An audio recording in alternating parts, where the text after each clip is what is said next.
Now we're live. Now we're live. Doing it. Doing things.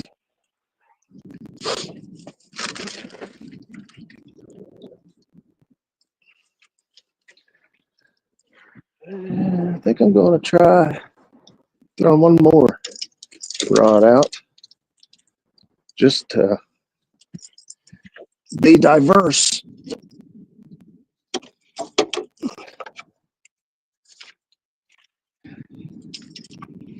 See what happens.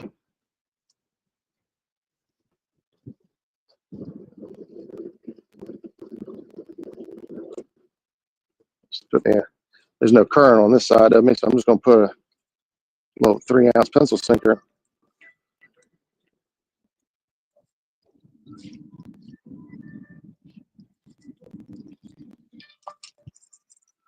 And the boat takes a wild swing.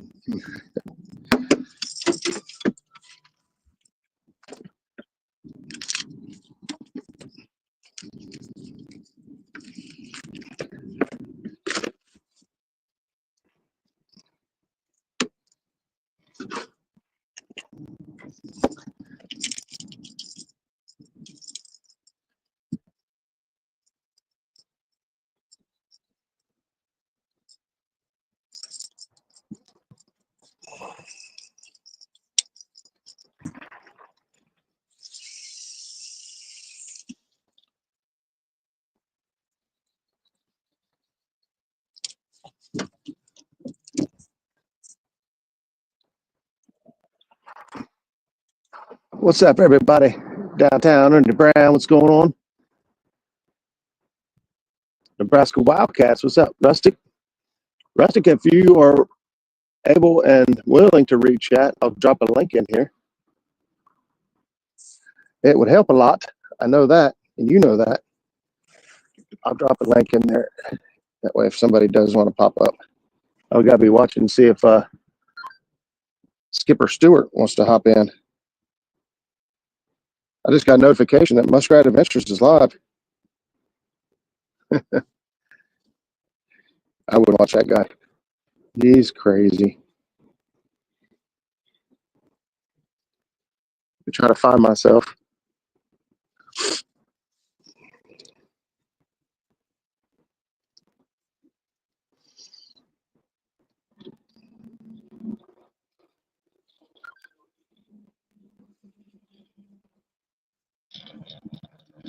Right there is the link. If anybody wants to hop on and read chat. I know Jackie sometimes does, but she is, today's Monday, and she's got a short week next week and busy this week. So if anybody wants to, I'll pin it to the top. Oops, I pinned the wrong one. Let's try this one. There we go. More pigs in the house. What's up, Benoit? Benoit, I'm back over here where we was watching those guys that were. Now Jackie's calling me. Hello. Yeah. I mean, you can if you want, but that's not safe. I appreciate it. Your dad just tried calling me. He's probably just wanting to know fishing stuff, but you can tell him I'm live if he wants to watch. Oh, I didn't even see that. Back by Eric's in the house, Smoky Mountain catfishing. Seymour Cannabis, what's up, buddy? Lisa Elliott. Jack Carr had it this morning. There he is. That's old dad. He was just trying to call me. All right, I'll talk to you later. Love you, bye. And Jackie, look at her. She's driving to work trying to come in and read chat. I said, man, you can't be doing that.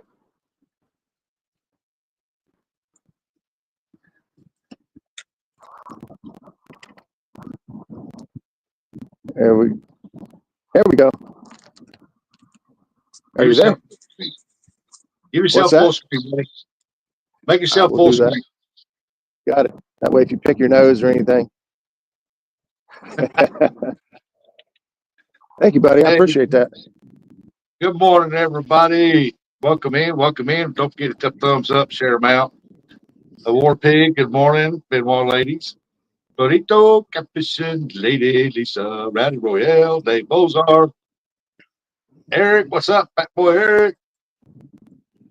War Pig says stepping out for a minute, have to walk job site. Hook one Raj. All righty. I'm gonna try. I got 2 catfish rods out. I got one with shad over here and one with chicken. So Greenup, good morning. Said morning, happy birthday. Thank you, Mikey. Birthday is actually Thursday, but it's supposed to rain here for the next 3 days. So I thought if I'm going to fish at all this week, it's going to have to be today. And the weather is perfect. The conditions are good. I was feeling pretty excited to go. So here we are. The rest is up to the fishies. Donald, good morning.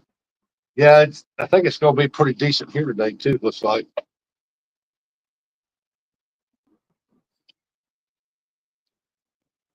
We'll see what happens. Marking a lot of bait on the bottom here. Might throw the net here eventually. It's raining up here. Super yucky. Drive to work, says Jackie. Jackie said it's raining. Oh, really? Well, she's about 2 hours north of me. Hey, there's 3 nights, Donald. Good morning. What's up, Don? Jack Carr said, where are we fishing at this morning? We're right at Greenup Dam this morning, buddy. Right at the Greenup Dam. Greenup Dam. Yep, don't y'all forget to wish Roger. You'll see him before his birthday, probably on his birthday, but give him a good shout out for an early one anyway. It's hilarious. We got the all the bank guys are casting out here as far as they can, and I'm on the boat casting towards the bank. As far as you can. Yep. JG Hill said, good morning. Catch a tank, Roger. JG Hill, what's up, brother?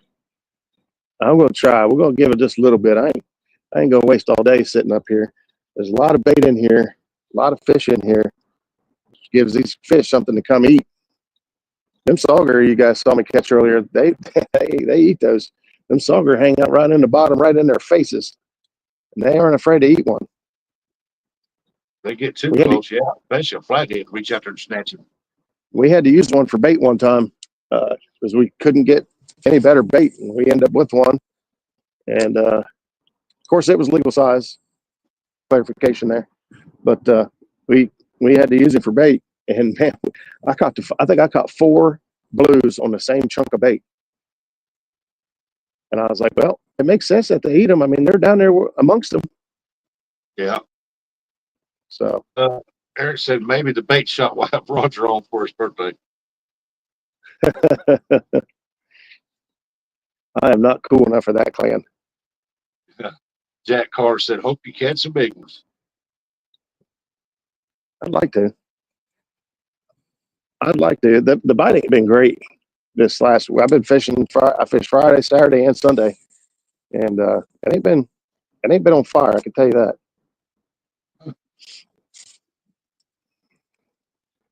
But that changes any day. One fish will change all that. Can change all that.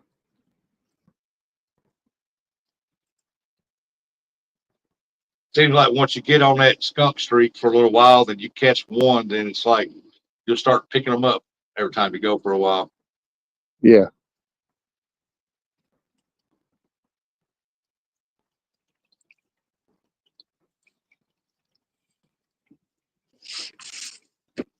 Yes, sir.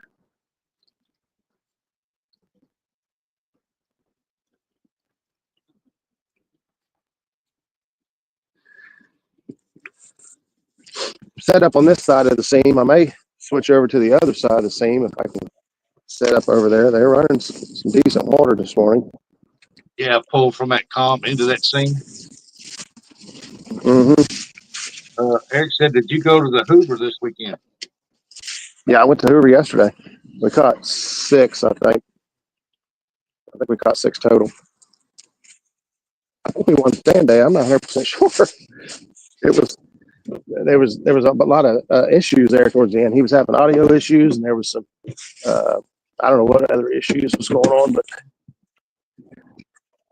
if they could still see us, we won it in time. If they didn't, then it's still good. It's still fine. We had fun. What's going on here? My tripod just lost a leg. Okay.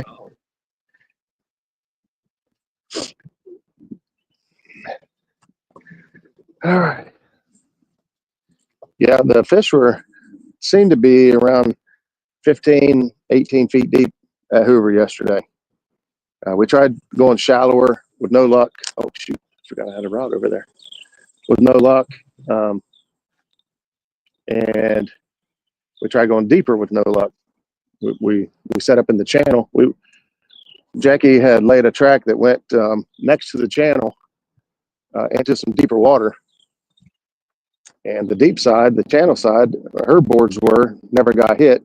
My side, which was the shallower side, they were tapping at it. We caught a few on my side. So then she said, all right, well, if they seem to be in that depth of water, she found a cove.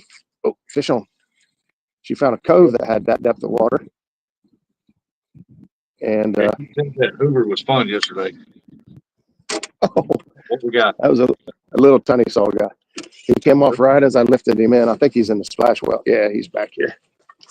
JG, thank you for that. She had a blast. I mean, she's still talking about it. She was showing pictures, talking about anybody she come across yesterday. There you go. Look at the teeth on that monster. He's just a little tiny guy. Give him a good thumb. No. Keep him on. Hey, girls, good morning. Zach Murray said, my hero, good morning. What's up, Zach? Eric said, what'd y'all do? Stay up in the North Pool? No, we stayed in Red Bank. We went in that cove directly across from the boat ramp over there where we ended up. Zach Murray says, Semper Fi Marines. There you go. Zach, there's a ton of bait in here. There's all kinds of fish clearing. I'm in 12.5 foot of water. There's bait from 7 foot to the bottom, and certain schools come through. And I'm marking a decent fish every now and then on the bottom. So, yeah, he's already caught 3 saugers? Yeah, 3 or 4. Yeah, I think 3. The other day when we was up here with Benoit's, we was trying to catch skipjack, and the guys that were sauger fishing, we saw them catch skipjack. And we're like, well, maybe the skipjack are on the bottom here. I'll jig for them. I don't care. I don't care how. I got to catch them. I just want to catch them. That ain't working. I'm catching sauger. Yeah, well, I do have the teeth. When I was up there at Ohio, they should catch them. They told me, you need to thumb one of them bad boys. And I don't think so. No, that's not a good idea. That's not a good idea. I thought one that was already dead. And boy, I'm gonna tell you, them teeth are sharp. Hey, I could share a picture with you about a blue cat that somebody found dead, and it was just a skeleton. And on the gum line, when the gums are gone, you'd be surprised how long those teeth are below the gums. Yep. They're long. Yep, I've seen them. Long and curved back to that top. Yep. Because they constantly move. Oh, I just had a hit. Fishing. Good morning. Just got hit again. I got bit by a 16-inch sauger. My fingers were cold. Didn't even notice it until a few months later. Oh, that's rough.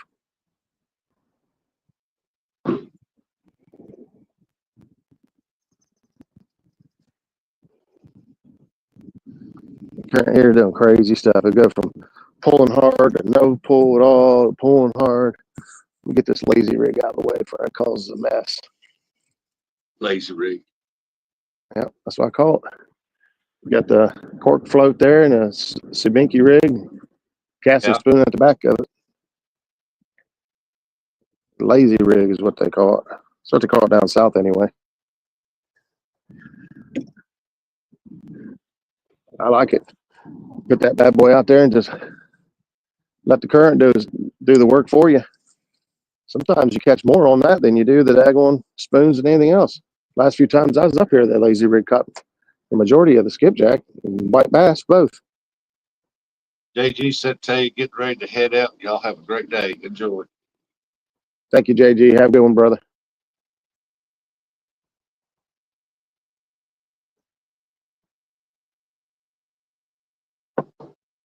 I'm seeing fishes hitting the top of the water here and there, not explosive, but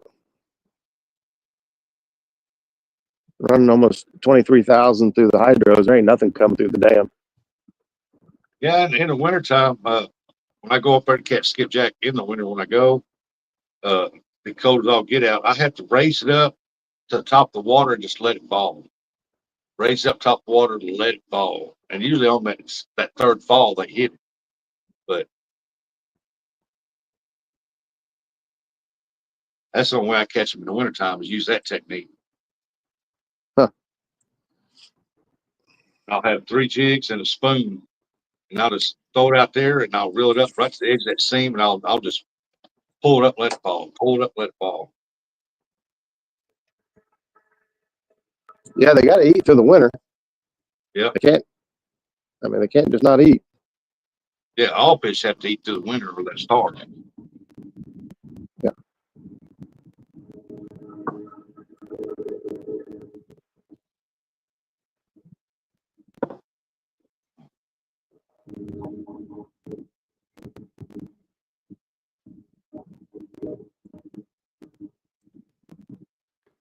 Well,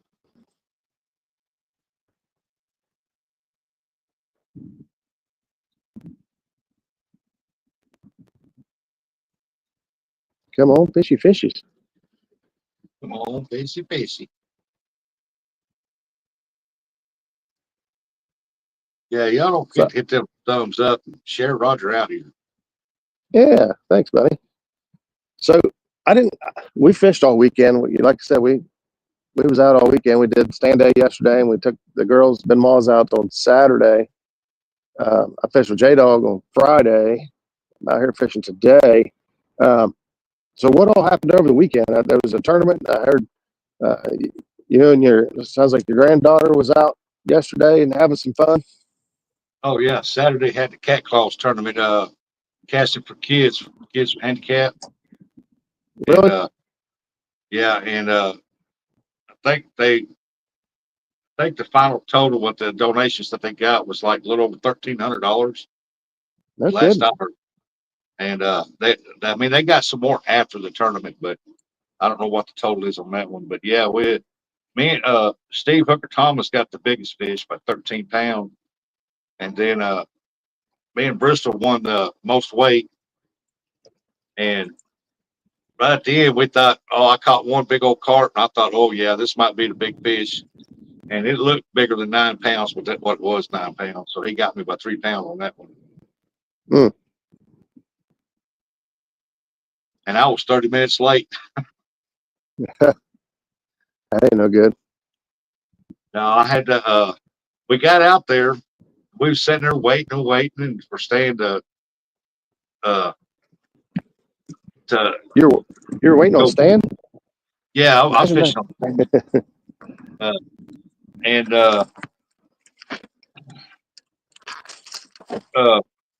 anyway, I was waiting for him, give him a little bit of time. Well, anyway, I was on the link but backstage and Daryl popped up and I said, oh crap, I'm on the wrong one. He said, yeah, you are, buddy. I clicked out and I went over to Dan's and I couldn't get up there for nothing, no signal, so I had to drive all the way back home, connect to the Wi-Fi. I sat there for about 15 minutes and then I finally got 4G and drove out there. So I was about 30, 40 minutes late, something like that. And I told him, I said, man, this is costing me about 6, 8 fish. Yeah, wait a minute. You have to drive all the way home and connect to Wi-Fi. How does that help the 4G? Well, after I'm on Wi-Fi a little bit, I can connect to 4G and it'll connect to it because we don't have no tower here. Right. And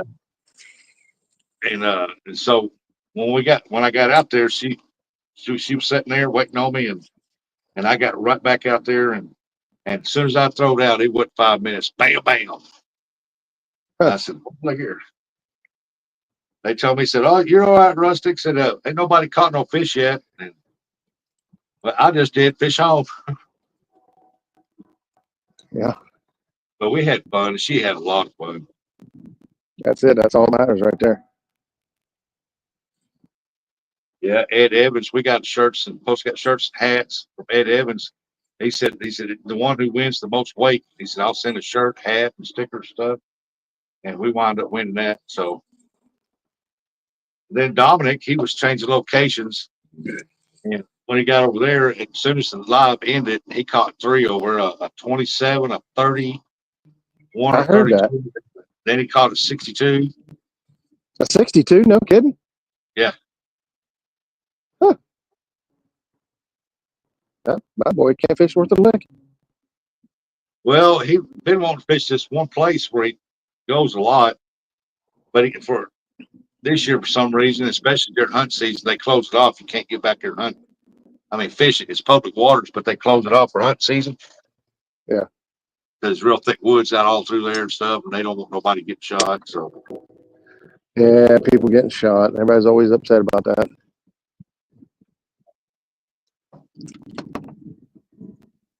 I say shoot back. but yeah, yesterday was a very slow day for us. We only caught 50 pounds of carp, and usually that's 150, between 100 and 200 pounds of carp I can catch out in one day. No kidding. Short time. I'm going to throw this spoon here a few more times. And I'm going to switch over to the other side here and see if I can't change things up, because I thought for sure everything I've seen over here, I'd run into some bait. I mean, I'd run into some fish with all this bait in here. I'm still showing from time to time. There's big schools of fish going underneath the boat. John Orr came in and said, "Good AM, Roger. How you doing?" Hey, good morning, John. I'm here. I'm fishing. I'm good. All's good. J-Dog said to tell Roger I shared him out. Hey, wait, is there somebody else in the basement? J-Dog. Yeah. Hey, Bobcat's in there. Up, kitty. What's up, buddy? Happy birthday. Early happy birthday. Well, thank you, brother. Appreciate that. How you doing? I'm finding frog hair split 4 ways. That's pretty dang fine, man. That's pretty fine. You're right. I'm trying to find some fishes. Roger, I noticed you struggling to find bait out there. Yeah. I got some shad and stuff here, but I got a cooler full of skipjack. I'd loan you some if you were closer. just hand it through the screen right there. I'll take it. All right, here you go. Virtual skipjack. Thank you, brother. Morning, Jimmy Geiger. Jimmy, what's up, buddy? Yeah, Brandon said, Roger, let's plan a trip. House is slowing down. I have some time now. And Jack Carr said, you've got to pick me up. You know, we didn't even decide to go until, I don't even know. I wasn't even decided until I woke up this morning. Hooks and Hammock said a little early for my birthday, but thanks. Who said? Well, I'm going to guess that was the War Pig said the house is slowing down.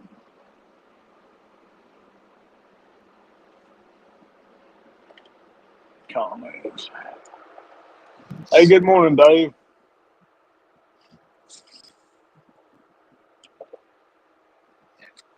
Yeah, Brandon had to go pretty far north to get that bait. We're going to go bumping this evening if we got water for it. Test out the new boat, see if it'll bump. I brought my bumping rods because I thought I might be able to bump a few passes. Yeah. Won't be able to bump very far, but yeah. Water's cooling down. It's going to be a little tough, but I got to know. I got 60 degrees right now. Yeah, I don't know what it is here. I didn't pay no attention on Saturday. Mainly, I was running around looking for signal. This new boat's got a V-hull on it, man. It's like riding in the Eldorado Cadillac. I'm telling you. I run all the way from Chickamauga Dam all the way to Dayton, the Highway 60, which I don't know how many river miles that is, but it's a good run. And I was looking at my phone the whole time because we don't fish like that northern part of Lake Chickamauga because we just, you can't get more than about 2 bars on signal. up there, and I was really just riding and doing a little fishing, but trying to find spots that, isolated pockets of signal where we could fish a little further north. Like you got to go almost to Watts Bar to get a decent signal. I don't understand that. Like there's so many cell towers around, but it's tough when you get past about Saudi Creek on Lake Chickamauga. Why ain't you out fishing, Bobcat?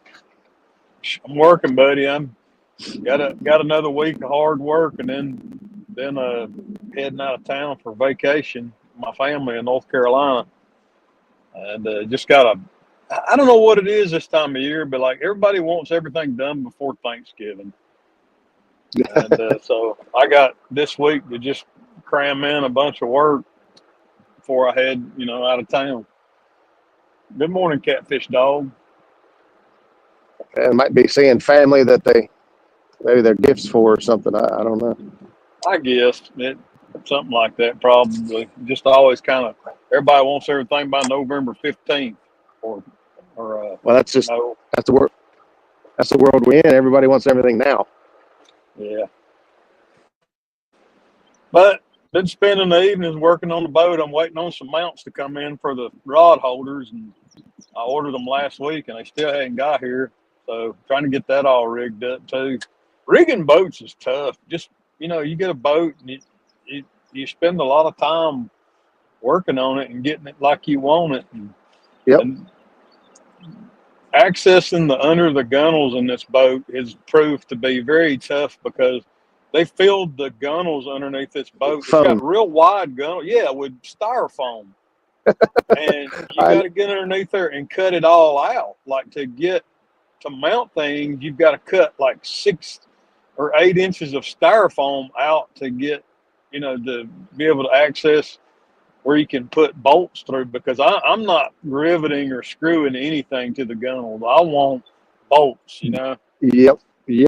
I'm the same. Everything of mine's got bolts, nuts on the back side of it, all the way down through here. If a fish wants to pull a rod holder off my boat, he's going to have to pull the gunnel off. Yeah. Justice Fish and Ferris came in and said, howdy, y'all. What's up, Justin? Hey. End of quarter billing contracts hits us all in November. Yeah. I know some of my bigger customers, like they have, like they don't get their budget for like things like shirts and stuff till like the end of November. I just did a big run of embroidered shirts for a huge energy company here in town, and that's how they were. Like they didn't get their money for like uniforms or whatever till the end of the year. I think Chris said he's in the basement. Who's in the basement? Chris, Hooks and Hammett. All right, let me grab him.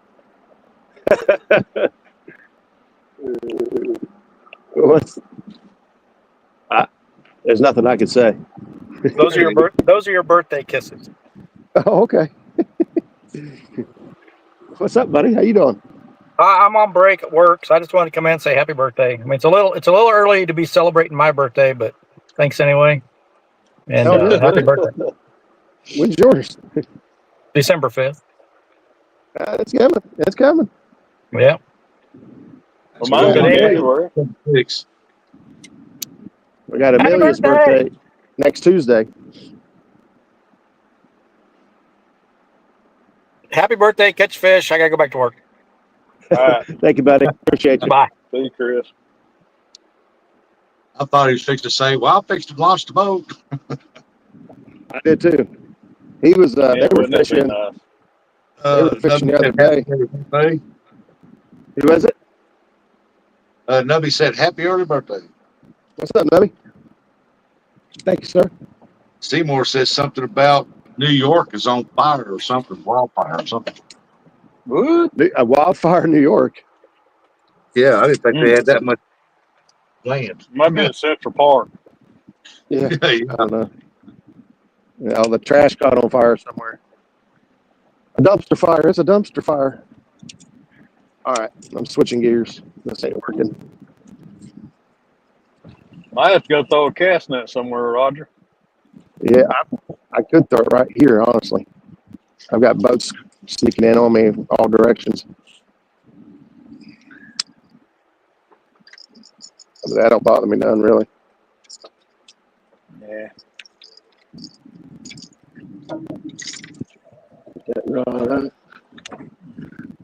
Eric said dumpster fire. That's Chicago.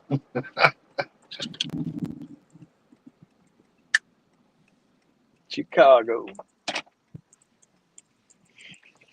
That's where I bought this guy. The guy that used to own this boat, he bought it up. He was from Illinois. I don't know how close he was to Chicago, but he bought it and he fished on the Great Lakes a lot in it. That's where this boat come from. This boat came from Lake Erie. Okay. Yeah, still, I can't help it. I think I'm gonna have to throw the cast net.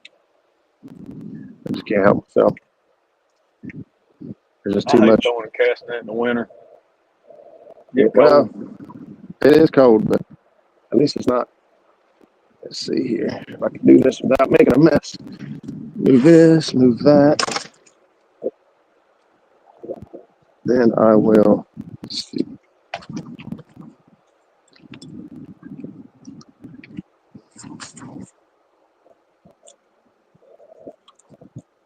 Yeah, I think I created a little tournament monster.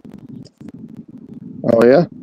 Yeah, because I'm fishing that one with Daryl Saturday, Mm-hmm. and oh, you ain't gonna forget me. I'm going.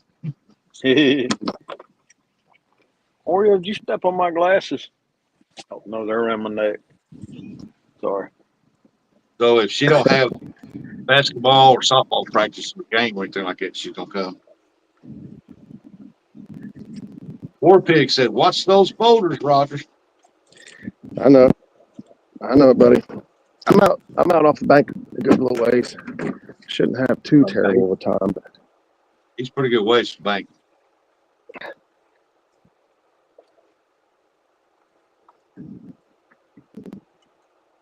Figure that's where the skipjack be at, up around there behind them boulders. That's where they like to hide. mm-hmm. Like Roger said, they will be deep if there's something down there they can hide behind. What size net is that? It's 8 foot, 5/8 mesh. You tore 2 nets there, War Pig? Wow.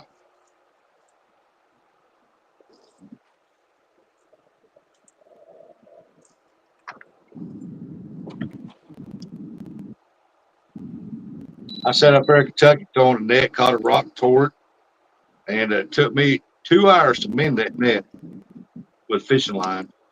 And Really? as soon as I fixed it, I went to throw it back out, and the swivel between the net and the line snapped, and that net just kept going. Oh Lord. Like, oh man, I just fixed that. Morning, Paul. Paul Edmondstein. Roger, I've reached my destination, so I'm gonna jump out of here, buddy. I just want to tell you happy birthday. Hope you catch a hog today. Thank you, buddy. I appreciate that. All right. Really Peace out, y'all. Thank you, buddy. Have a good one. Jackie said he's probably is hoping to tear it so he can get a new one. Why don't tear it? It looks like a pretty good one. Mike Sampson's in the house. Mr. Sampson, how you doing? Nothing. He said nothing. Like, what is it? The abominable snowman. Mr. Sampson said happy early birthday, Roger. Thank you. Thank you. Paul Edmonston said happy birthday, Roger. Thank you, Paul. Eric said, let's see if Roger can throw this cast net as good as Sambo. I'm not sure what Sambo throws, but I imagine he does pretty good. I'm getting washed away in the current here. Oh, Bugman, it's okay. I made it.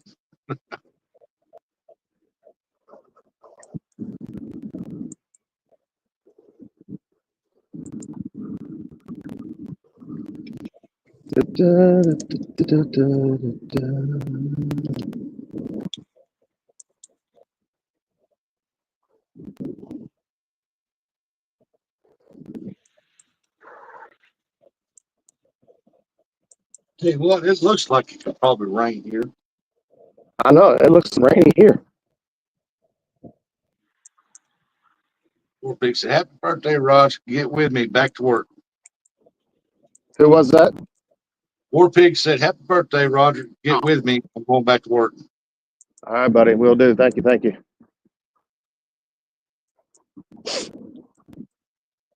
Boy, this water is Yeah, he said stirring. earlier that he said he's something about the house to slow down or something, so you need to get with him so y'all can take a trip, go fishing.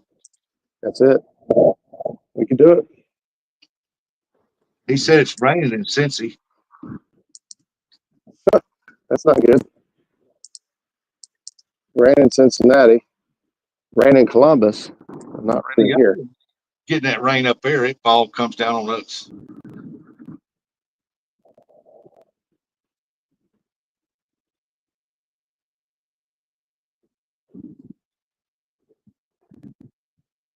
I think Thursday I'll make a ride to the river, see if that river's failing where I can get to that one spot.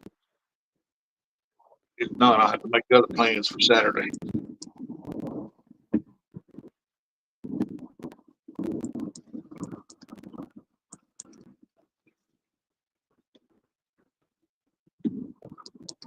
See if I can see any fishies.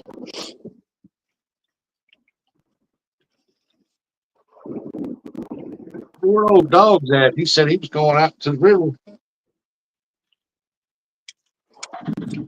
He's going to Licking. I know where he's going. Oh yeah. He probably ain't made it there yet. Yeah. Jack Carr said it's raining at his house. Is it really? What the crap? It wasn't supposed to rain at all. It looks like it's going to rain here, but I checked it. It said 0% chance of rain. 1 or 2% chance actually is all I had for here. Huh. We have to wait and see. I got a bimini top and a rain suit. It comes down to it.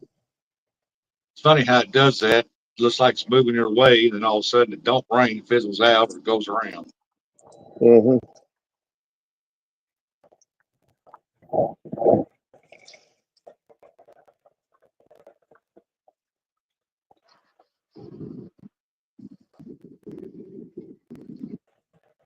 Those rod holders you got there, the white ones with the black caps, did you make them or buy them?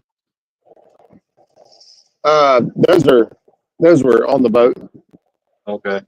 The aluminum. You talk about the aluminum ones there on the side, vertical. Oh, it's aluminum. Yeah. Those are white.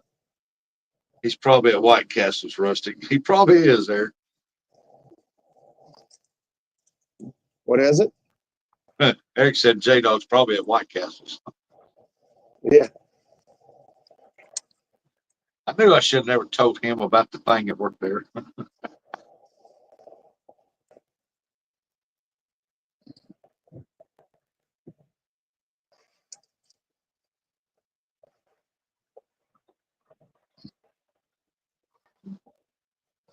Oh, trash man's out. Hey, you hush. That's the trash man. What is it?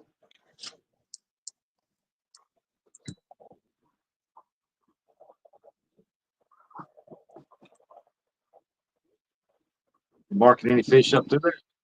Oh yeah. I'm in a little spot right here. Got some pretty good current. Let's see what happens. See what the trolling motor run on, what I can handle. That white cooler you got back, that's your bait cooler? Yeah, that moose jaw. That's a moose jaw cooler. Walmart had them on clearance for like nothing. And I'm telling you, that thing, there's a Yeti behind it, and that moose jaw cooler outperforms every cooler I got. I got lifetime coolers too from Walmart, and those outperform Yeti coolers. They're awesome. Wow. Yeah, running on 4 or 5. That's completely doable. We'll do that.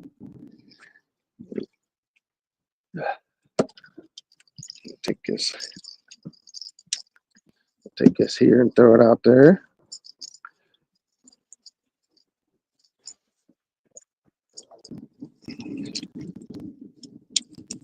Hey, we got 36 awesome folks watching. Y'all don't forget to hit them thumbs up and share Roger out. They'll get in Well, hell, here and celebrate the birthday bash with him. appreciate you guys all stopping in. I threw my bait off like a rookie right there, in case you missed it. I went to cast and the chicken landed in my tackle box. At least you can put it back on there. Nah, Well, as not well. now. No, I put pressure. Once it's out there for a little bit, it starts to get all like breaking down, fibery. Yeah. Jackie said, Amelia said, I can miss karate tonight to get ready for the birthdays this week. Sweet. Yeah, the kids got karate tonight, and we got Amelia's birthday next Tuesday. And of course, my birthday Thursday. The kids got karate on Mondays. There we go. It stayed on there that time. I'll get the camera turned here in a second. Yeah, just do what you got to do with the rods, and we'll. There we go. Some more shad out.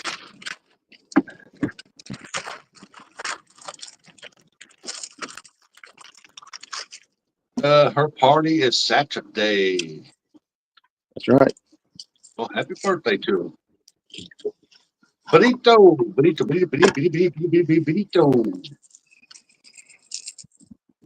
Benoit ladies, good morning. Going to try for some hybrid wipers today, close to home. Give me stripers. There you go. Wipers. She said, and Mama has a jam-packed schedule all week. Busy, busy, busy. Oh, yeah. She's always busy. When you got kids, man, yeah, they keep you on your toes, keep you busy. Oh, yeah. Let's turn it up there.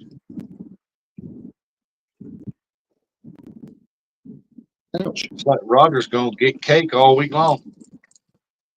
I hope so. I like cake.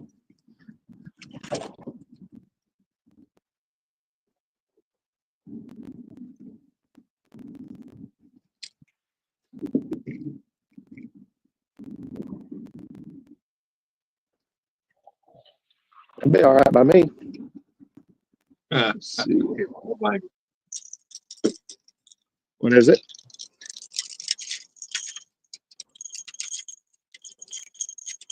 I know every July 29th, there's 2 cakes, mine in Bristol.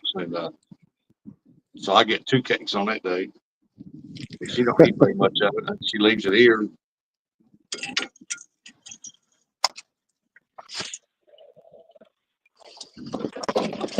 You guys keep an eye on them rods for me. You know the bite when I got my back to them. Yeah, I could do like J-Dog does. Bite, bite, bite, bite. Yeah, except he's not serious. Every time I turn my back on my rods on his boat, he's like, oh, Yeah. you almost had it. If anyone wants cake, we'll have plenty of it all week. Come on down. Just What's y'all your don't favorite? give Roger a gift or he'd be disappointed. Just Bring him some y'all skip. say. Yeah, I'll take that. I'll take the Jack. I'll take a skipjack. I hope y'all have great birthdays, man. Appreciate you, buddy. Hooks and Hammock said, I baited a hook with a big, delicious shad with one side cut off yesterday. As I was holding the rod over the side of the boat preparing to cast, the bait and hook fell off the leader. Good night. What? Yeah, he said it. He was preparing to cast, the bait and hook fell off the leader. He needs to go back and listen to where we was talking about being prepared to catch a big fish. Yeah, you've been taking hook tying lessons from Susquehanna.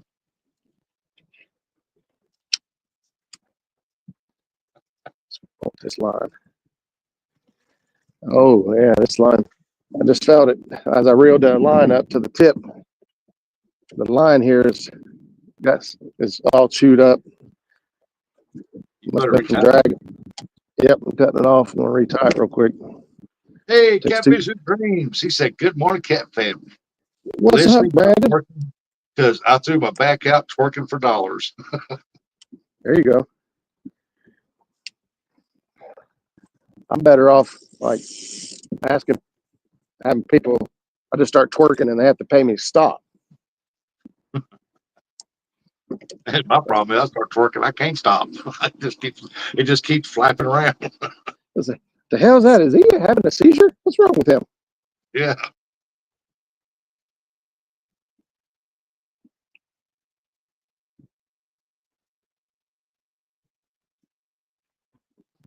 Benoit lady said, I don't know which one's speaking, but said Brandon got to do it for more than a few dollars. Yeah. You want to throw your back out, you might as well get paid good. Yeah. Hey, Patriot Catfishers of America. Good morning. What's up, James? Hope you're doing good, buddy. Been a while.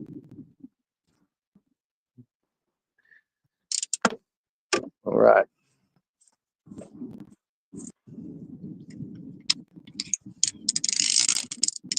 Just like that, I cut about 2 foot of that line off, make sure I'm not set myself up for failure. And now we're back at it. Oh, Let's throw it over here. Gabby is driving. Allison was once typing, Gabby's driving. I got you. We had a lot of fun with it. You guys ever get opportunity to fish with those two, do it. We laughed all day long. All day long we laughed. It was fun. We had a lot of fun. It was good to be like, low pressure. There's a couple of fish on the bottom right there. That one there is a gooder one. Show me a pig, Roger. Did she say show me a pig? Patriot did. Jane. Oh, Patriot. I will do my very best. Chris said he re-rigged that. Split. Yeah, he done it a time or two.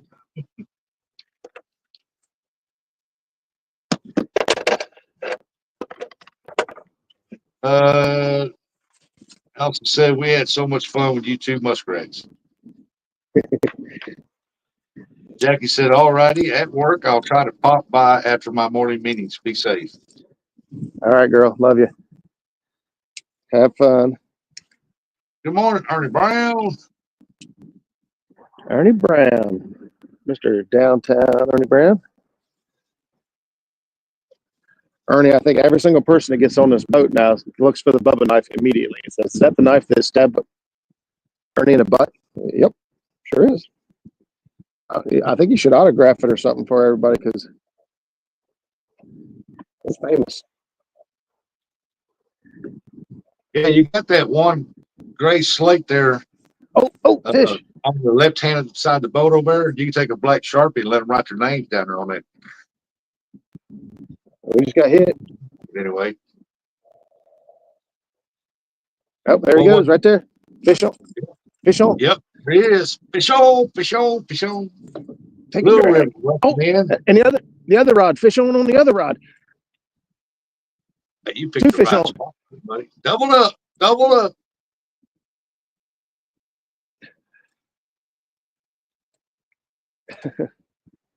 I ain't moving this guy. He's taking drag, dude. Look at that. Look at the reel spinning. Just yeah. Oh boy. I ain't stopped him yet. He's still taking drag. I gotta get the pull out. Allison said, happy birthday, double up. Yeah, all right, double up. Oh, he's on top of the water back there. I don't know what's going on. He must be twisted up or something in this line because I see him on top of the water back there, and oh crap! This other rod's going down. Yeah.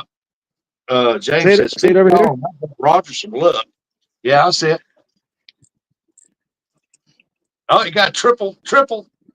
Yeah, I think this one here might have came off. I don't know. This fish here is on top of the water, so he's He must be foul hooked. It was a Kentucky double hook rig that I threw just now.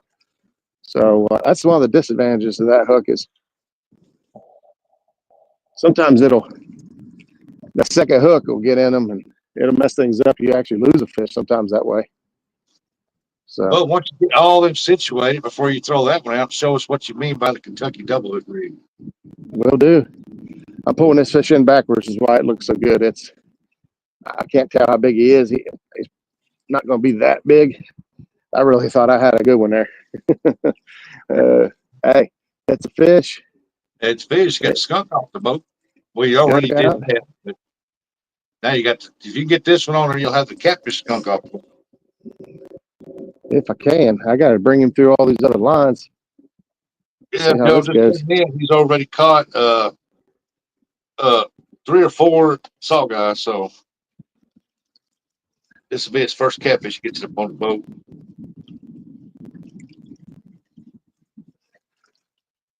I'm reeling this other one in. It's on its luck. You come in and bam, bam, bam.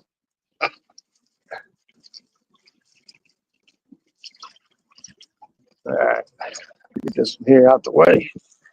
Put it up here. Is there a fish on that one? Yeah, there's a fish on that one now. Yep, that's a fish on there too. I only got 2 rods out and they both got fish on.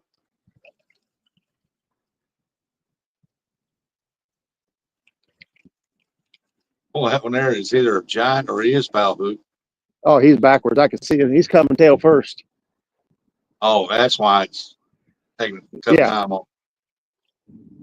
Yeah, and I'm set up in a lot of current, so I deliberately what I could do, make it easy on myself. I could jog over a little bit into some slower current, but Bugman said, "I knew I should have been there." I told Buggy he's gonna have to get with me. This morning would have been a beautiful morning, man. It's 60 degrees out here. There's no wind, overcast. I'd love to go catfishing with you, but boy, you live a long ways away from me. I'd rather come down there. You got way better water than I do.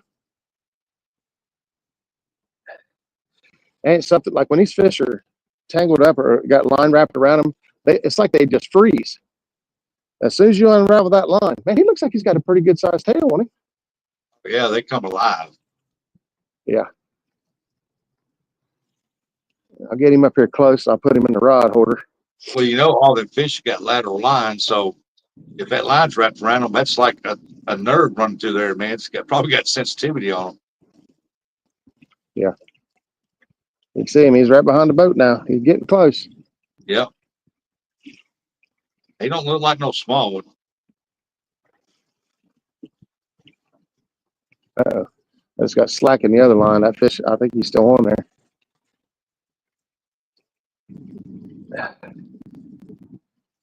Get the net underneath this guy. Yeah, he's a decent fish. He ain't no slouch. Yeah, he looks like it. But you have to surf him in. Oh yeah, he wrapped up. Yeah. Good tail on him. Yeah.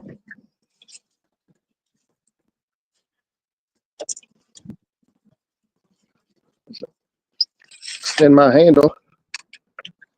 Get out there and reach him. Try to.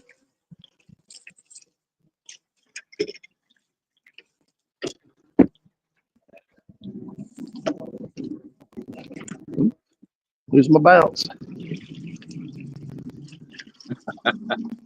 But don't fall over.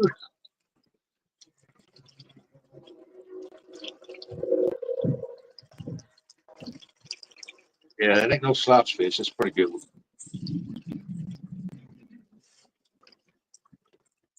Ain't nobody chatting. They're all waiting. Everybody's waiting to see we get it. Yeah. All I gotta do it in the net. Send the net. Come on, lift him up, muscles.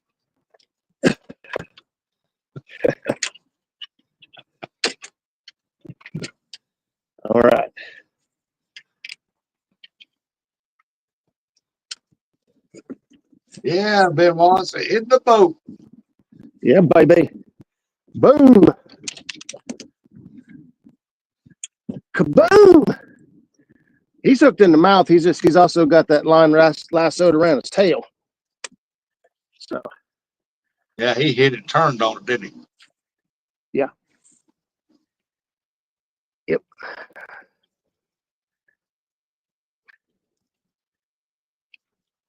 Golly, come on there. That gonna be out your D85s. They don't play, brother. You got a nasty barb on them. I'm trying, buddy. I promise. There we go. All right. All you gotta do is relax for a second. James said, I need to see this, brother. Thanks. I got you, buddy. There we go. Wow. Good fish right there. Calm down, buddy. Good. Squeeze his tail, calm down. There we go. He's resisting arrest. Whew. Golly, Miss Small. Huh? James said, sweet. Oh, good, buddy. I'm glad. Now I still think he's got one on back here. Yeah, I don't know. I ain't seen it move, but I'm gonna say if so, he's pretty chill because I ain't seen nothing happen. I ain't seen it move. We'll grab a scale here and see what we got.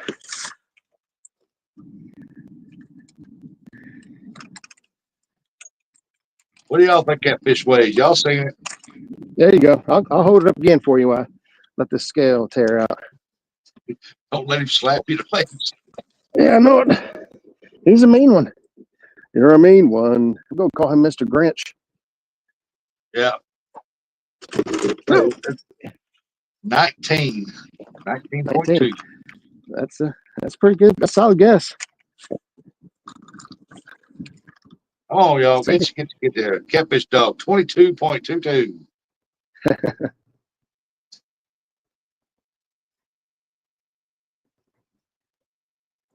We all know the scale ain't gonna lock in. Jimmy Geiger said 22. Eric said 18.2.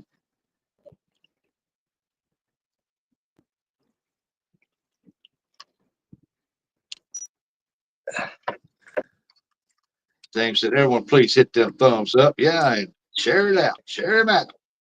There you go. There's the weight. 13.5. 23.56.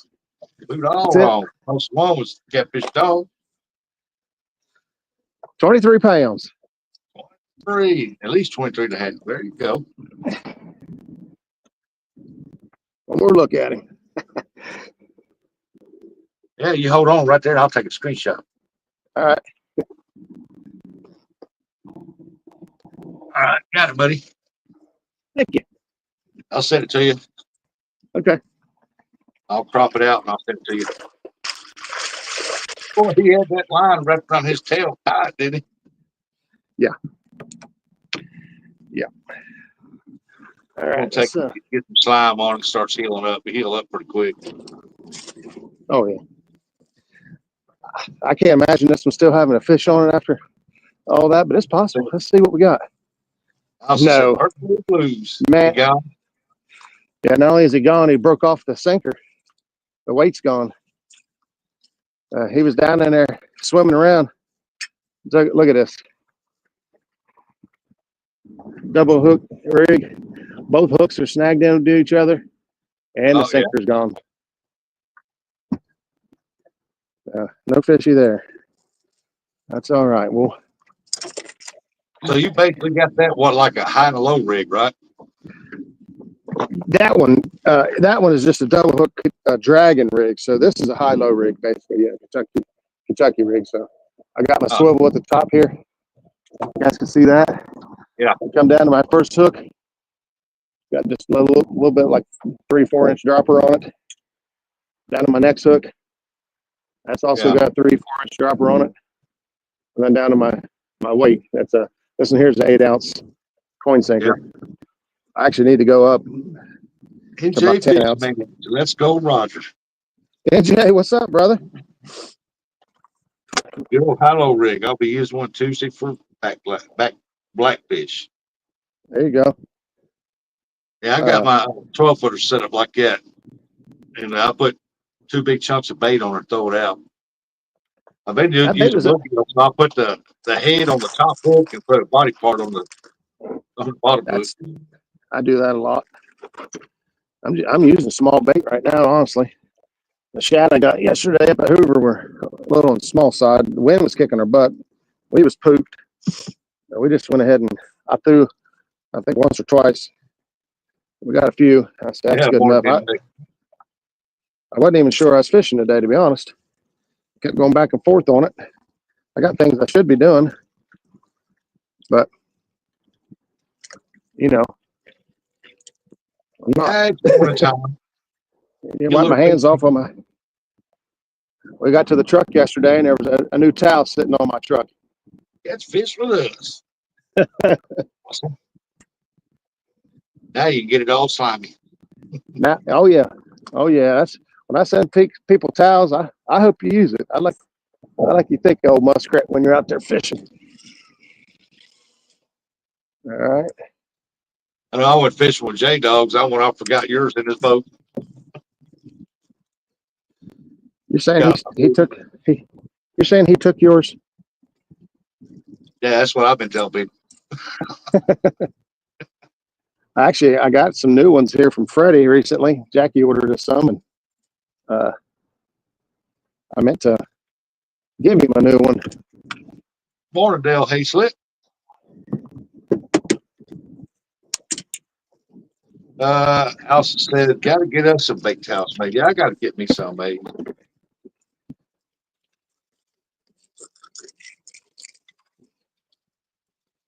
But I'm going to wait till after the first of the year. I'm going to take and have me some shirts made, stuff like that first. Yeah. All right. The hot bait this last weekend was right here, the shad fillet. The fishies like the shad fillets. I used to have a bunch of Rustic Outdoors shirts that was made up when I had my bait store, and all of a sudden, over time, they come up missing.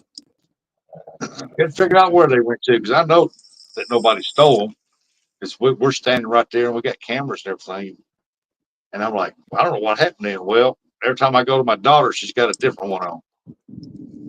Well, I know where all the shirts went. Yeah.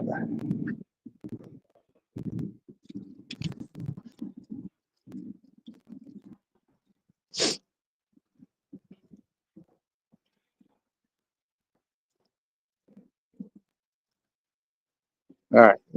See if we can get these rods back out again.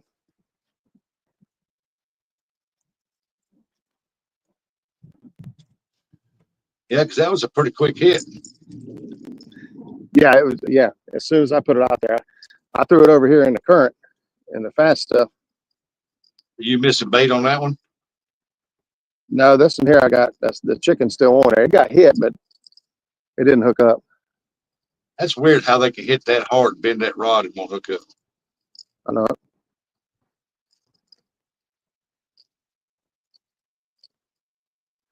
I don't know if Brandon's still in here. Enix, I'm using one of his dream rattles on this rig right here.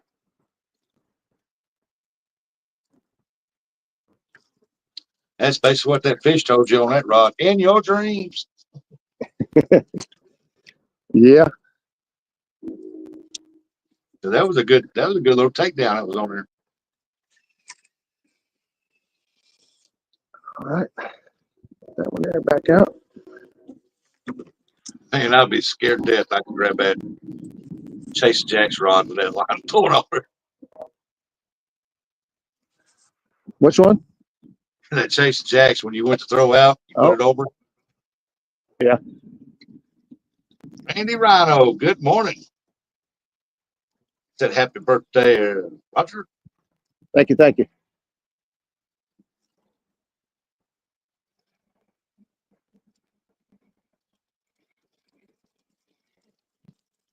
Did you watch that Tyson Paul fight? No, I went to bed so I could go fishing. I sat up and watched. Well, I mean, I was sitting there and I was like, man, I got that tournament in the morning. I can't sit up this late. And I watched it the next morning and I was like, oh my gosh. I didn't watch any of it. I haven't seen a highlight. I haven't seen. I know it went to the decision and all that, but that's all I know about it. Changed his name from the baddest man on the planet because he ain't no more. Oh, really? You got whooped up? Jake Paul didn't even really boxing. And I'm like, come on. Really? Yeah, back in Tyson's day, there was no way in the world Jake Paul would ever continue with him. But Those days are gone, huh? Andrew said, Kevin Strange goes, how's the rattle holding up? Buddy, I've used a fire out of them. Right here's one right here. Hang on. It's another rig with one on. And this is one of my favorite ways to run it. So I got the torpedo rattle. Yeah. The bead in between. I like running a half float. I can explain that a little bit to you. Put a bead in between them. Yeah. Yeah. So that it spins. You see how filthy and dirty that thing is, but it goes down there and just spins in the current like a prop. And they're doing good. See if I can get this way back here. Yeah, Bugman, you can tell at first Paul was kind of intimidated. Then after a while, Tyson started getting tired and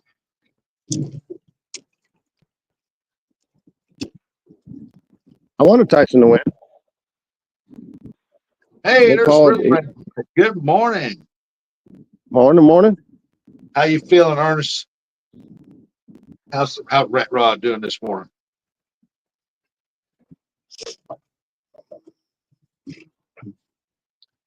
You know, a while back, somebody came to me wanting to make a catfish rod. They was wanting to get some custom rods built, and they were offering to put my name on them, and that's what they were going to be called, was rat rods. Rat rods. That's what I call that 12-footer I got here. Well, after River Rat, I was always called him the rat rods. I always called him rat rods, so we just called it rat rod. Yeah. We'll get this big rod out before it makes a mess.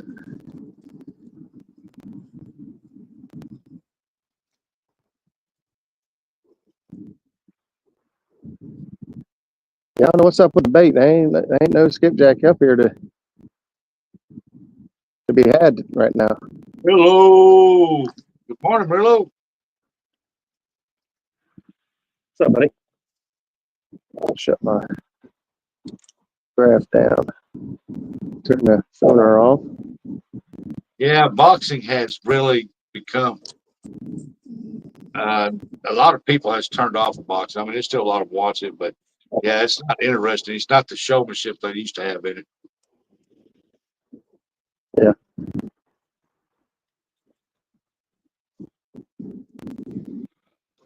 Yeah, I haven't watched any boxing in a long time. I didn't watch UFC either. I used to watch UFC quite a bit, but back in the beginning, you know what I mean? Ken Shamrock, Yeah. all your other old time fellers. You know, Dana White had that show where they brought people in to try to qualify to see if they got what it takes in the UFC. They had this little gal. She probably went 5 feet if she was that. And she dominated the whole thing and won it. I mean, just destroyed them other women. And he told her that she wasn't big enough. She probably couldn't handle it after destroying all them women in every match. Everybody's talking about she's gonna have a heck of a career. And she was a little bitty thing. She probably probably weighed 100 pounds, if that. And she was destroying. Everybody? Yeah, she whooped everybody. And Dana White, and when she won it all, Dana White will stand up there telling her that I'm not going to give you a contract at this time. You need to put some more weight on or muscle or something. So you're not big enough. And so you've got talent, but you're not old enough. You ain't been doing it long enough. Well, that's what that tryout thing's before. Yeah, she done proved herself through the competition. If it's the same one they had for the men. Yep, same one. It's the men and the women that he had going there, and it showed her last match between her and this other girl that qualified to try to earn that contract. Yeah, and Bud, she destroyed that girl. I mean, simply just destroyed her. They had to pull her off of her. really. Yeah, And that wasn't good enough. What's up, Ben? I think what it was, they figured that the other women, they wouldn't be able to handle her, so they wanted to make sure she didn't get in. But she can go to another organization and dominate there if she wants to. Yeah, that's still crappy though. My opinion. Oh yeah, in the UFC crowd, the people that watch it, oh yeah, they've been talking about it. They said like, man, this ain't right. This girl worked hard and beat everybody. She's already proven she's big enough, and that weight doesn't matter. You ain't got to be. That's a game of. Yeah, I forgot what the nickname they gave her, man. But good Lord, it's a game of skill, not just pure power. I mean, if it's just pure power, it'd be arm wrestling. You know what I mean? I don't know. I seen on the YouTube video they had on. I don't remember the girl's name. I know she was short, dark hair, black hair, and pretty little thing, man. But she was devastating on that ring. Good night.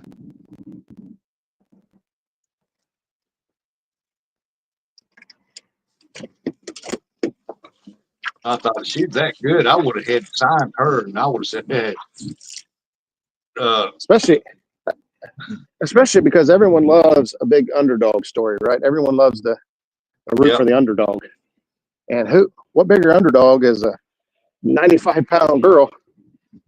Just looks like she's going to get her butt whooped and then come in and tear things up. I mean, that's money. That's not. I don't know. No, Buggy, from what I seen in the video, she wasn't putting technique on her. She was literally, I mean, jump up and start swinging on them girls. I mean, just they catch them off guard, and boy, she knocked a bunch of them out. Huh. And it was amazing. I thought something that small package. I hate to make her mad, and I'm a big old boy. I just couldn't believe we couldn't give her a contract. Yeah, I don't know. There might be some politics involved there. I don't know. It's got to be. Well, I thought as soon as that bait hit the bottom, I mean, that last rod was only in the water just a few minutes. Yeah, it didn't take long. You didn't even get the other rod already set out.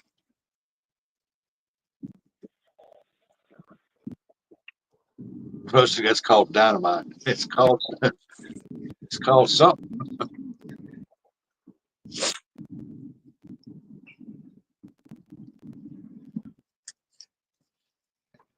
She was tough. She wasn't muscular or nothing. She was in good shape, but man, she could throw a fist now.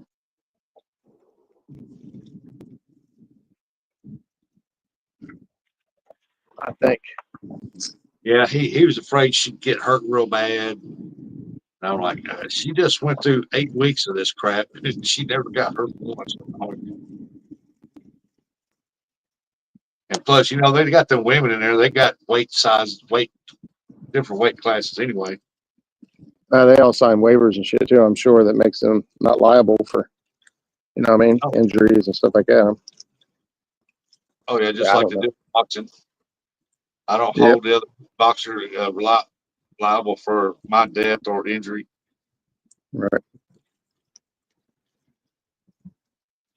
What do we know, buddy? We're just common folk. Yeah, I just live here to the south.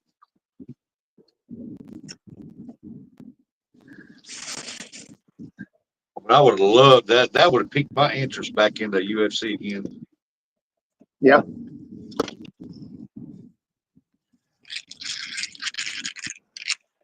The biggest disappointment I seen UFC was Dave Batista. What was it? Oh, Batista from WWE, Dave Batista. Oh, yeah.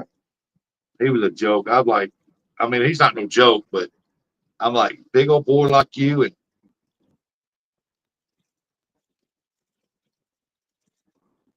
now Brock Lesnar wasn't no joke. Brock Lesnar's just a monster. Until they took his leg out. Yeah. What was it? Ken, or what was his name? Dark haired boy? Yeah, he caught him, put his leg down. He caught him in that ankle deal. Yep. One belt, but he came back and literally beat the crap out of him. He said, I ain't make that mistake again.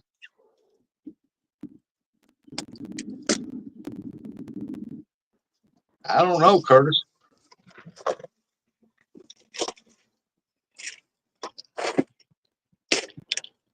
I honestly think that USA is dropping WWE because the views are not there like they used to be. Yeah.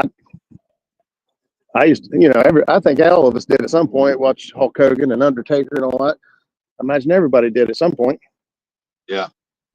And yeah, every now, it's been actually a few years now, but you go over there and tune in just to see what wrestling looks like now, and you're like, what in the world is happening here? I think a lot of it going to Netflix is that right now you got Vince McMahon, Brock Lesnar, and about 3 others that's going to this court thing, and for sexual harassment and behind the deal scheming and dealing and stuff, and I think at USA said, we can't tolerate that here. Yeah. I'm going to sign up a rig here. It's a 3-way dropper rig, because that fish it hit was when I threw it over in a fast current. And that rod. Licking. What's that now? The J-Dog said it wasn't raining on the licking. Well, why ain't you come up in here, man? Yeah. I ain't seen nobody. I ain't seen nothing show up backstage yet. Yeah. They probably said, I forgot my battery pack. Well, I don't have trouble on. What's going on, man? You got plenty of time. You had plenty of time. Yeah, I haven't watched you in a while. I just came across that one video where Dana White refused that girl after she won it all. I'm like, oh, heck no. You guarantee a contract if you win it all. And I'm like, pull it back. Yeah, and then he gave it to the other girl that she beat up. Oh, no kidding. I didn't. That makes it even worse. That's salt in the wound. Said she was too small. She wasn't beefy enough. She might get hurt. She hasn't been doing it long enough. She's only, I think she was 20, 22 years old or something like that. Yeah, I agree with all that. I don't agree with that. Buggy, you can probably look it up if you type in Dana White refuses contract to female UFC fighter. And it might pull it up. I don't know. I was just scrolling through YouTube and it was on there. And I just clicked on it, was watching it. And it's something what YouTube thinks you might be interested in. Yeah. All right, I'm bringing this one in.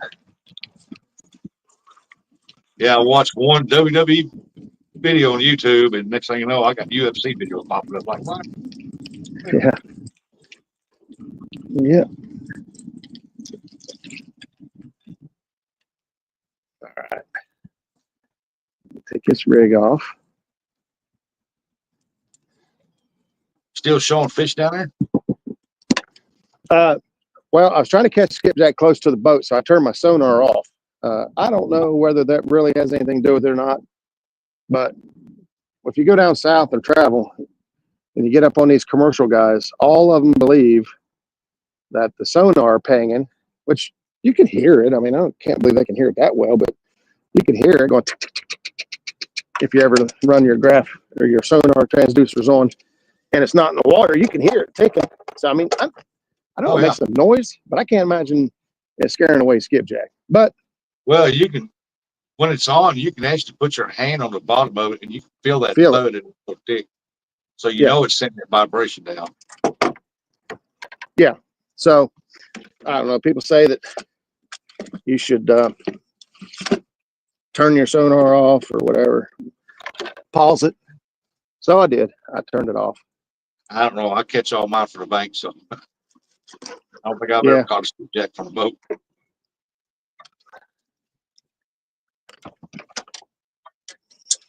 I can catch a couple from the bank.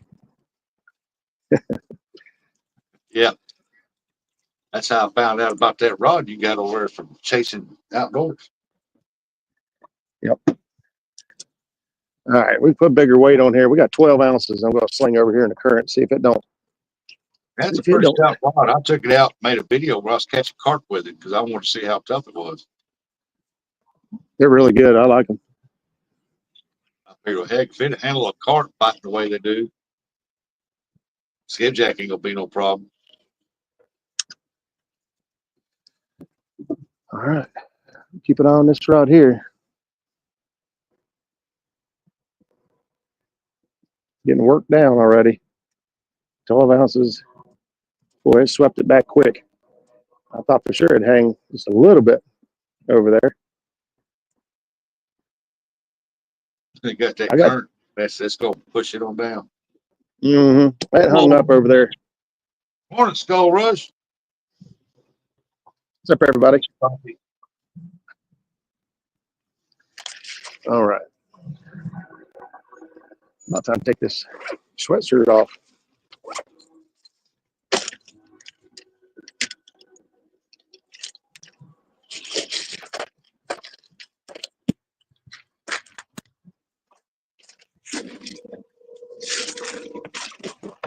You hear all the choo-choo trains out running around? Listen, these guys play with each other. One guy will beat and the other guy will beat.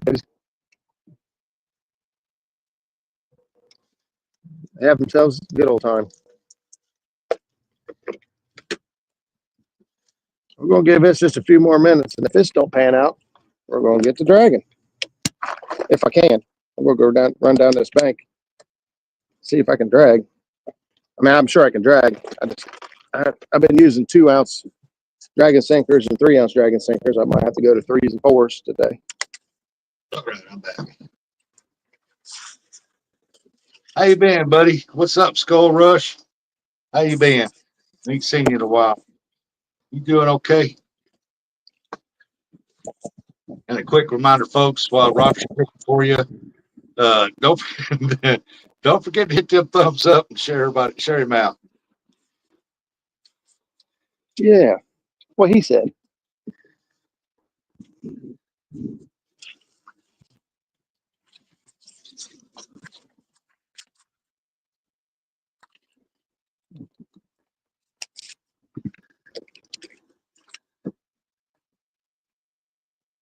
So I like that. Roger got up there. He got his life jacket on.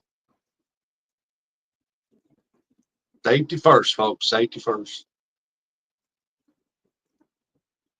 River Rat said, Rustic, the skipjack king, and Bristol, the carp slayer. Congratulations again. Well, thank you, Rat Rod. She's excited, man. She's excited. She's got some pictures, and Stan just sent me a bunch more.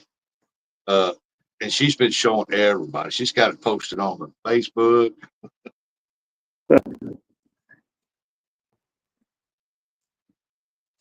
Yeah, so I told Roger earlier, I said, I think I created a little tournament monster. She wants only on the next one. But heck, you got to think, I've had her out there 4 months after she was born. Out there, I was catching crappie, and she was in my lap.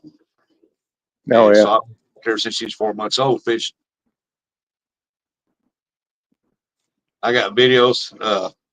Morning, Chris M. I've got videos. I got to get my daughter. I'm going to post one on my deal where she's little bitty. And I'm sitting there jigging for crappie, and she's got her little Barbie pole, and she keeps looking at me, and then she starts jigging her little Barbie pole. And I had to keep telling her, "No, you got a minnow, baby. You don't have to jig it. Just let it sit there. You'll catch more." She's a little bitty. She's probably not even. She's probably about 4 years old, 4 years old, something like that. Morning, Chris M. He said, "All right, let's go fishing." He done caught one. What was it, 23 pound? Yeah, 23.5 or something. Yeah, 23.5, 7 or 6. I can't remember. I know it's 23.5. I think 23.56. Yeah, somewhere around there. And it was a good one. Yep. What's that? Oh, that's foam. I was wondering what that white was going behind the boat. I was trying to catch some skipjack. All I caught was sauger. The other day we was watching the sauger guys fish, and they caught a couple skipjacks. Is that your bait on top of the water right there? That's that lazy rig. I'm keeping it right behind the boat. Oh, okay. Okay. I was wondering what that was. It kept disappearing and coming back out. Yeah. Sometimes you catch them like that. I've caught a skipjack and just laid the rod down there, put it back in the rod holder and go put the skipjack in the cooler and come back and another fish skipjack was on. It hit it just underneath the surface next to the boat. Yeah, they're surface hunters. They're always looking up. Mm-hmm.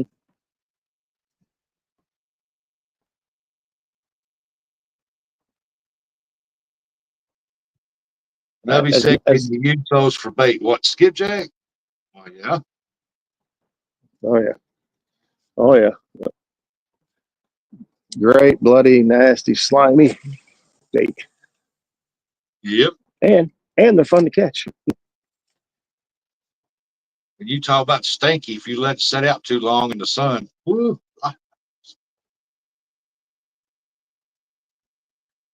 I get on ice like immediately. Yep.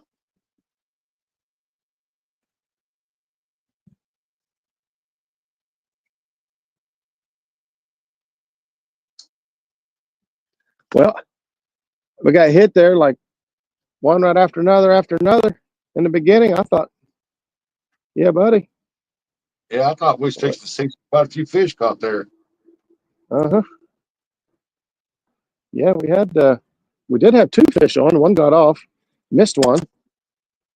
We almost got tripled up. I thought, oh yeah, here we go. Yeah. Came over on this side. It's a good call. We'll see what happens.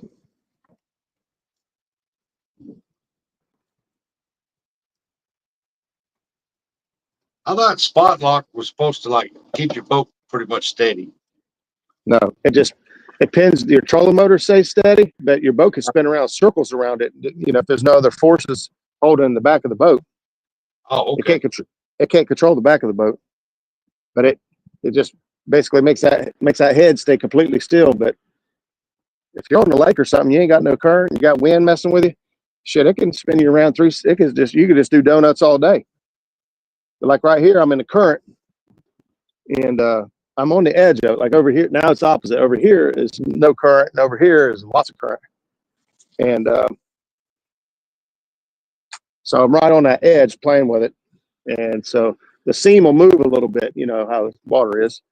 And 1 minute I'll be nice and steady and straight in the seam, and the next minute the seam will move and the boat will sway a little bit with it.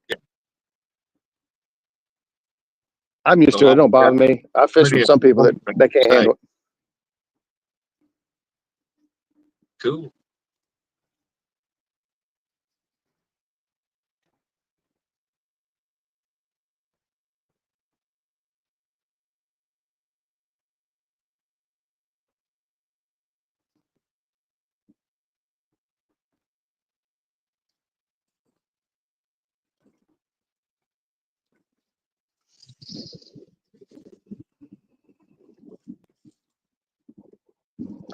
Come on, J Dog. We know you watching. Quit watching. Get up here so we can watch your fish. He goes, shh, shh. Mm-hmm. He's probably got fish on over there, laying all over the place. He just don't want to share. Come on, J Dog. For my birthday, buddy. I want to fish with some friends.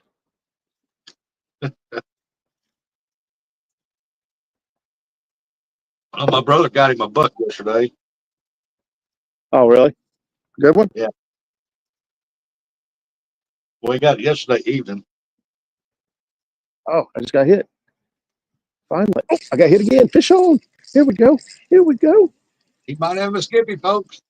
I might have. It is a skippy. I can feel him shaking his head. I just seen him come on top of the water back there, right behind the boat. Yeah, I can get him. Oh, there he is. There he That's is. a good one. The old lift. Oh, he's in the boat. There he is. There he is. Boy, he could look bigger down in that water. Oh, yeah. I got hit 3 times there before he hit it, so I'm going to try to hurry up and get back out there. Yeah, that means they were turning up on it. You know how it is. Half time you catch him in the forehead. I go back here at Walmart in the hunt section. I go back here where they got the their sunglasses back here. I get that $4 pair of sunglasses, man. You can see down in that water when them skipjack turn and hit up on that. That is an amazing thing to see. Oh, yeah, the polarized. It's good stuff. All my glasses got to be polarized. I fish too much. Oh yeah, I can't be without them. I'm out there fishing. When I'm on a live, it kills me because I can't wear them because I can't see the screen.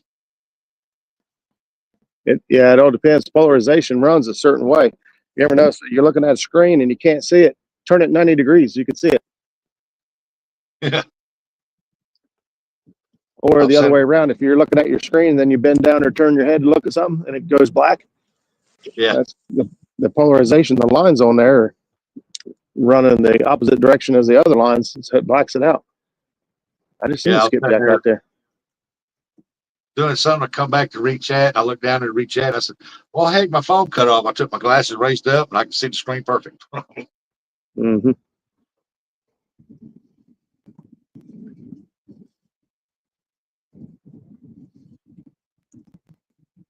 You know, I love fishing on cloudy days.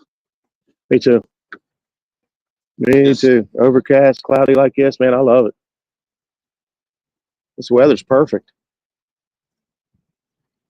Not the rub it in buggy, but you're missing out today. I mean, we ain't caught a bunch of fish or nothing, so.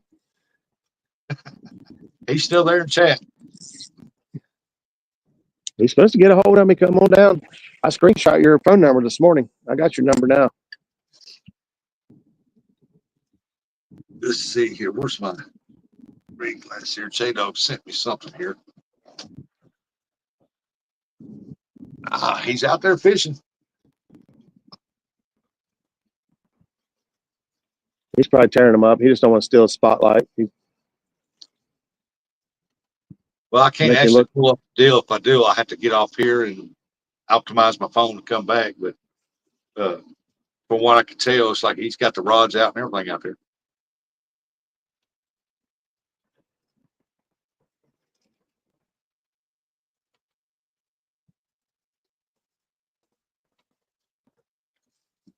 Yeah, I know, River Rat, you want to go fishing so bad, can't stand it. You don't go fishing unless the doctor says it's okay. I would not chance it, man. Yeah, that's what happened with Jackie's dad. He just got out of the hospital a couple of days ago. He's like, you forgot to pick me up. Like, you are not supposed to be out here fishing yet. They went into Kath's heart and was looking for problems. He was having in the hospital. Hell, he was in the hospital 4 days. He got out like yesterday, the day before. Like, I'm ready to go fishing. Like, you might want to take it easy. He had the heart attack he had and had to be rushed. I mean, you got to think, you know, you're actually straining when you throw the rod out and then when you're fighting the fish. Yeah. You might think I'm using all my arms, but you're using your chest and everything else too to reel that fish in. But here's something people don't realize is when you're on a boat, you use every muscle in your body, your back muscles, all your leg. You use all your muscles to keep your balance. You can see the boat's always constantly rocking and shifting and moving. You're using muscles the whole time to keep your balance. And when you get off the boat, you're tired, and people are like, I don't know how the hell you're tired. You've been fishing all day. I'm tired. Yeah. Yep. My back hurts. You got to get them sea legs under you. Mm-hmm. Well, I don't sit down a lot. Like that was evident when I went fishing up there and I was on the pontoon with John Order and I was wobbling all over the place when the waves come by. I'm like, ooh, you tell I ain't been on a boat in a while.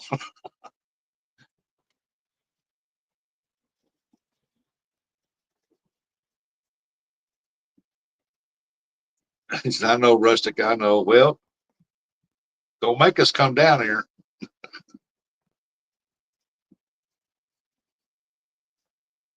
You wait till that doctor gives you the thumbs up, buddy.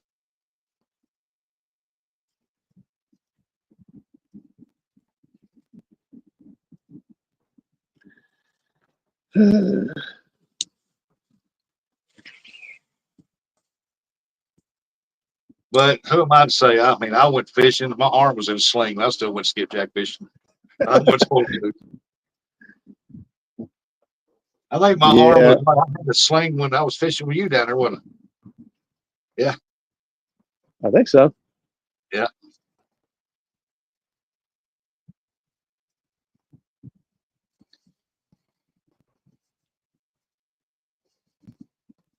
Yeah, because I had that surgery that February. Doctor was surprised I went all the way up there to CatCon. He said, "Oh, you can't go there. There's no fishing, no fishing." I said, "I'm going to a fishing expo." I said, "I'm not fishing." I don't know. And I think World for Dominic, man, he wouldn't let me carry nothing. He tell me, he said, "I got a size 16. I'll put in your butt." He's talking about a shoe, I hope. Yeah, it's his Foot. foot. Okay. Okay.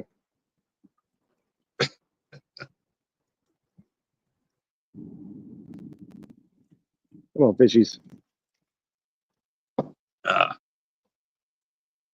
That's good, Rat Rod. You get stronger every day. That's it.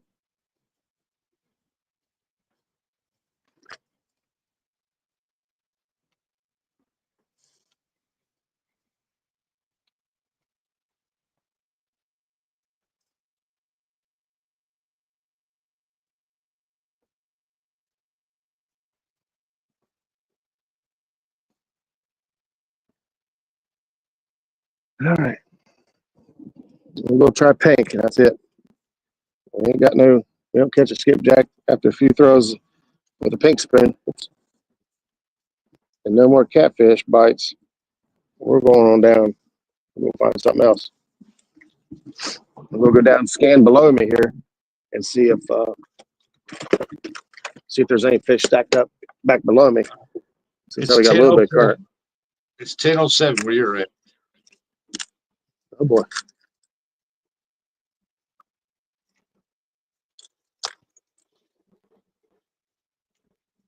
Boy, I really like them rod holders you got there. Which ones? The silver ones? Now the orange ones. Oh yeah, Smackdown. I like them. I used to run the other brand, but I always got snagged on everything because the little points down here on the end, the points stick up in the air, and man, they'd snag my net, they'd snag my clothes, it didn't seem like they snag everything, and I got tired of it. You talk about the wing nuts? No, the monster rod holders, how the prongs are sticking up Oh, in the prongs stick up in the air, whereas these are pointing straight down. You don't hardly ever snag on these. oh, gotcha. There's rubber coated prongs and they'd hang on everything almost. Morning, Shirley T. Zach's old boat had all monster rod holders, but it won that new boat and it had all Smackdown rod holders. And he's already said that he's like, yeah, I could see a big difference compared to how much I used to snag and fight the old rod holders compared to these. He said, I think I'm liking these better. Hitch by Hitch said, "Fish on." I'm hoping, buddy. We had one like as soon as we got over here. Chat here. Let me check my chat. Scroll back down here. I don't see nobody backstage, so ain't nobody kind of trying to come play with us.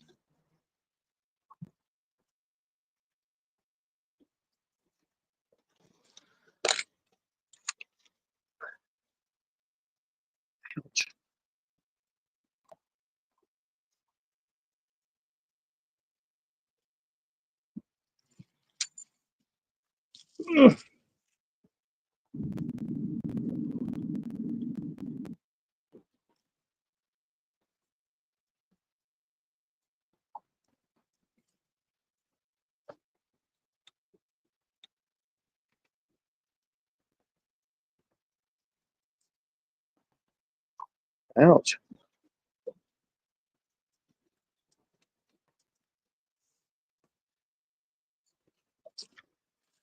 All right.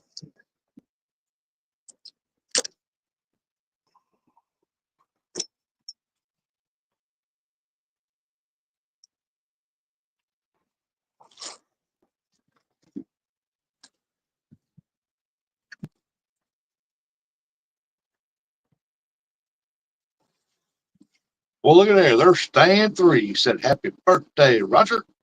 Thanks, buddy. Appreciate you. We'll be heading to see Stan 3 and the gang the day after Christmas.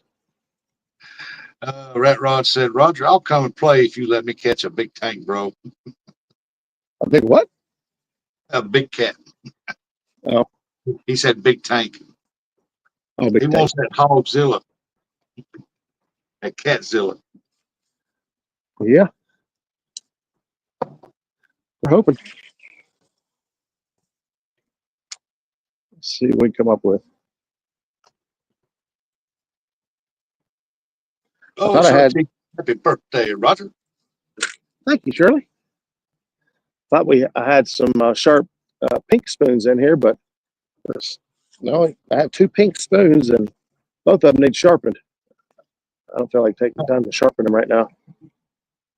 Always carry a fingernail file. That puts a quick little sharpening on them. Yeah, I've got a stone in my other bag, or in the other box there. Stan 3 said, can't wait, Roger. We're going to have a blast again. Yeah, buddy.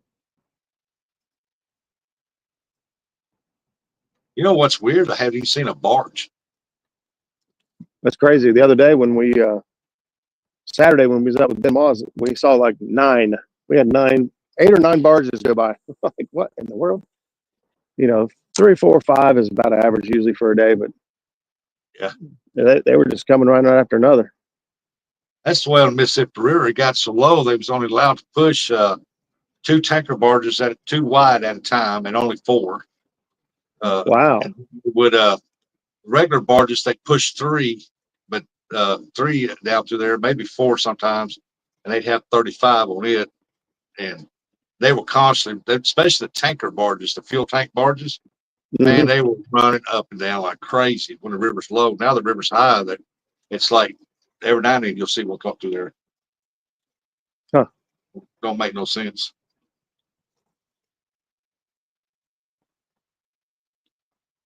Here they can only run them. Our locks here will only hold them 3 wide and 5 deep, so they'll take 15 at a time. But that's all they can handle. Every now and then they'll run more than that, but what they'll do is they'll push them all the way to the lock, and then they'll break them down, and push them through, and then pick them back up on the other side. Bill Moss said, definitely got our barge experience for sure. We also. Jackie said it's because I'm not on the boat. I'm not sure what she meant. She probably meant that she's probably done that 10 skipjack already. Oh. I don't know. I'm just. She says she's bad luck. She's always saying she's bad luck. Oh, okay. Well, you're not here, and we ain't done too great. Caught 1 skipjack, 1 bluecat, 23.5 pounds. Caught some sauger early on. I tried jigging like we saw those guys do. They were jigging and caught a couple skipjack while they were jigging. And so I was stopped and bought some jigs. I was like, I'm going to jig. I just kept catching sauger. Little ones, though. Under 15 inches.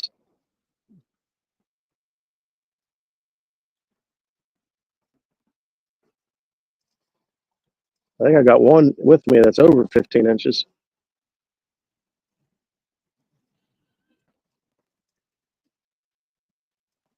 Can't believe I ain't even caught a white bass. I had the white jig on. I had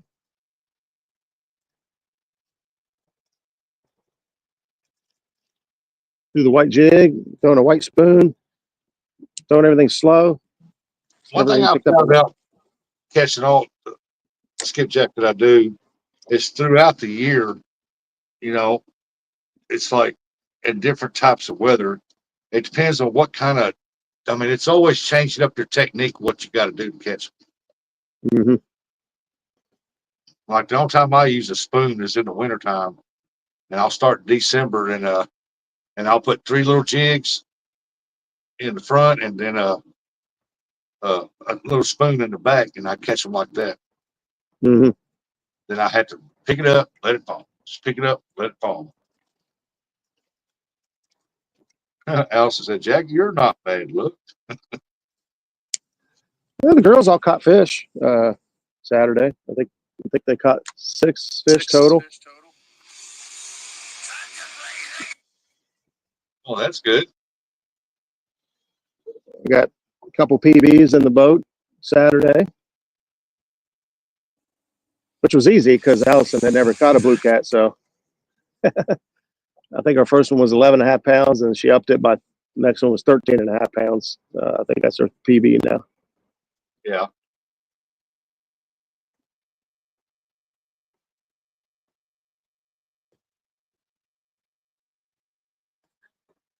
All right, My brother last cast.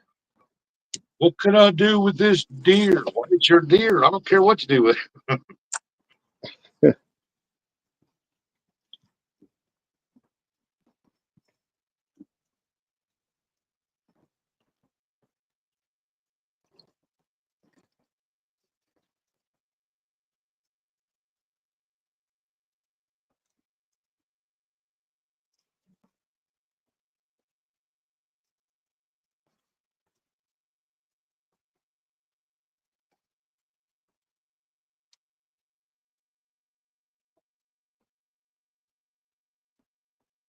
Yeah, I think it's time to move because you ain't got another bite since them 3 takedowns.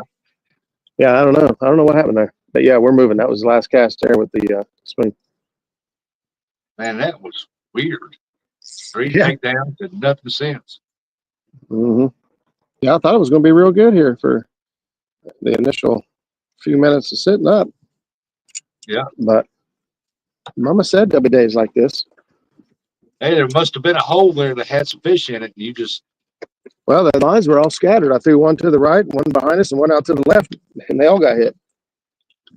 Oh, Benoit said, thanks to the muskrats, the video comes out at 7 tonight. Oh, boy. Hey, here's a question for all you in the chat down here. What time of the day, evening, night, whatever, what do you think the best time is to post a video?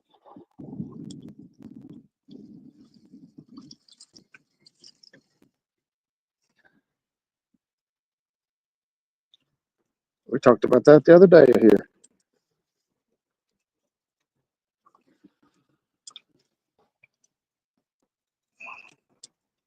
Because I've noticed that at different times when I post a video, I'll get more views at different times.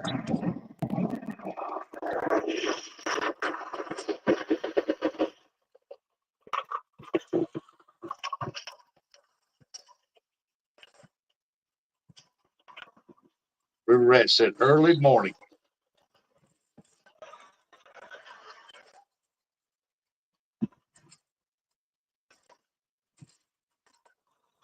I think that you are better off posting a video once it has a sweet thumbnail.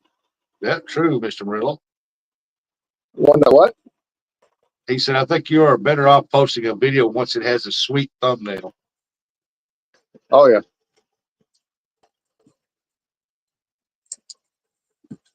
Yeah, thumbnail is important. Well, it's important, but have y'all noticed that y'all at different times? I know everybody's done it at different times. What do y'all think performed best for you guys?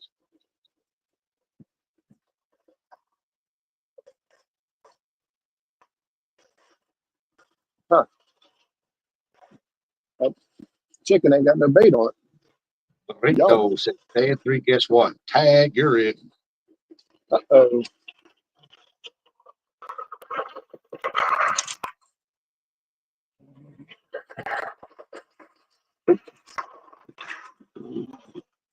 Between 4 and 8 p.m.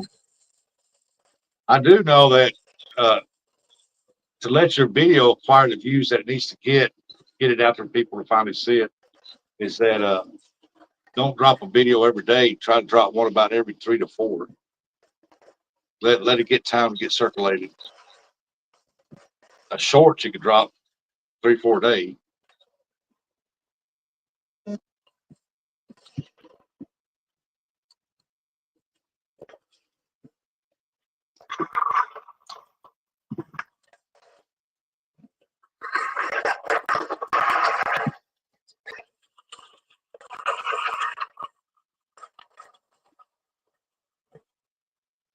And that yellow rod's got some pull down on it.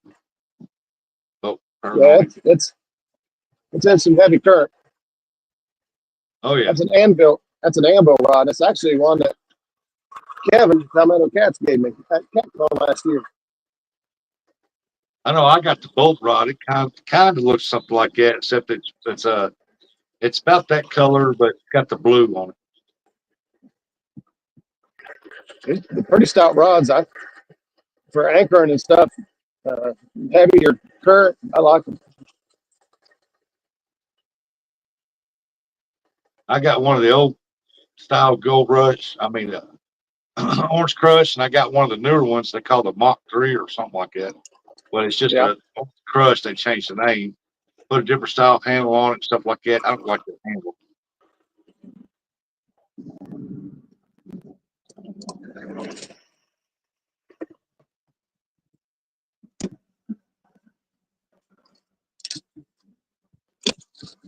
All right, we're fixing to move and try to do spot of water. That's it.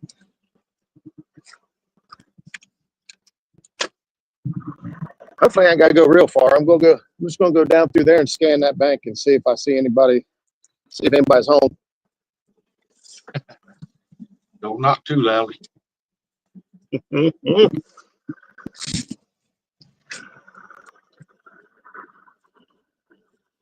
Go down there and scan and put this bird to work.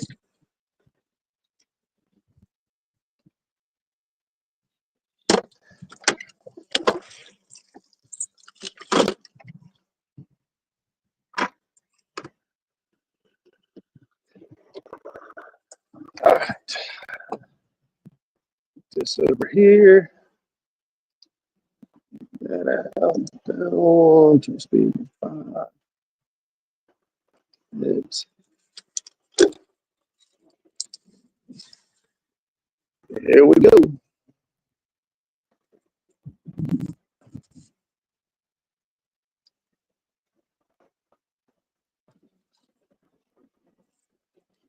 There's a good shot at the dam there behind me. Oh, yes, sir.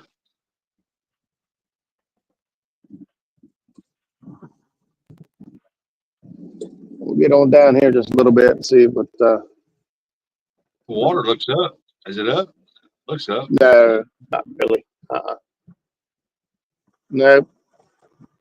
If a foot would be it.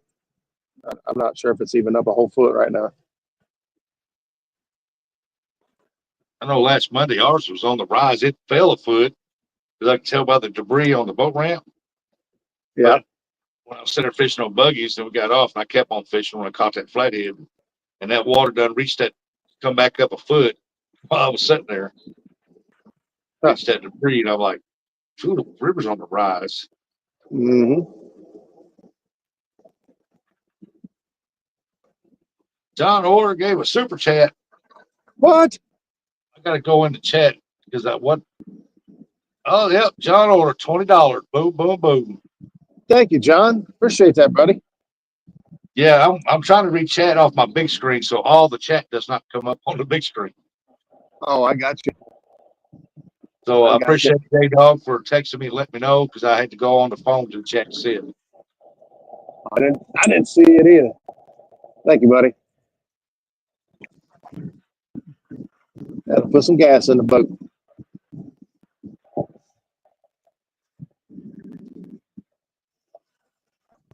Put some gas in the boat. Mm-hmm. Yeah, something bad about reading chat off the big screen. It don't show everybody's chat. Like right now, Yeah. if somebody typed in the chat and it didn't ever popped up.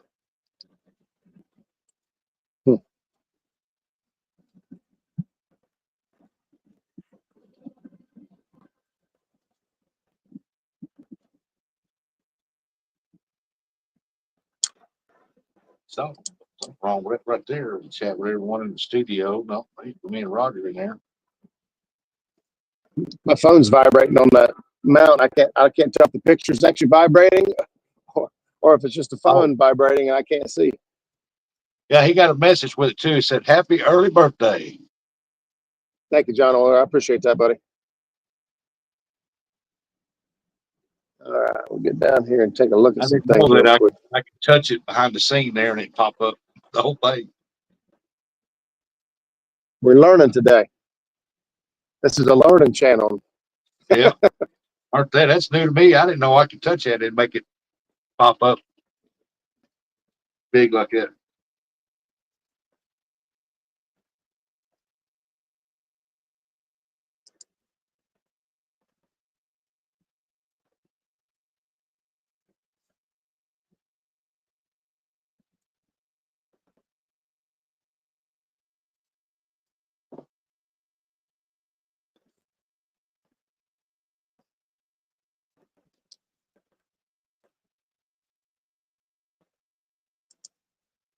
Oh, there's some fishies.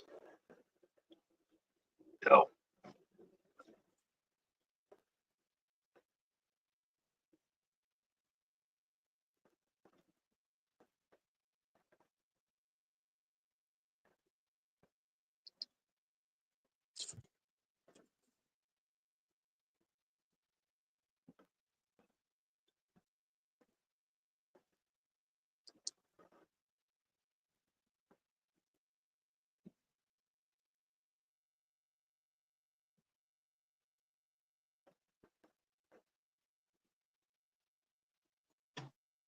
There we go.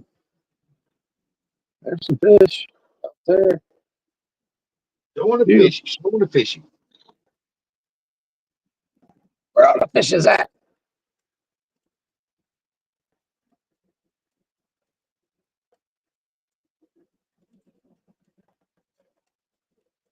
I'm showing a bunch of bait.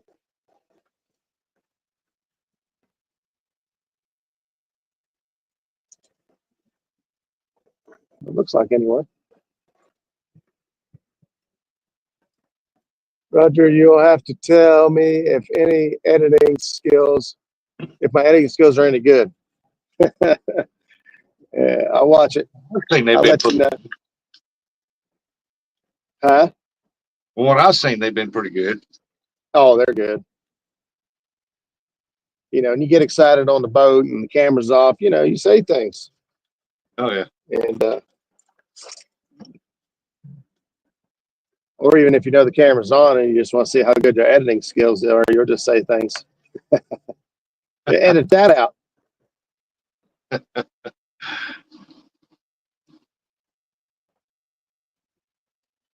You don't have to edit it. All you gotta do is turn the volume off on that spot. Yeah.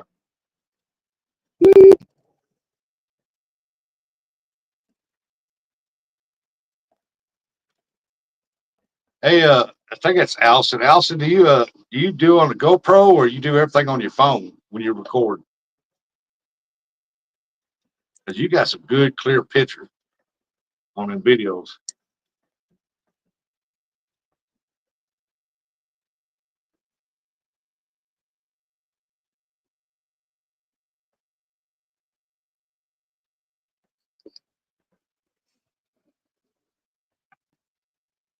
And there's the chat's pulled back up again.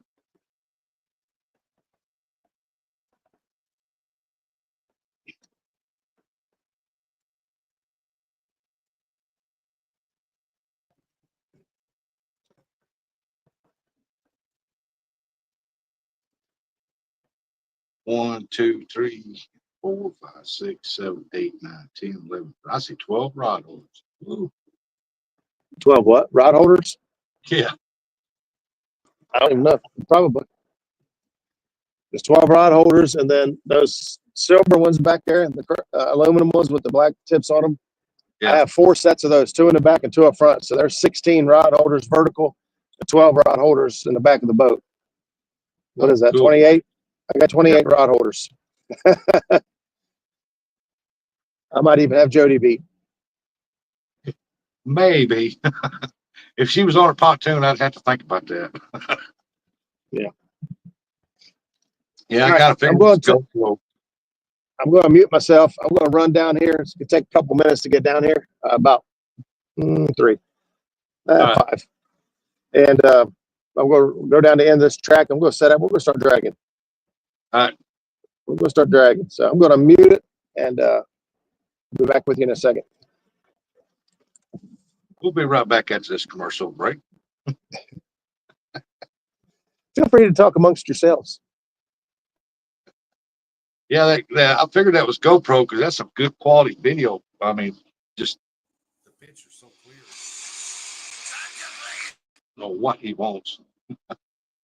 Send a voicemail. Leave me a voicemail. I might not get back with you.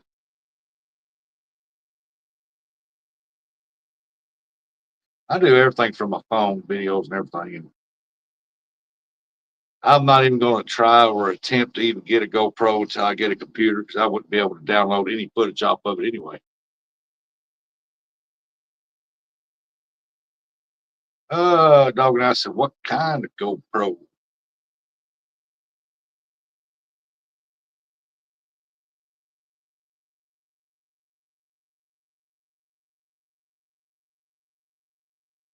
I like to get me a GoPro once I get a computer, but I want to get it set up, get it going, pause it, and then have it set to where if the fish gets on, and I can have it set for a video on, and you start recording right then. Video off.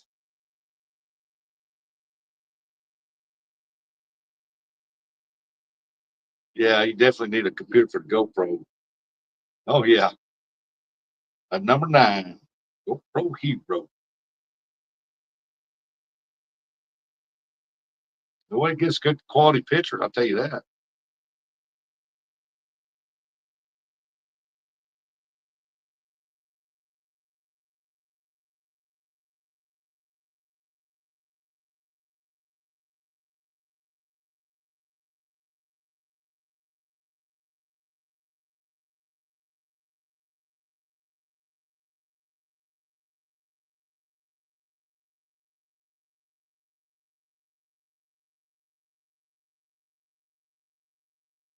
Yeah, I want to get me a desktop computer. That way I get a tower with a desktop where I can download nothing but my just find some good programs, editing programs, and put on there.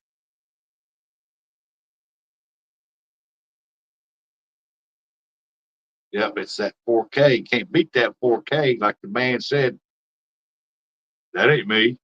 It's in 4K.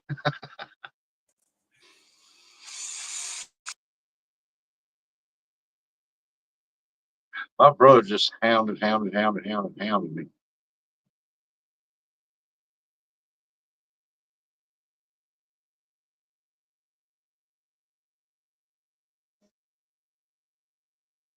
Ugh. Hey, Roger, I'll be right back, bud. Once you get parked, I got to call my brother. He said it's important. Y'all tell him, let him know. I'll be right.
That was a chilly ride. It's colder than it looked.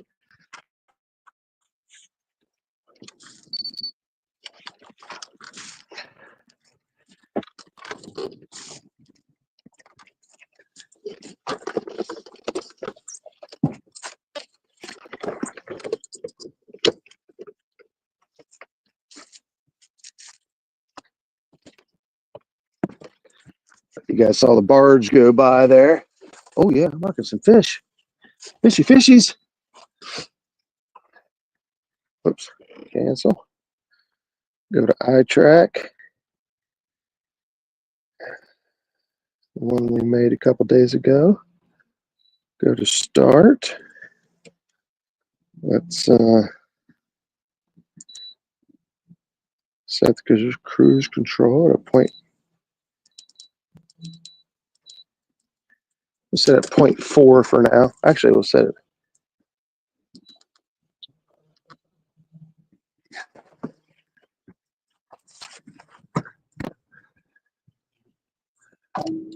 We'll let this thing try to get itself squared back out. I'm not sure if you guys can even hear me yet.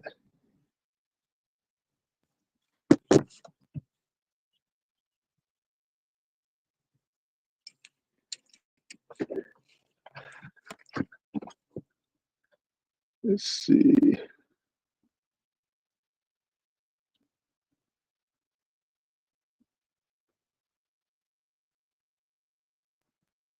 didn't let me add. There he is. Yeah, give yourself full screen. Can you- Yeah, my brother called me and said, well, what's that number to that deer place up there? But no, Oh, yeah, meanwhile, good, buddy. no, I didn't have to go to the bathroom. I was talking to my brother. Then my daughter called. And he's trying to call me again. No. You're a grown That's man. usually the way it is, ain't it? Yeah, you're 54 years old. They're gonna figure it out. Jason Lamb, good morning. Hey, Rat Rod, I'm glad they got your pole truck. Maybe they won't break this one.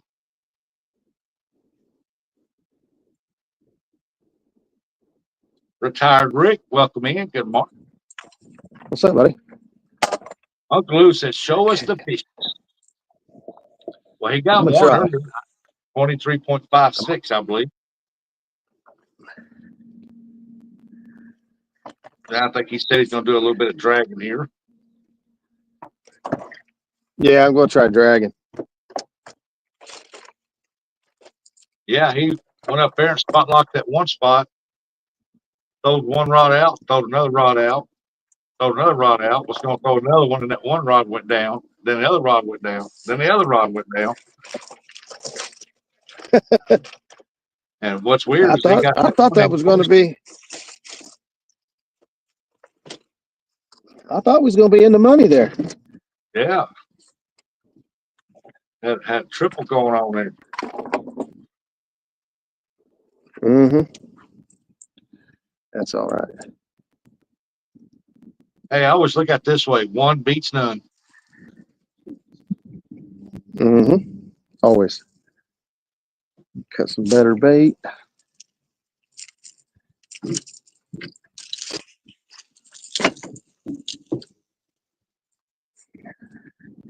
Right there, looks like it's good to go.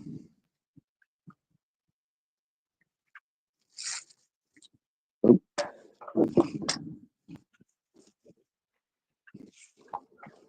Let's see. Everybody in there saying hello, everybody. Everybody.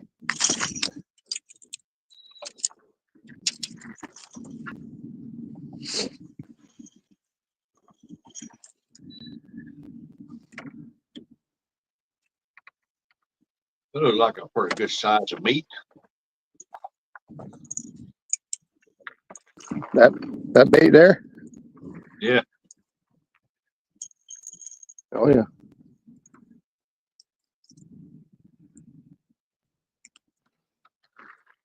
I like cutting them like that. They bleed a lot longer. They wash out a little bit quicker when you see that guy there. He's, Yeah. He's still got blood coming out of him.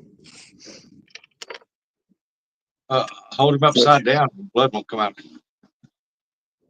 Yeah. Okay. Uncle Lou said, "Where's the guy who was going to show up? What's up at?" He's in the scenes back here sending text messages. Emojis.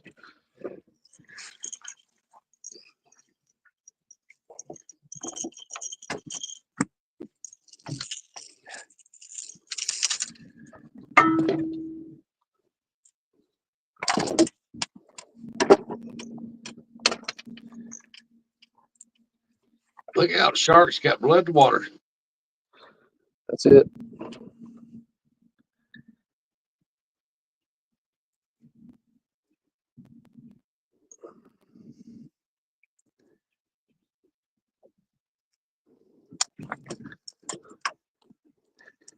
Forgot I got that skipjack in there. He's getting ready to get cut up.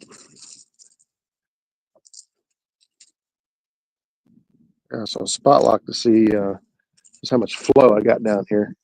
There's more flow than what we had the other day, but it's a lot.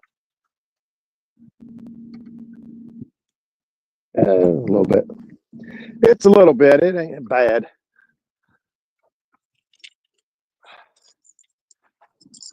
Use Jackie's rod here.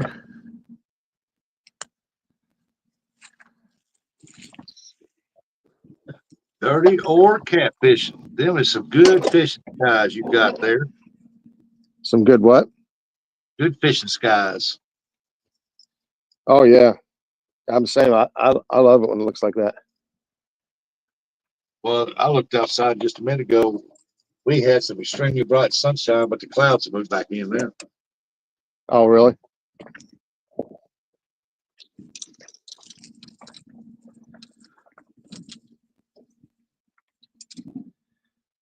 Get everything baited up here real quick, and then we'll get underway and start slinging some baits.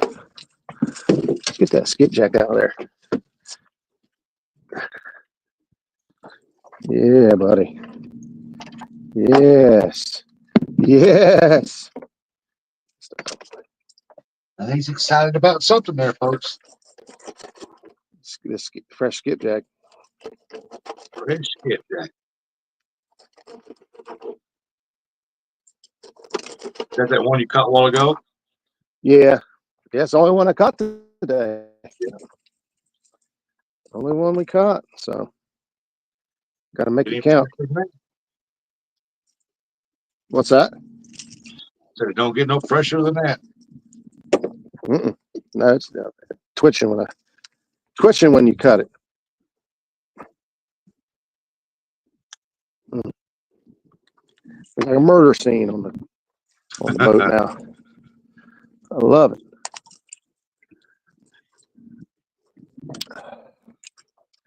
Just swapping a couple of these rigs out for the rigs I had. I was anchoring it. I don't drag a Kentucky rig. It just asks them for trouble. If you don't get a float or something, get that up off the bottom a little bit. You're just asking for it.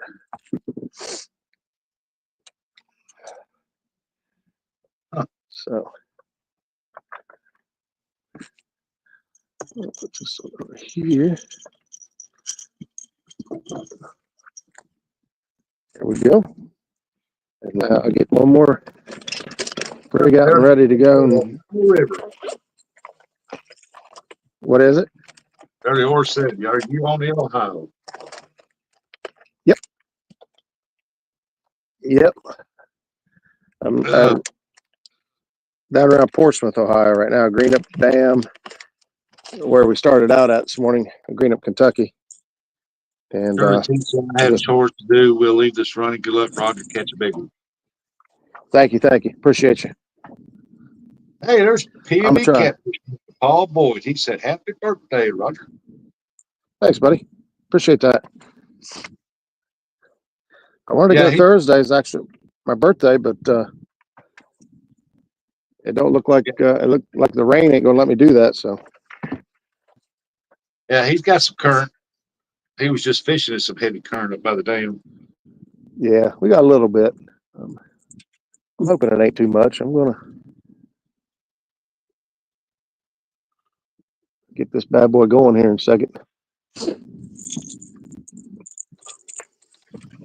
Yeah, where he's at right now, the current's nowhere near past what it was up there by the dam. Oh, no, it's different animal there. Yes.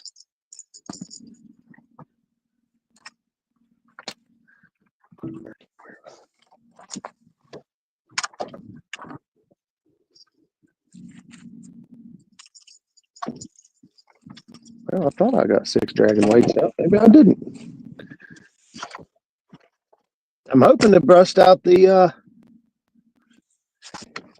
OFOA sling today. I'd like to have somebody in there worthy. What do you guys think? Who knows? You still might have to, or get to. What's that? You still might I get to know. break it today. I hope so. I hope so. Piece of bait on this rod here, and then we're going to start moving forward. We're going to start moving forward with our plan. Me, I just used one of the wife's old purses. Yeah, well, that might work. Well, they're big enough. I said, won't you just carry around a suitcase? All right. So it's like, can you go out there and get my purse? Yeah, I'll run out there and get it. I come back in. I said, ain't no purse out there. She goes, that bag out there. I said, my goodness.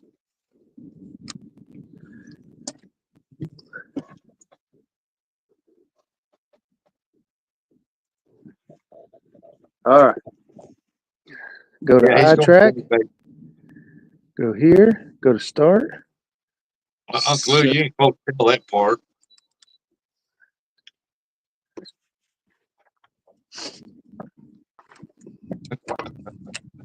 Yeah, he's going to start dragging.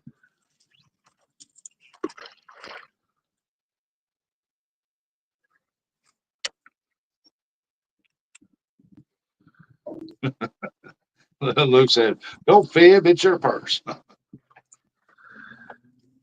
Well, we don't judge. I'm just kidding. If you have a purse, I'm judging you.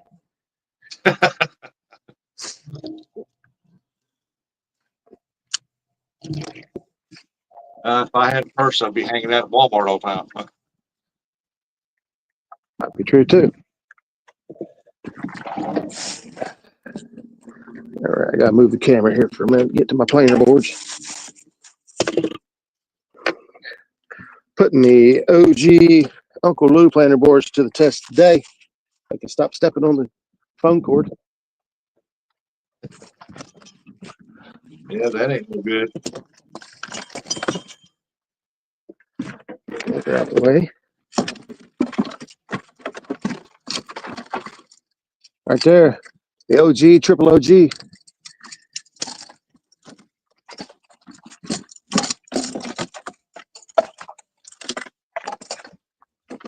Did they used to be purple or they've always been pink? Oh, he changed colors. I mean, there's a blue and green one. There's purple ones. There's blue ones. There's red ones. We got them all. Whatever your favorite flavor is. Whatever trips your boat, huh? Yep. Float your boat. For me, it's water. Water floats my boat.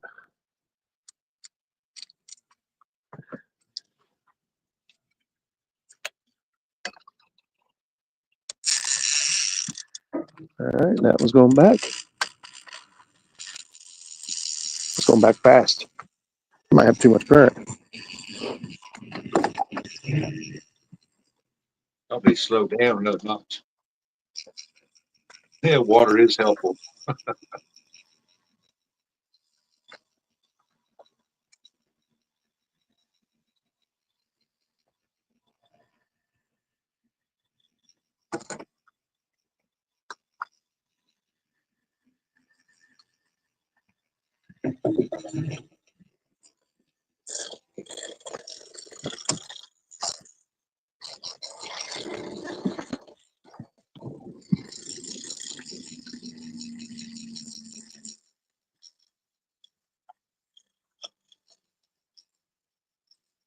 Well, if you already got the line out already, you just putting that on there. I put some line out. I get it down there and then. Okay. I drop it down and let it hit the bottom. I get a little bit of slack. Then I clip the board on. Okay. Well, look at that one going across the yeah.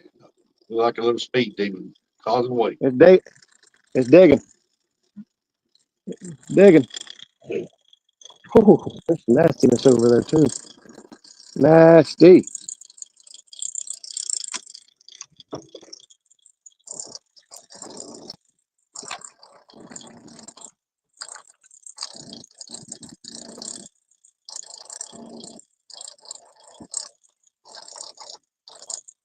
Yeah, that board looks like a shark scooting across the water.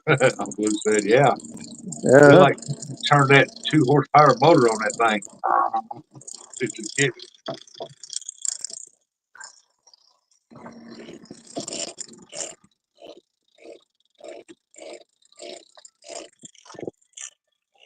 Somebody's calling me. No. You'll have to wait.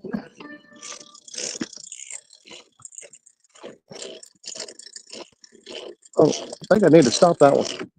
Way out there.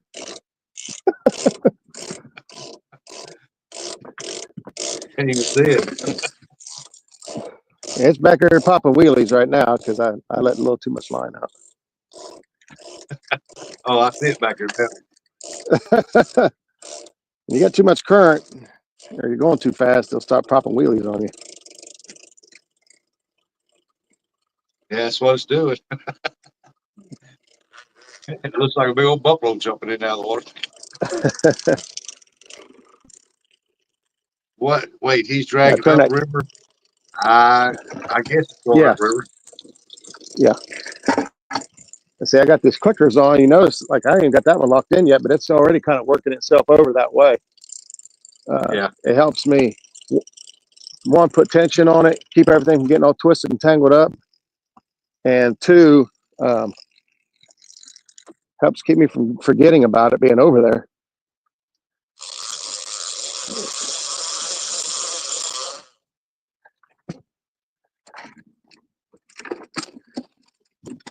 Now all I need to do is see one of them I need to make sure they're hitting the bottom. So I need one of them to start starting to hang up a little bit and try to hang up.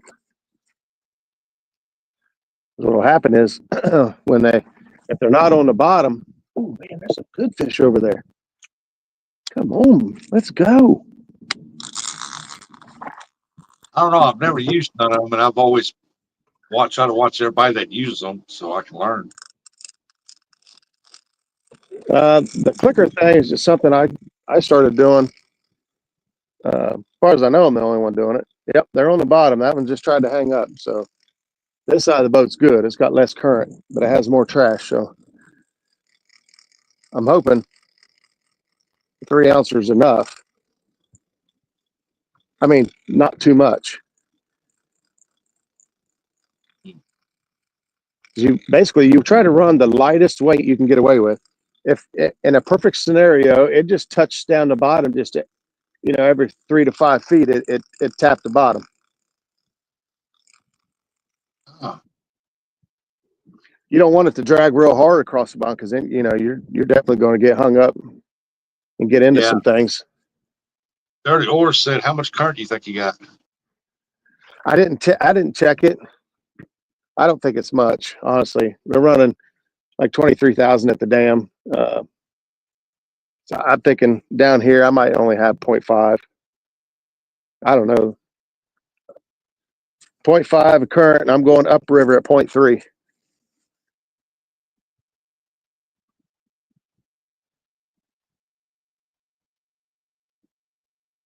I didn't Those think the outside boards. supposed to be swinging out that far. As long as however far you let the line out. Oh, okay. Yeah. Now look over here. These boards over here, they'll try to pass. They'll pass the boat. Yeah. I see that backboard starting to fall back a little bit. It's because it's trying to. it's getting hung up a little bit. And it should pull free. We lost a couple rigs the other day, but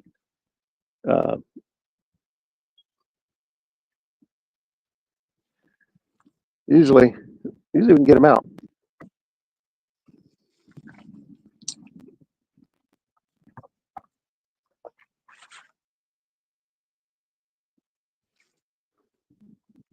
I pulled through some nasty trees.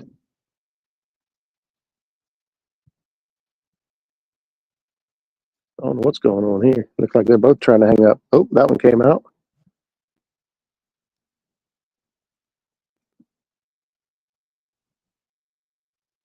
Yeah, That one came out.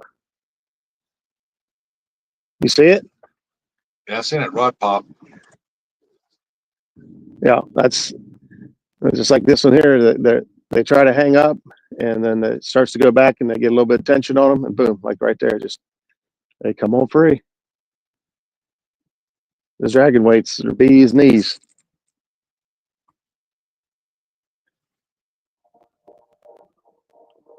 These rods out here, they might be.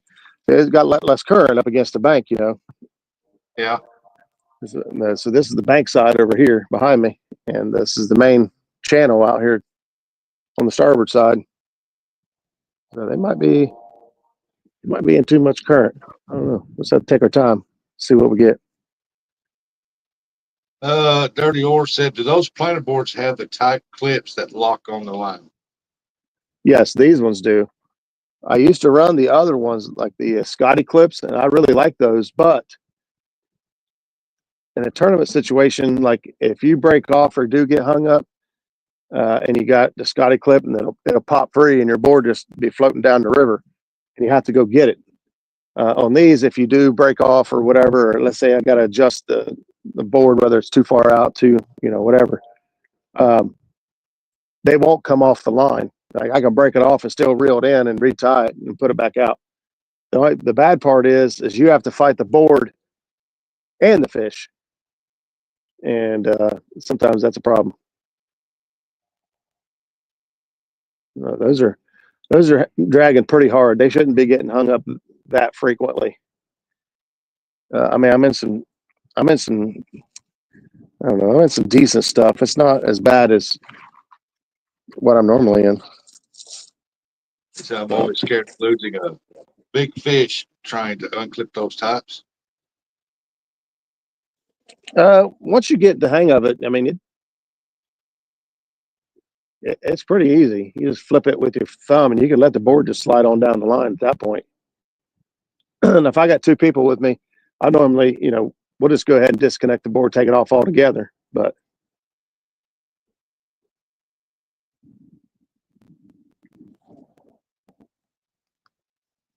I'm going to have to bring these other ones in. They're out there dragging too hard. I'm not convinced they're even touching bottom. Yeah, not like your most side did. Yeah, that's why the rods look like they're bent down as hard as they are, is because they got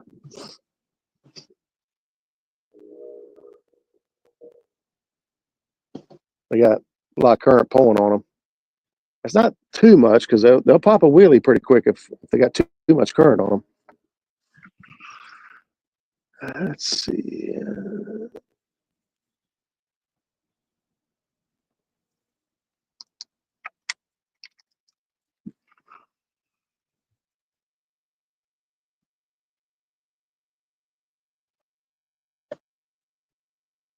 I'll show you here what these boards are all dragging through. I'll show you what the graph looks like. And then you tell me if you would drag your dragon weight through this.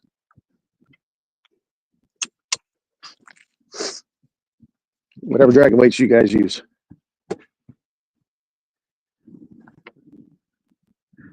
This is all the left side of the boat towards the bank. All the trees and stuff out here. That's what we're dragging through. Trees and more trees. Would you willingly go take your bait and rigs and hooks and everything and drag it through that? I guess if you want to catch fish, you probably would. Before I started using these dragging weights, my answer was no. I was like, hell no, I ain't trying to drag through that. You're just going to lose everything. And you still will lose some stuff. I ain't going to say you don't ever lose stuff, because it does. It happens. But we get away with it enough we try it all the time. That's what we're dragging through. That's what I've been catching the fish out of, is that wood. Dragging this bait right through the wood over there. Yeah. Uncle Lou said, you betcha. That's got, well, I would drag mine through that.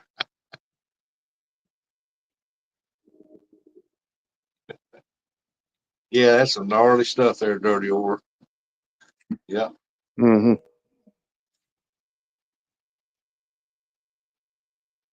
There's tricks to it. Like if you do get hung up, especially like we got a little bit more flow today, a little bit. If you on these dragon weights, the way they're designed, what kind are they? Dirty South. Dirty South. Dirty South. See, if you pay attention to the lead right here, the lead stops right here on this dragon weight, and from here up, it's got like backing foam or something in it. So if I drop this in the water, it just stands straight up like that all by itself. So if you're dragging and you get hung up, sometimes you get pulled in there. If you just give it some slack, it'll try to stand up, and then when you pull on it, it'll just hop on over whatever you was on. But they're weighted to where they kind of ride at an angle. But I'm telling you, there's lots of dragon weights out there, and obviously use whatever you have confidence in. But we have a lot of confidence in these. Oh, Blue said that's a good looking structure. Good looking what? Structure you got down there. Oh yeah. Oh yeah.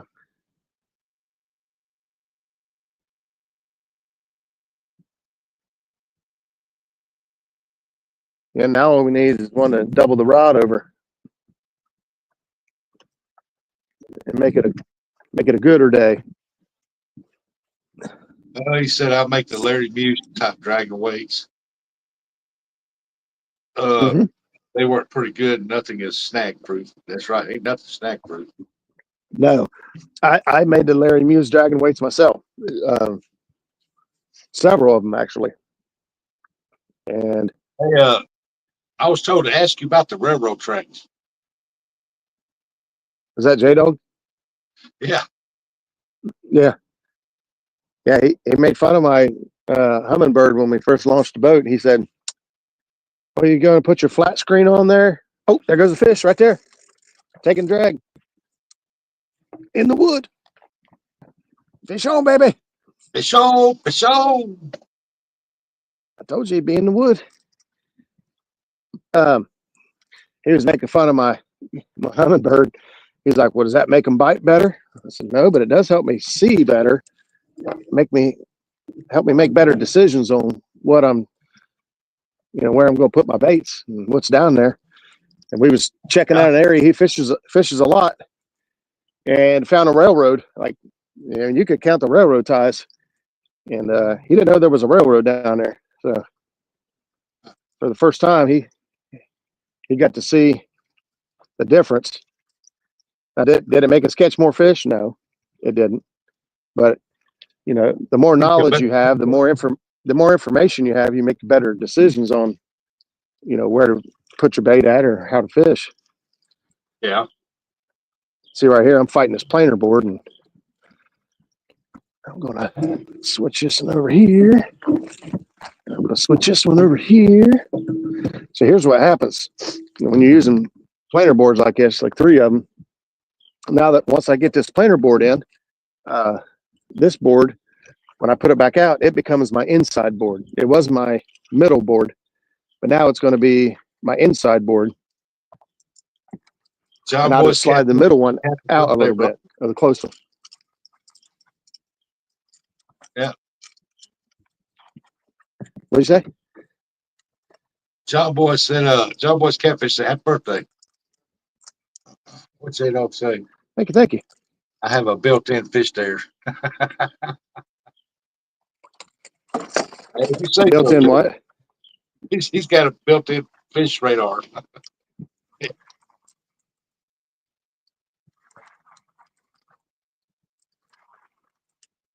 I know I fished up there at Wapella, man, for many years, and I went out with a friend in his boat, and he's got one of them. And I was looking at that, we was going to cross there. I was talking about, I said, I never knew that there was railroad tracks down here. And he said, oh, yeah. He said, they used them when they dug this out. And I said, I never knew. I just knew that was a good path out there to catch good crappie. Right on top of the old railroad bed. There he is. There he is. Bugman said, did he say gator? I don't know. I think he said fish are. Fish are. That's what he. It sounds like gator. Come on up here, little buddy. I'll get you. Come on. He said, I'll get you one way or another. I'm going to get you. He ain't wore out yet. He ain't done Crank him fighting. up. Oh, I heard that's There bad. he is. In the net. In the net, folks, in the net. Looks like another pretty good one. Ain't bad. Bugman said, but J-Dog, you have to clarify. Everything. Oh, yeah, that's another good one. About another 20-pounder right there. No, not quite 20. No, he's low teens. Low teens, I'd say. I knew that would wake my phone up.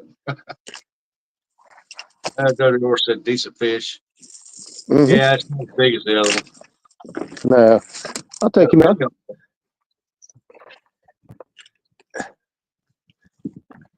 Feisty. Feisty. Yeah. Here, we'll weigh him for you. I'd say my guess is 12, 13. Maybe. Yeah, I'm saying around that 12, 13 pound mark is what I think. Dirty Horse said 14. What do you guys think? 12.8. 12.8. That's. Did it catch any fish? The other say, what? There we go. There's your weight. 13.60, 11.7. Who said 13.60? Benoit ladies. 13.60. Dead on. Oh, look at there. They can see in the future. There you go. So awesome guess. Awesome guess. Yeah. Yeah, beautiful fish. We're gonna let him go so we can let him grow. Oh, did you and J-Dog catch any fish the other day? Yeah, J-Dog caught a little flathead, and I caught a little blue. Blue, I think, was around 8 to 10 pounds, somewhere around there. Okay, Uncle Lou's wanting to know.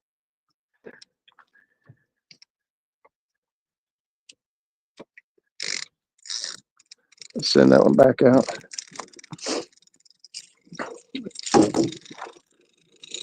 Okay. You said great guess, Benoit. We all know my weight guesses are off. Who was that? That's what Jackie said.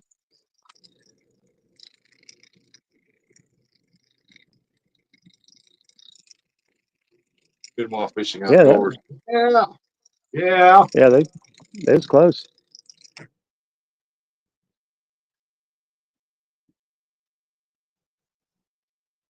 We came out the other day that we had, I think they was running about 16,000, 15.8, something like that through the dam. They're running 22.9 today, so just a little bit more flow. Oh man, I should have put a 2 on this and seen if it would drag. Matter of fact, I'm going to. I'd rather be running 2s. So I want the lightest I can get away with. We'll put a 2 on here and see if it still touches the bottom every now and then. If so, I'm going to swap the other ones out to 2s.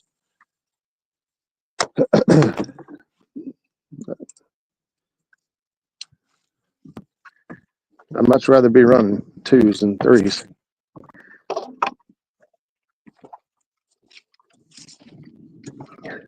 Was Jackie in here? She see all that one? I don't expect her to see much because she's working, but let's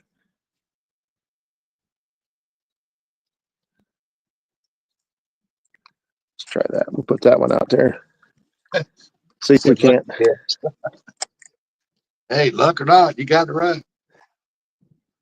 Jackie said, "I'm That's here. it. I saw that one." There you go. Good girl. She's busy at work. She's the boss. She doesn't like using that word or saying it, but she is. Bad thing is that she comes home, she thinks she's still the boss, and she ain't. Okay, we both know she probably is, but Dirty Ore said, "How fast a current have you ever successfully drugged upriver?" Honestly, if it's over 0.5 to 0.7, I start suspend drifting down. So honestly, I'd say that 0.5 to 0.7. Yeah, I'd say probably 0.7 is about the fastest I drag down or drag against the current. Now I want to Otherwise, ask I you, just start. those dragon weights you got. I mean, the lighter the lead that's in, the less lead it's make it lighter. Has it got more foam, or the heavier Yeah, they get less foam? And well, both. So the lighter the lead, the less the foam, the shorter the dragon weight. So let me show you here in a second. I got okay, this I board got here. So these boards are on the bottom. That one just hung up. So that's fantastic. That's good news. Not good news I got hung up, but it came out. But good news knowing that it is, that bait is on the bottom. okay. Enough to hang up. Those boards are popping wheelies. I've seen people have dragon weights back here, and when they go to pull it up, it's like it's 3 foot long. Like, man, Yeah. that's a long dragon weight. So these are 2 dragon weights right here. Yeah. This is 1.5 ounces, and the lead is right there. Yeah. And that's all foam. This is 4 ounces, I think. And the lead is there. Okay. And the rest is foam. So there's your difference. So honestly, when you add the foam to it, it takes away the lead. So like this might be 1.5 ounces of lead in here, but when you add it to water with that much lift, it's not really 1.5 ounces anymore. It might only be 1 ounce. Same with this. This might be a 4 ounce lead, but with that much foam lifting it up, you're only getting the effects of maybe a 3 ounce lead. Okay. So it is, kind of, it is a factor. But once you do this for a while, you start to learn, what you can get away with and what you can't. I always try to start out light as I can, and then watch my rod. So what happens is on these dragon weights, and most dragon weights are this way too. If this thing's not on the bottom, it goes down there and it starts doing this in the water as it's pulling through the water. I don't know why, but they just do this. And you can watch your rod tip start doing that as this thing's wobbling back and forth off the bottom. Then dragging the bottom, you see some stuff going on, but it's not consistent. It's not this constant wobble. So Okay. it takes time to get used to. It's just like any other technique of fishing. It takes a while to perfect it and learn the ins and outs. Jack, Also, that's what's great about our fishing community. Yeah, Jack. He What's that? just went to 13.60. He said it stopped raining where he's at. Oh, really? Dirty Horse said, "What was you going to say about Larry Muse's dragon weights or something like that?" Honestly, I made a shove them. They did okay. They were bulkier using. I think I was using 3/8 tubing.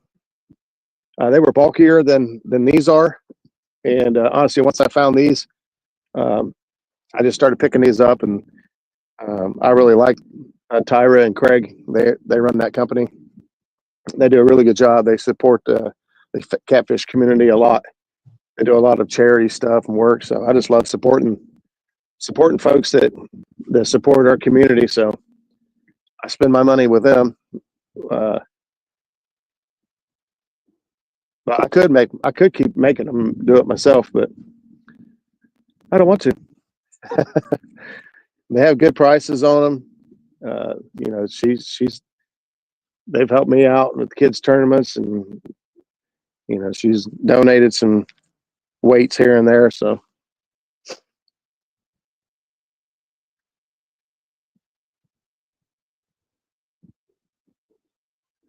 that 2-ouncer is on the bottom.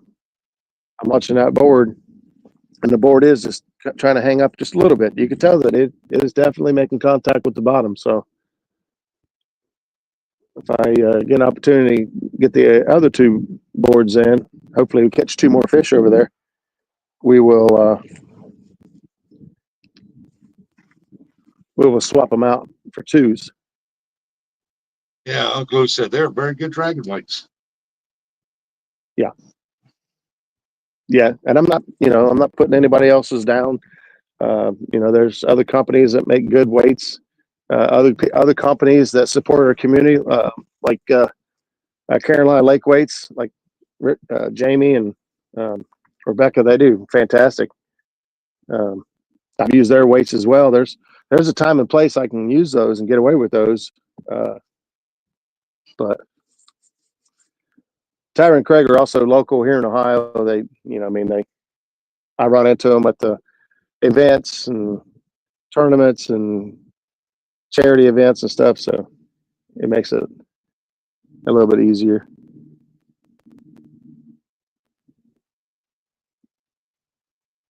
I think it's Allison said Tyra and Craig do a lot for Sandusky Bay and cleans up there. Yeah, they do a lot of stuff for the community. They do stuff for the catfish community, like not as much as the YouTube community. I mean, they've donated to like all of our kids' events and stuff, and they've helped out with other things in the community.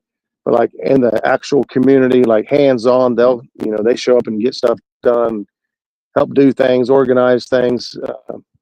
They're just good, solid people. Good people to call your friends. Can't forget the FOA dragon weights, baby. That's right. Yep. Freddie's got good stuff over there too. Then he turned around and said, I like the tickler dragon weight the best. The bottom ticklers, the bottom pounders. I'm not sure where it comes up with these names. Somebody needs to take that channel off his TV, but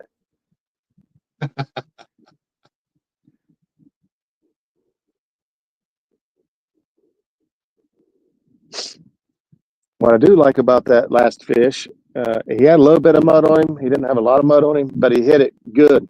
He hit it good and hard and took it down. He didn't just sit there and tap on it and peck on it, whatever. It was a good solid takedown. Same as up at the dam. The takedowns we got were good solid takedowns. That's what you want. Yeah.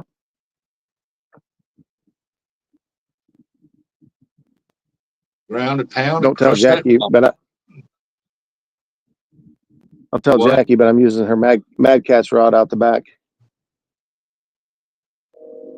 Oh, I won't tell her. Her pink Mad Cat's rod is out there with the 10 fathom on it. That little shit. checked the mail one day, and there was a box sitting there, and I seen it and opened it. Pin Fathom. I'm like, oh, sweet. She got me a new reel. She said, don't touch it. That's mine. What? Are you serious? She's like, yeah, that's mine. It's going on my pole. I was like, dang. She said, It yeah, did I too. already saw it. Yeah. She said, Yeah, this she's one. got me.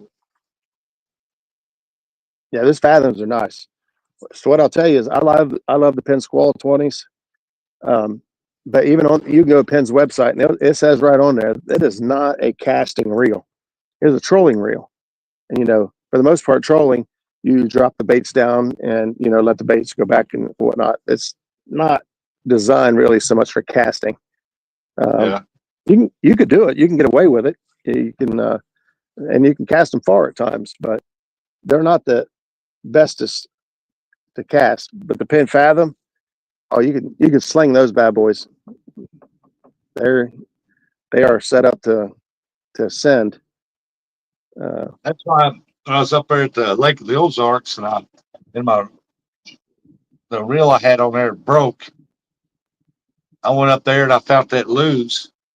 I can't remember the full name of it. I don't know if I have the box right here.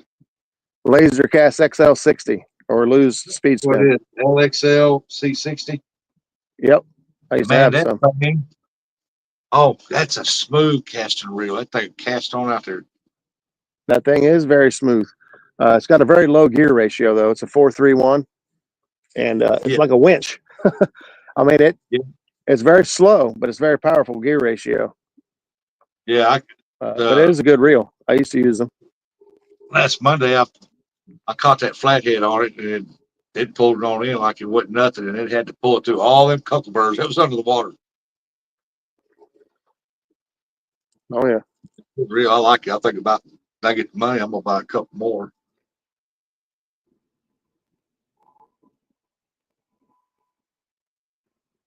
On a Fathom, I'll I'm tell you, getting for the it. money we've been buying the PC Fun Chaos 60s, man, for the money. Those are the best budget, in my opinion. This is just my opinion, but in my opinion, they are the best budget reel that I've found. $50, Which one? $55. You catch them on sale all the time. What's that? What's that? What reel is that? The PC Fun Chaos 60. Oh yeah, I got the 50. Sometimes it'll throw out perfect. Like the last time, I was trying to reel in a flathead on, and it acted like it wanted to slip, and I couldn't figure out what was up with that. And I got it tightened all the way down. Oh, It's still just got hit. Just got hit on the first rod over here to the right. Something smacked it. Warstock, good morning. He said, I noticed that when I got the Penn Squall 20, it doesn't cast like the PC Fun reel I got. Nope. But I Nope, do. They're. You gotta put some weight on them. Now, you can't cast an ounce or two with the Squall 20, but if you put 8-10 ounces on it, you can send it out there all right. It just takes some weight to get it going. These PC Funs, you can cast them like a bass reel. I mean, line comes off really smooth on them. I think we're up to like 4 or 6 of those. You got hit again. Come on, get with it. Here I was talking about them just taking the rod down and not pecking around on it. Now I got a little pecker over there. I think Right, little channel cat. he likes the Penn Warfare or something. Those aren't my favorite. I've used them or I played with them. They're real clanky. I don't know how else to explain it.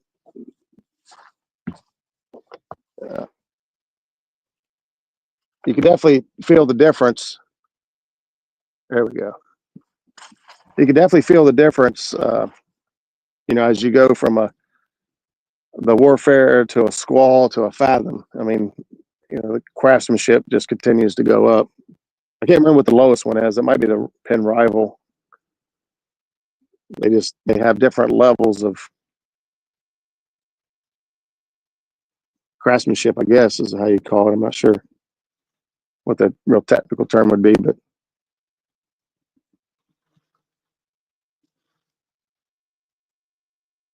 but man, I didn't want to do that rustic. I had my drag messed up before. yeah. Now Zach used to bump with a 50, and he hooked into a 60-pounder at Wheeler Dam that took off squealing, peel and drag, and he tried to engage it, and he just about sheared off all the gears. He actually still uses it. It still works. It just makes a lot of noise, but not ideal for extreme contact. But as far as like 99% of the rest of your fishing, I think they're great. That's two of them over there on the right. The farthest right two reels are PC Fun 60s. That next one is that's a whole Ancient Mariner setup, Ancient Mariner Challenger rod, and I can't remember what they call that reel. I originally bought it for bumping, but the line guide doesn't move back and forth on it. It stays stationary no matter what position it's in. And when you're bumping, if your line guide's clear over here, but your line is coming off over here, it makes a hard bend, and it's all about feel when you're bumping. And I want my line guide to move as my line's going out and coming back in. So I retired it as a bumping reel and turned it into a dragging reel, and it's working really great for a dragging reel. Has a lot of line capacity. It's got, I think it's like 33 pounds of drag. It's got, I can't remember what the ratio is, but it's got good line pickup. It's fast, big power handle. So I retired it as a bumping reel and went to the dragging reel. And my bumping reel now are Akuma convectors.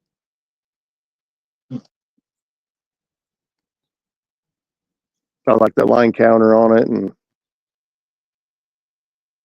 I can't remember what the name of the size is on it, but the Akuma convectors is, I think me and Jackie both have one, and she got me something else, an Akuma something. Komodo. She got me a Komodo.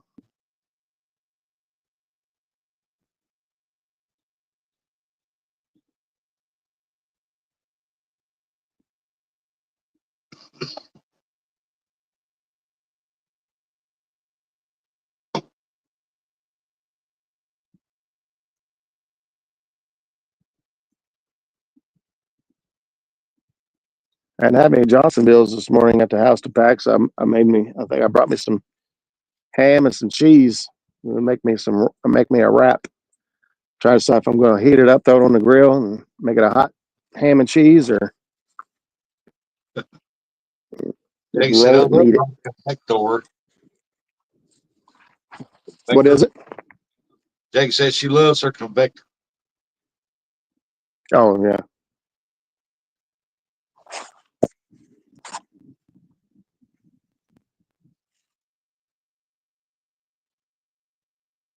Yeah, the line counter comes in handy too at times. You can just kind of see how far back you are.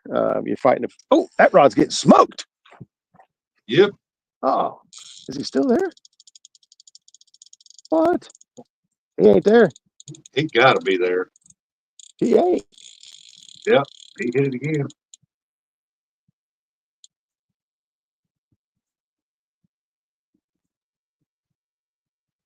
Bending it down. What in the world?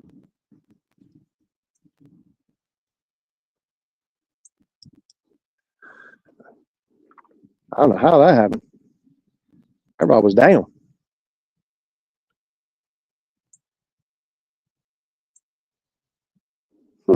That happened on me on the river here about a week or so ago.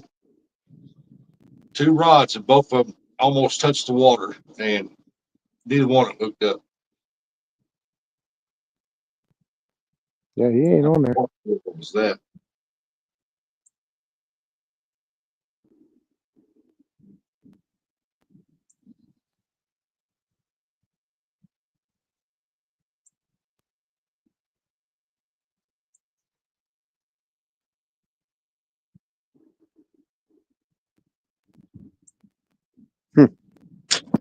Well, I'll be.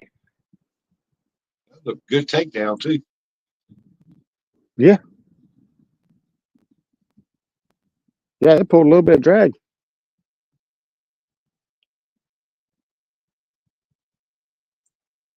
I don't have the. I don't ever lock the drag way down. I want it to pull a little bit. It puts enough pressure on it.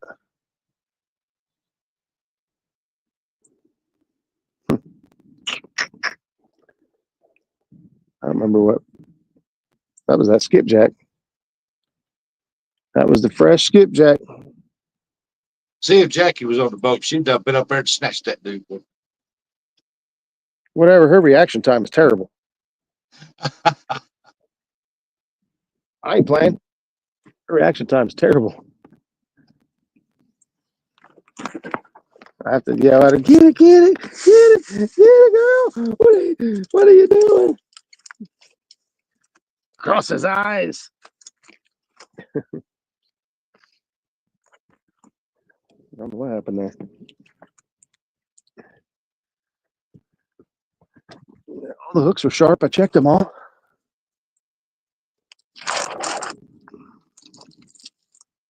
Look, give me a second. I'll be right back. Yeah. All right. Wait, eat me a string cheese.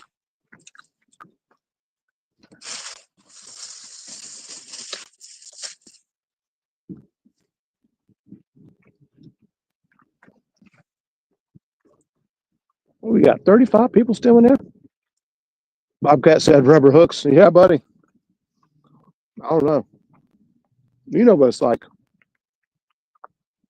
Especially when you're bumping and grab a hold of that thing and take off.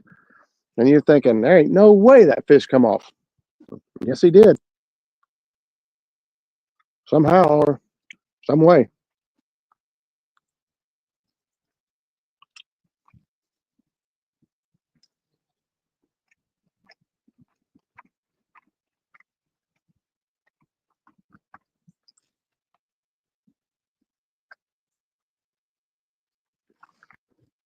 Like for one of these bad boys to hit it and quit it. That's right. That's what that one there did. He smoked a rod, man. Board was under, pulled some drag. Nobody home.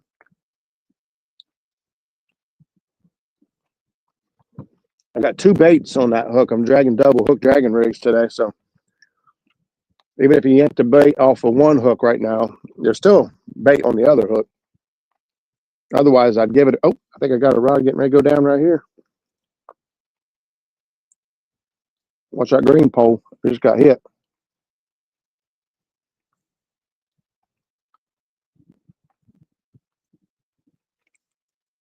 Oh, there it goes. You tapped it again. Come on, little buddy.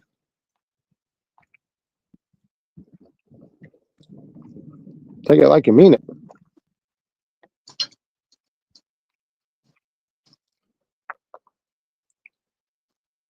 Keeps hitting it. Keep watching that green rod over there on the left. You're working on it. You just can't get enough.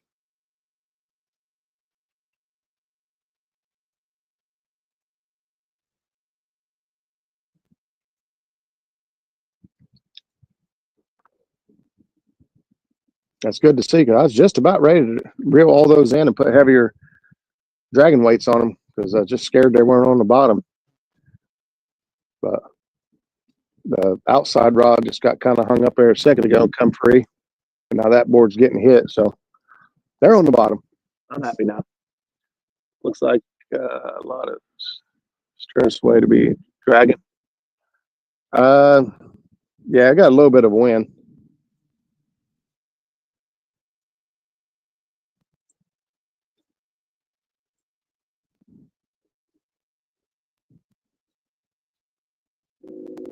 We got a little bit of wind. I ain't put no drift sock out.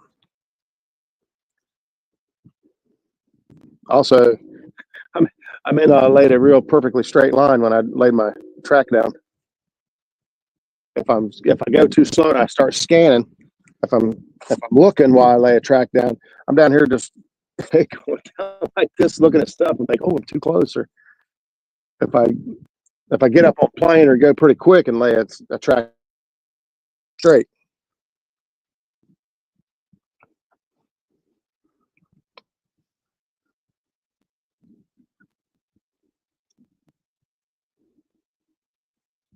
Uh-oh. Board there is hanging up. He might have got it good that time. That board's going under. Oh man, there's a bunch of fish over there. I mean, a bunch over here on this side. Oh, they both came free. Fantastic. Good, good, good. Uh-oh. That board there is getting hit. Somebody's trying to hit it. There he goes. Are you going to go with it? Go on. Go on now. Go on. Come on. Oh, you almost had it.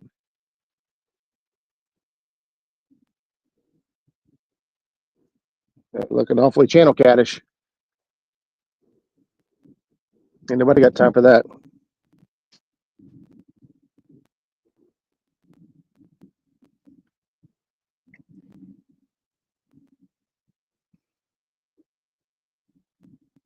Old Skip Stewart's fishing downriver from me. They've got 2 fish today. Fishing with a fella, one of the friends.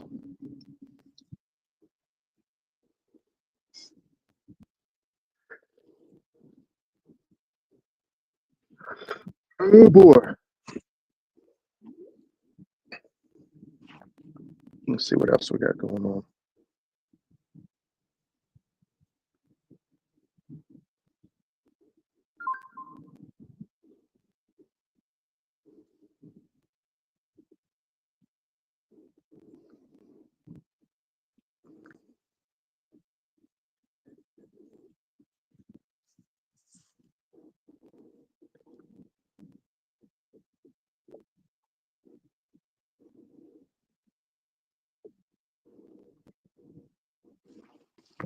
Somebody in the basement? Bob Kitty? Hey, buddy. What's up, buddy? I had a question. Too much to type. You run hummingbirds? I do now, yeah. I've got 2 on my boat, and they're networked together. Okay. But here's the thing. One of them is up on the bow because I bought this boat from a bass fisherman, and he's got a transducer on the trolling motor. I want to move that one that's on the bow to the back so that when I'm dragging baits, I can see. So my question is, I looked and I don't have one of those router. You know how like when you network them, there's a box that you need.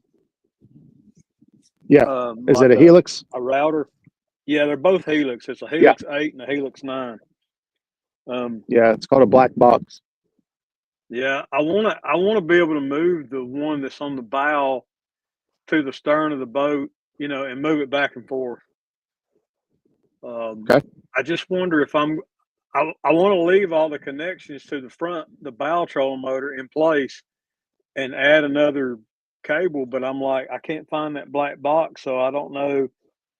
This thing's got iPilot Link on it, and it's got 3 devices that are linked, so there should be a box, right? What's I'm trying to think. Yeah, I'm trying to think if you can link that trolling motor without the box. Because there should be a black box. You should have to be able to trace the wire down from any one of them, your Ethernet wire, and find the black box wherever it is. You may have it hidden somewhere. I'm going to take the bow plate off this afternoon and look and see if it's behind there, because I'm thinking he's got 2 fish finders and the trolling motor all on the network. Then I know if you have more than 2 connections, 2 Ethernet connections, you have to have that black box. Yep, you're right. So I bet he's got the box hidden somewhere, unless one of the units are not on the network. Well, that's possible too. So from the bow, are you able to control the? Well, yeah. You said you was running contours with the trolling motor last time, right? Yeah, I'm running. Okay, so that one's definitely I'm able networked to the run. trolling motor. Yeah, I'm able to run the link. That I know that I don't know the front fish finder may not be on the network because I haven't tried to. That might be would the be thing, but it's got a network cable going to it though, back into the connection. So perplexing. yeah. If it's got an Ethernet, it should be networked to something. And I was thinking he might be using it as a standalone if he's only using it with the trolling motor up front. It doesn't need to be networked. But if he switches back and forth between mapping and stuff, he might. Yeah, he's got a transducer, an additional like a side scan transducer on the trolling motor. So he may have it set up as a standalone unit, but I'm pretty sure there is a network cable, an Ethernet cable going into that little connector on the back of it. But maybe he don't have it hooked up. Yeah. I don't know. Yeah, Uncle Lou, I pilot link. Hey, Roger, I appreciate you letting me come read chat, but I got to make some phone calls. Okay, buddy, man. Thank you for reading chat and hanging out. Yeah, get up there and catch a bunch of big ones. Be safe out there. Bobcat, have a good one, buddy. Good to see you, Rusty. You too, everybody. But yeah, I just want to. That unit on the bow is a 9, the Helix 9. I want to be able to take that and put it where it's facing. Put it on the back of the boat where it's facing forward, so that if I'm sitting in the captain's chair, turned around backwards and dragging baits, I can easily see the map. Right. Yeah, I like to have one back there too for bumping. Yep. Be handy for bumping for sure too. But yeah, I like being lazy when I'm pulling boards though. Instead of having now, if I sit up on the bow, I can turn the helm fish finder around and watch it. If I'm sitting up on the bow, like in a lounge chair or something, so that I could do it that way. But I would rather just sit in the captain's chair, turn around backwards, and be looking at it. Man, that follow the contour feature, that is so much. That's so awesome to do that. Be able to do that. I haven't been able to get mine linked in yet because the cable. I bought a cable to connect it to the extended Ethernet from the trolling motor to the Humminbird, but it was a female to female attachment. I needed a male to female, so I sent it back and ordered a male to female. And I just ain't got it yet. Yeah. So as soon as I get it, I'll be able to play around with that more. Yeah, that's the thing is, cool I don't know if you've got the quick disconnect boxes go in the back of them, and a little black plug. Oh man, those are nice. I have a Solix, and you can't. They don't. Solix, you can't do that. They all screw in. Really? Yeah, everyone's like a Garmin. Everyone plugs in, and then has a housing screw that screws it into place. That's lame. Wonder why they changed it. I take this Humminbird off every time I come home, just because I don't trust anybody. And absolutely, you don't want anybody to steal that. Nah. But yeah, it's a pain in the butt. Zach, he can pop his on and off just with that, like you said, squeeze those tabs and pop all your connections off at once. Same with the Garmin here. I could just push the lever there and pop the whole screen off by Garmin. Yeah.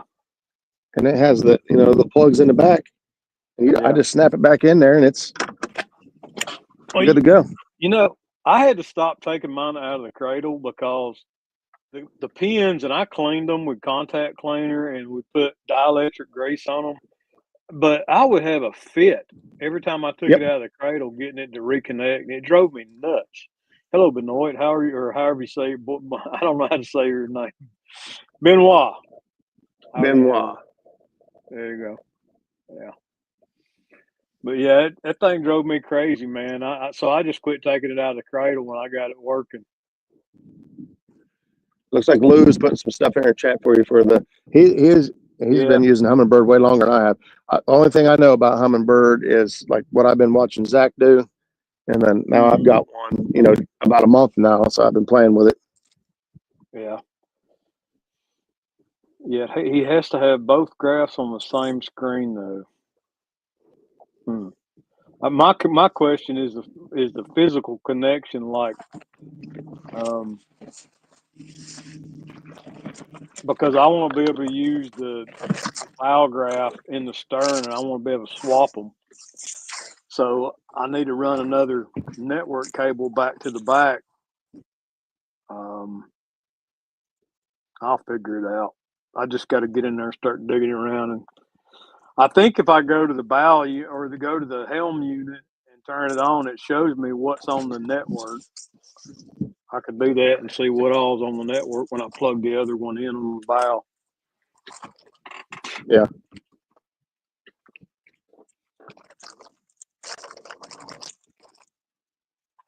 It doesn't seem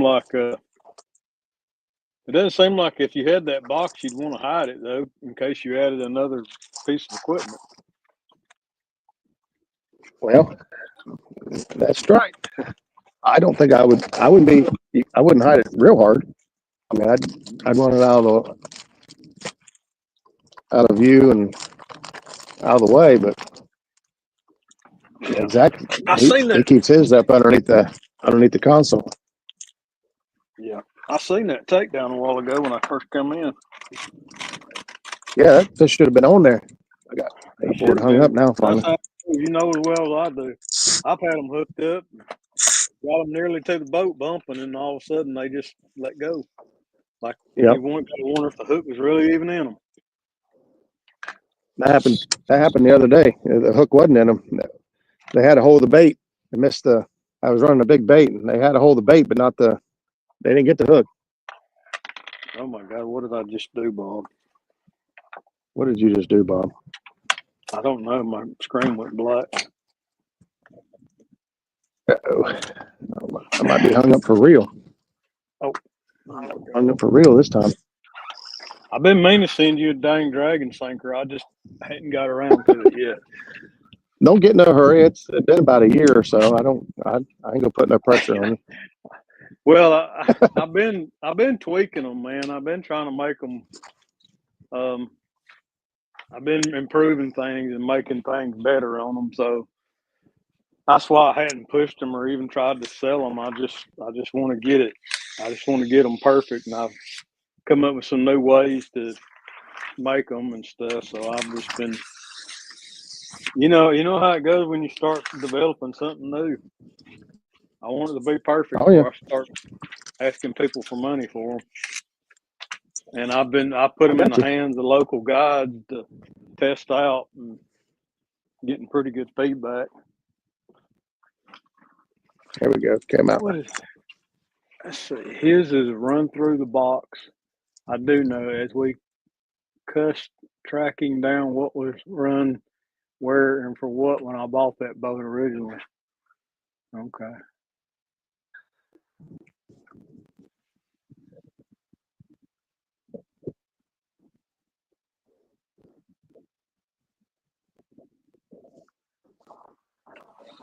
You can put yourself on full screen. Oh. That way, get a good takedown. Everybody can see it.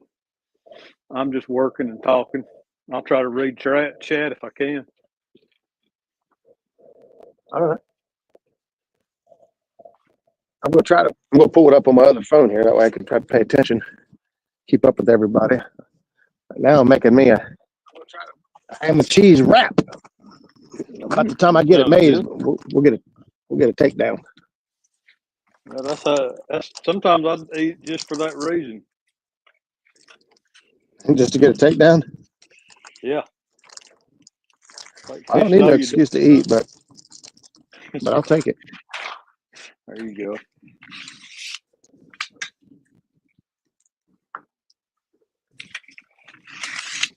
But yeah, I got to go in there and figure everything out. I had to reset the thing And I lost all my depth shading, and so I got to go back in there this week and play with it, set my depth shading back up. You know, I like to run anything less than 3 feet. I like to put it in, have it colored red, and you know, red, yellow, caution, green, light blue, dark blue. Set up your colors. Right.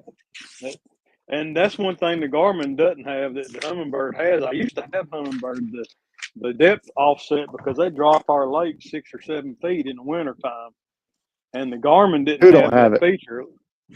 My Garmin didn't have the depth offset on, I don't think. Yeah, it does.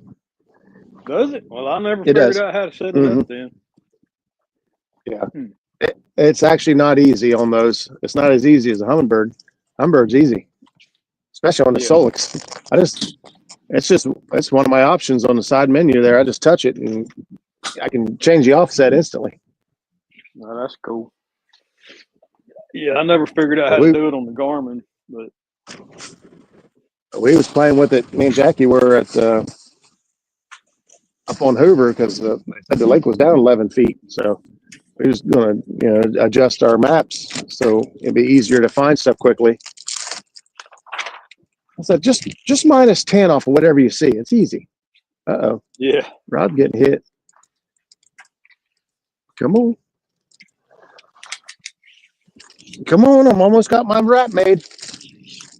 It's time. It is time. Right there on the Uncle Lou's rod on the left-hand side, right over here. That inside orange rod. I love dragging with my Uncle Lou's rod. Oh, yeah. Well, see, Always make sure it's on the boat when I'm dragging.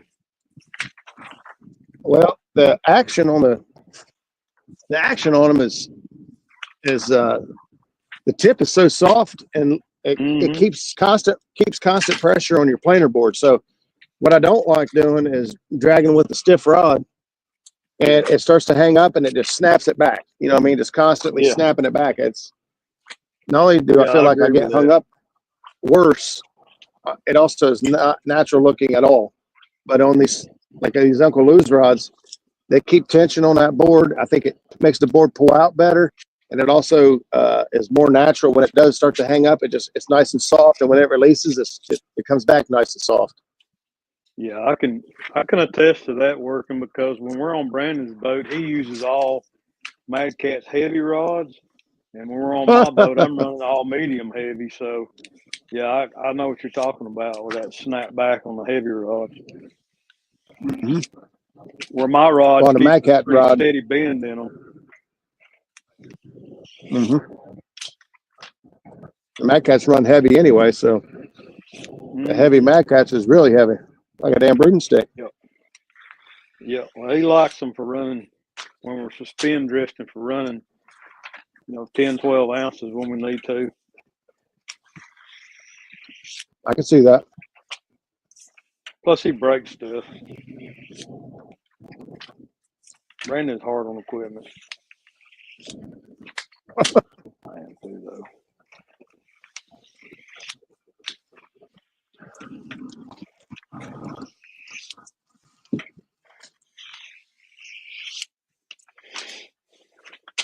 Yeah, I called about my mounts this morning, and he's like, "Oh man, I'm sorry, I should have called you. I'm waiting on material come in for build your racks." And I'm like, "Ah, crap, it'll be another week." Oh yeah. Yeah.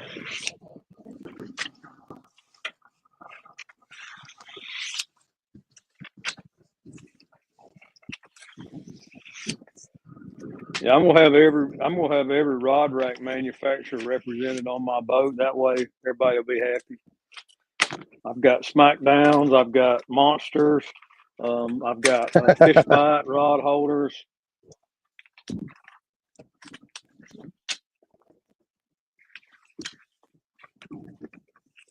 Got it all. That's good. I got all Smackdown. Yeah, I do like my Smackdowns. You see what I said earlier? You experienced the same thing about not snagging up on your net and stuff with the that tips, rod Oh, holder. absolutely. Yeah, it definitely doesn't catch the net near as bad unless I come like underneath when I'm pulling a fish over the side of the boat. If I come underneath, I have snagged a net on the prongs that are facing down, but that don't happen very often. Yeah. At that point, though, you've already got the fish in the net. You're bringing him in. That's right. He's in the net.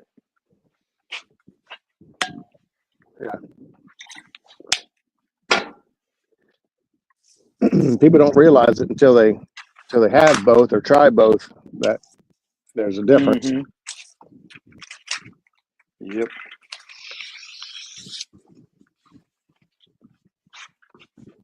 The monster rod holders are tough. I mean, there ain't no doubt about it. They'll hold up. I agree. I'll have 4 monsters up on the bow of the talons, and then the rods in the back. I'll have 6. Actually, I'll have 6, 7, 8, 9, 10 smackdowns on the back. I'll have 3 on each rod rack off the stern, and then I'll have 2 on each side of the stern and the port and the starboard side on the gunnel. So I'll have total 6, 7, 8, 9, 10, 11, 12, 13, 14 rod holders on the boat. There you go. I've got 12 right here, smackdowns. I've got 2 spots up front for 2 more, but they affect the bimini top side. I don't even know if I have 2 more for up there or not. And then these vertical rod holders. These vertical rod holders here, I got 16 of those. So plus the 12 smackdown. So I've got 28 rod holders. Oh wow. Never have too many, I guess. Now I really should get me a bimini for this boat before I put rod holders on there so I can play with the placement. You do want to take that in consideration. Yeah. Yep. Especially if you got go through as much as you'd have got to, going through taking the foam all out of the gunnels and everything else. Oh my God, what a nightmare. This boat here doesn't have any of the foam in the gunnels, so either somebody took it out or it didn't have it. I'm guessing they took it out because both the other project boats we bought, the Sylvan and the Starcraft, both are full foam up in there. Chris is checking in. Said, "How's it going?" It's going. It ain't a hot bite. I can tell you that. We've caught a couple. 23 and who? War Pig wants to know how deep you are. Who was it? Catching anything? War Pig catfishing. We caught a 13 and a half dragon right here. Missed 1 or 2. And then, of course, that one up at the dam was 23 and a half. Nice.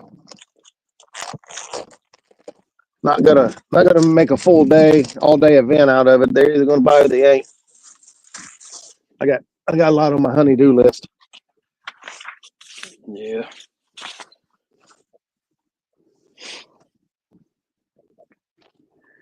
So Mama got you working, huh? Yeah. That's good for you. Yeah, it is. She don't ask for much, so when she does, I gotta make sure I get it done. That's right.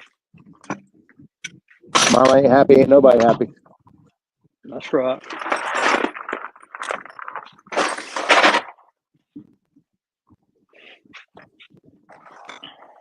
I don't use a bimini top a lot, but if I'm fishing in the summer, it's nice to have one. I hate them. They're always in your way, no matter what you're doing.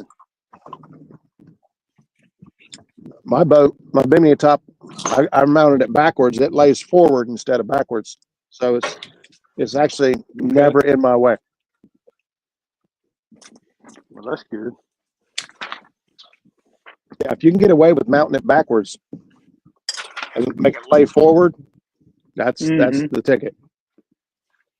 It's not all. Well, I don't know. I don't think I could do that because I have an Ultrex trolling motor, and when you pull that thing back, it's pretty long against the front deck. It has a long front deck on this boat, but it's It's a really long trolling motor when it's pulled, it's retracted. So mine, I actually have to deploy my trolling motor in order to get mine up, or to put it back because it lays under it. Yeah, My trolling motor stows over top of it. gotcha. That might work on my boat. I'll have to look at that because it's an Ultrex Yeah. and it's got that leg that comes down and rests on the deck. Right. Mine sets up high enough to clear the bimini.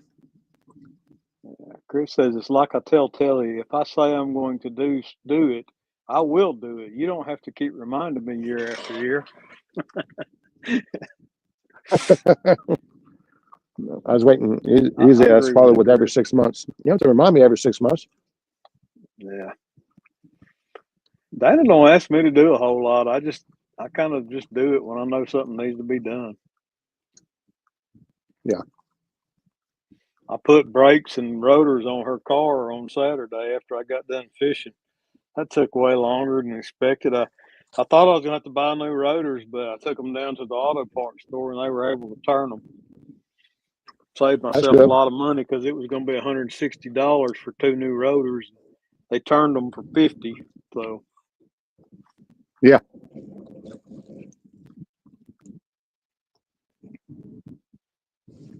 Yeah, that's a good option when you can get away with it. yeah, they were plenty thick enough that they could turn them. And I told them, I thought I had one that was warped. I said, y'all should be able to see if it's warped when you put them on the machine. And they said, yeah, we'll check it. So they said neither one of them were warped, but I think that they had just like the pads had galled over or something, and they were vibrating really bad when you hit the brakes. Gotcha. Come on, fishies.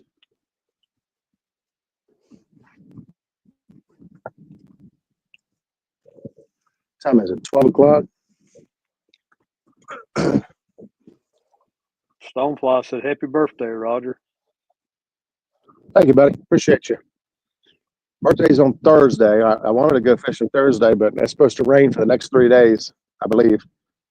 And today was just, we had some bait left over from yesterday. Uh-oh. Oh, that looked like a fish. Oh, that's a fish. Roger, that's a fish right there. Oh, here we go. That's a fish. War Pig wants to know how fast you're pulling. 0.4. 0.4.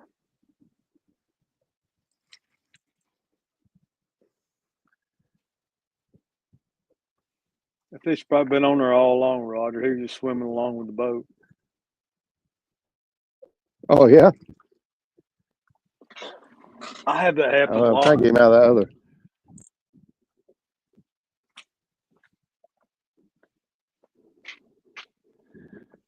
I'm trying to let him fall back behind the boat a little bit so I can get out of that other board.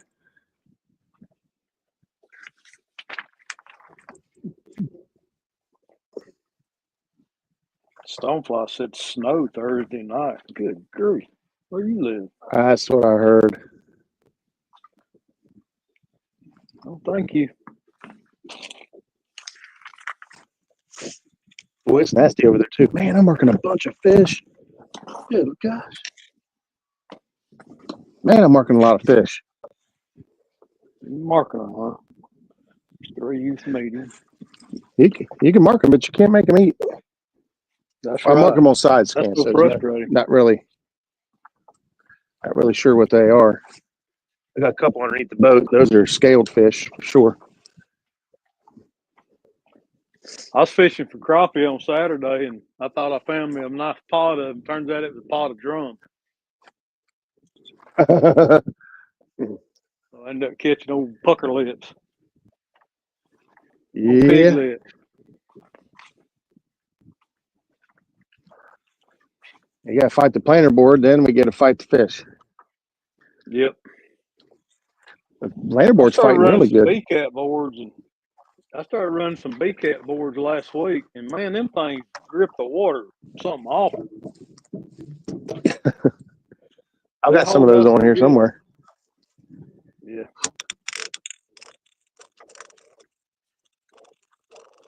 We've been running Brandon and I both run those what do you call them? Spread them planer boards. Yeah. They work great. They don't grab the water like the Bluecats do though.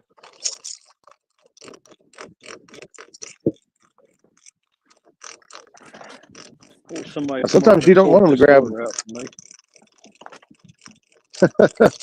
Good luck with that.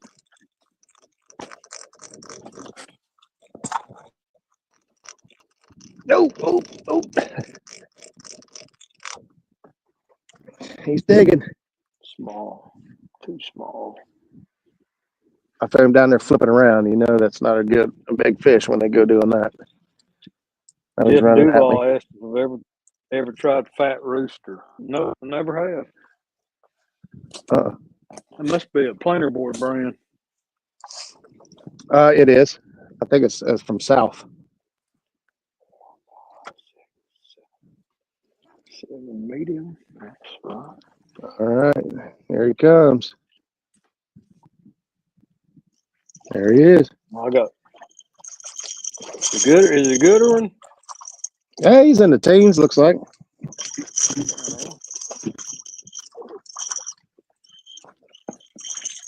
I got 4 Got the Uncle old Luke Nick. boards on my boat and 4 B-cats and a couple smackdowns. I mean, not smackdowns, spread them.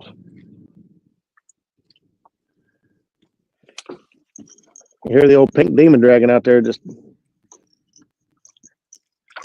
come on over here, buddy. Oh, you can run, but you can't hide from the extendable handle. He's in the net. They're crowing now.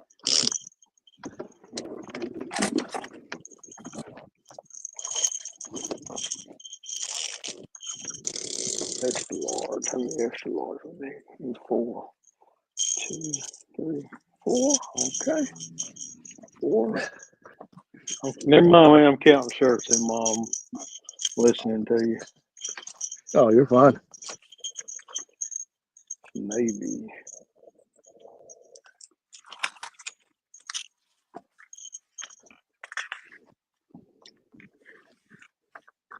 Maybe crew neck.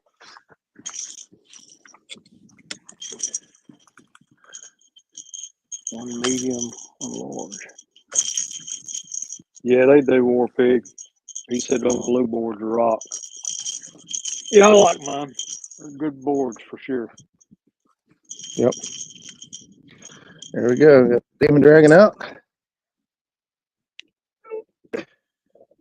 There's our fishy. Talking to me. What do you think he weighs, Bobcat? 12. Well, that's Maybe more. pretty solid. That's pretty solid. That's about where I was at. Between 12-ish. Yep. Stonefly said 17.3. No. What's up, Freddie? I wish. FOA all the way. Yes, me, Freddie. I'm sitting here just counting shirts and staring at chat, talking to the muskrat. There you go, buddy. 1258. What was it? 12.58. That's close. Yeah, buddy. Not far off. He gone. He gone. Going with your bad self.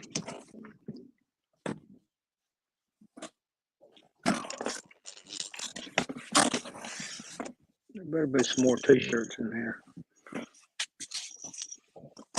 There's some more. Find the ones I need now. There's the one extra large. No, that's not what I need.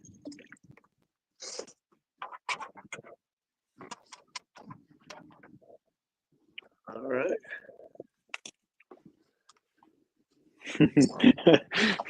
Stonefly says, I meant 12.58. You can't do that.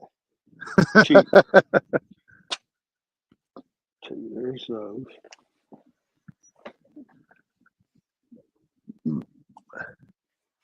Cheater, cheater, pumpkin eater.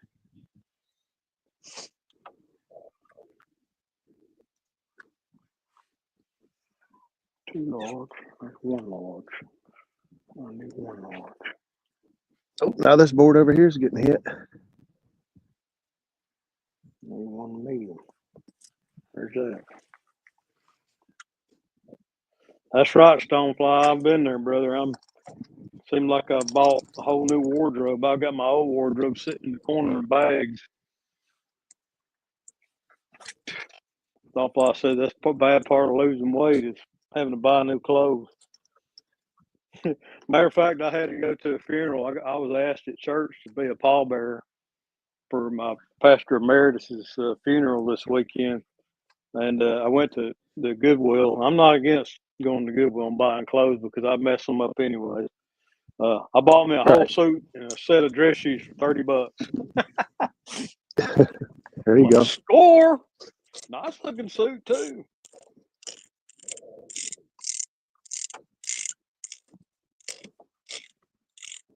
I'd much rather go buy clothes at the Goodwill because I'm going to room anyways. I'm either going to get ink on them from my job or I'm going to get catfish slime on them from fishing and skipjack blood. So why go buy new clothes I know I'm going to ruin anyway?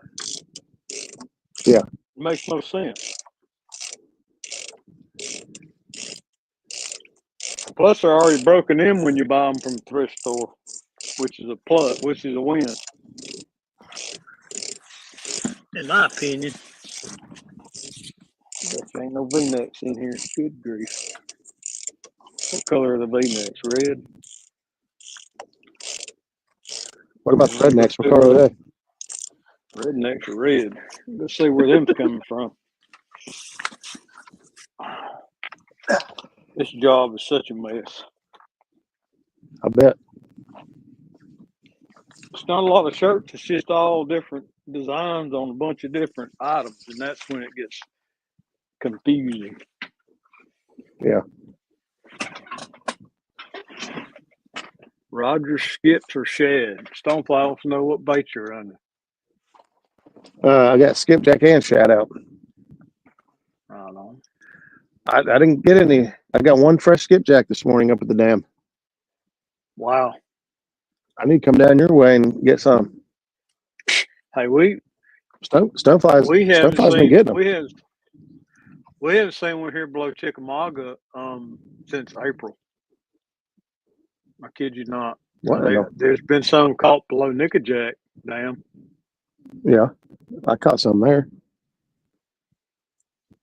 I went to Pickwick when me and Jackie was down, or no, me and my buddy Herb was down there. We went down to Pickwick and got what we needed that one morning. Man, we loaded up quick. That's good.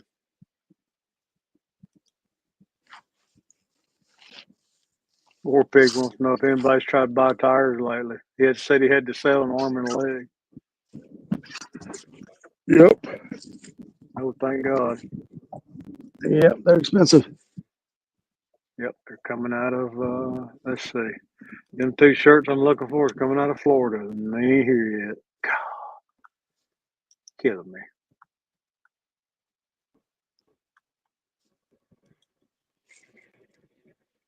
I don't know what's up with the cars on that train going by, but they are really loud.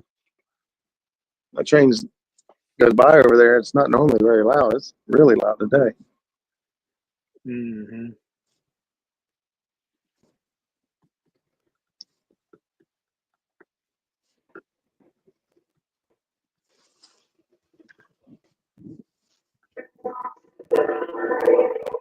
Choo-choo. Well, War Pig, they've changed the laws in Alabama about how many you can keep and sell. Bobcat, you ever check out Epic Sports? I don't know what that is, Stonefly. Oh. Oh, you gonna get it? You gonna get it? Oh, oh. Nope. It's just fine. Told you. Hats and shirts. Yeah, I still don't know what you're talking about, Stonefly. I print hats and shirts.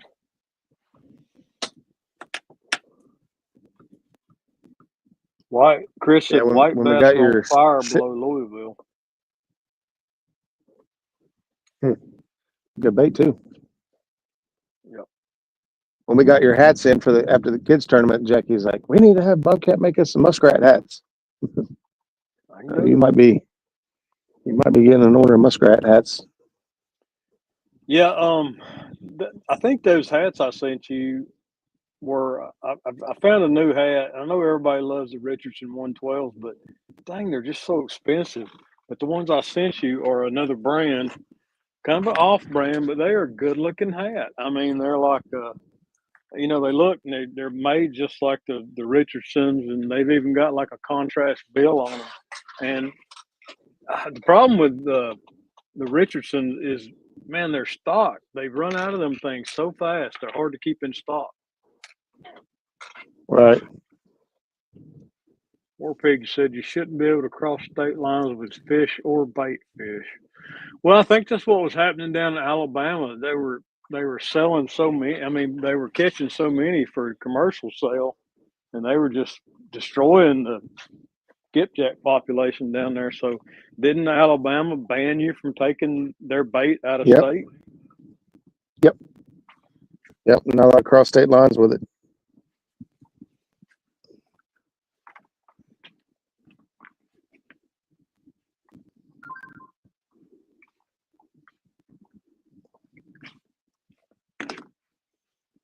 Okay, I know that's not coming now.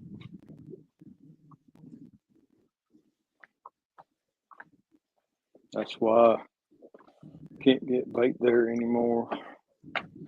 Man, me and Brandon went down to Gunnersville during one of these tournaments to fish, and there was some guy that tracked us down at the boat ramp and tried to sell us bait, but all he had was like little.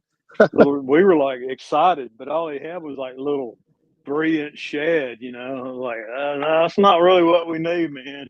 He had him a couple coolers in the bed of his truck, and he run us down at the boat ramp to try to sell us bait. We got excited, and then when he opened the cooler, we were like, oh. Yeah, that's not really what we need. Because we didn't have much bait at all, and what we did have was frozen.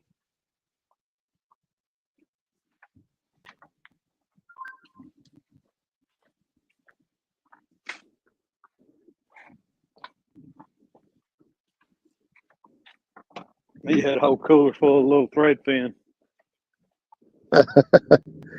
Not quite. Not what we need. Actually, he did have like one big old shad in there, one big gizzard shad, and I bought that one from him.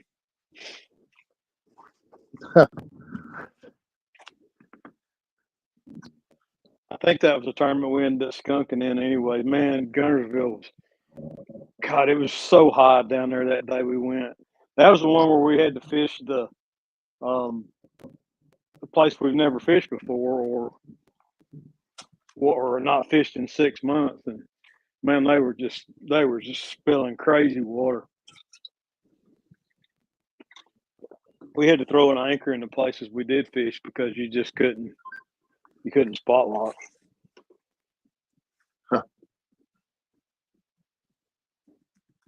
We went down there. We was fishing Gunnersville or below Nickajack there in a little ways. I mean, Jackie, there was so much grass. There was absolutely nothing you could do. It was pointless. We'd set up and cast out, and within seconds, your lines were doubled over, full of grass. And you're like, daggone it. Oh, that was the same way with us that day, Roger. We were bringing in grass wads the size of basketballs. Like, we were fighting fish all day long, but never had a fish on. Because you would almost bend the Mad Cat heavy rods double the amount of grass in that current. And it's like as soon as we threw our bait out when we were anchor fishing, you almost immediately would sit and watch the rod load up. That's how bad Yep. it was. It was awful.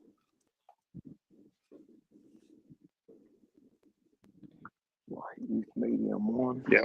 Right here, right now, we got some leaves and stuff in the water from the trees, and that's about it. J Dog down in the Licking on Friday when I went down with him, we got some rain. It was full of leaves and sticks, and then by the time we went out, caught bait, and came back, it had big trees floating in the river. Wow. Yeah, that could be good and bad. I know Brandon. We were talking about it the other day. He caught his PB during flooding, like high water events, and you can catch some really good fish during high water, but you've got to deal with excessive water and just debris. You always got to keep your head on a swivel.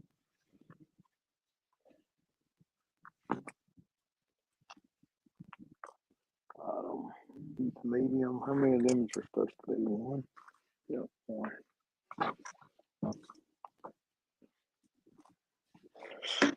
I'm through some crazy. Interested. I'll go ahead, buddy. So I'm dragging through some crazy stuff over there. They just keep hanging up over and over again, but somehow by the hair of their chinny chin, they come right out.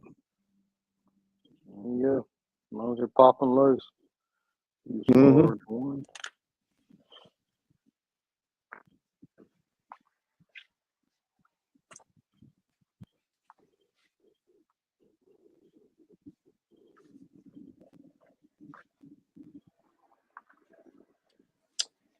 Yeah, I'm looking forward. Hopefully, we'll get some afternoon flow below Chickamauga. I'm looking forward to see how my new boat bumps. It ought to do pretty good with that 110 or at 112 Minn Kota on it. Oh yeah, does that already have lithium, or you got lead acid? That's got AGM batteries in it. Yeah, that's what I just took out of here. My God, they were heavy. Yeah, they are heavy. They're not. I guess they're about the same weight as sealed lead acid, aren't they?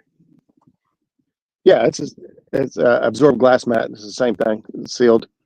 Right. The ones I took out what did I take out?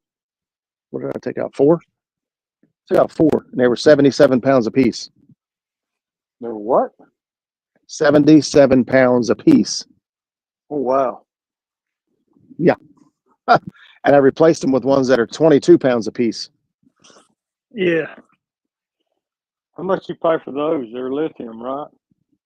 Lithium, yeah. I only paid like $170, $180 a piece for them. That ain't bad at all. At the time I bought those AGM, they were Duracell, Platinum, Quantum, something or another. They were almost $300 a piece then. That's about 4 years ago.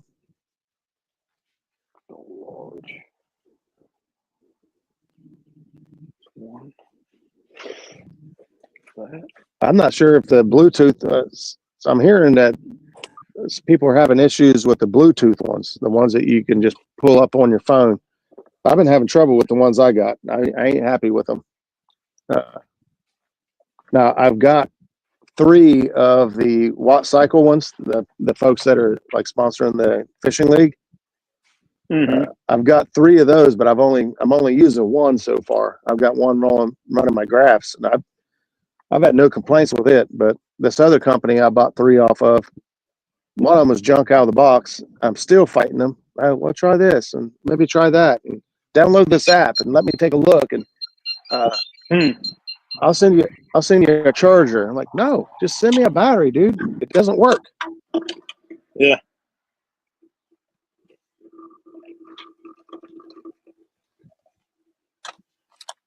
It don't work. It don't work.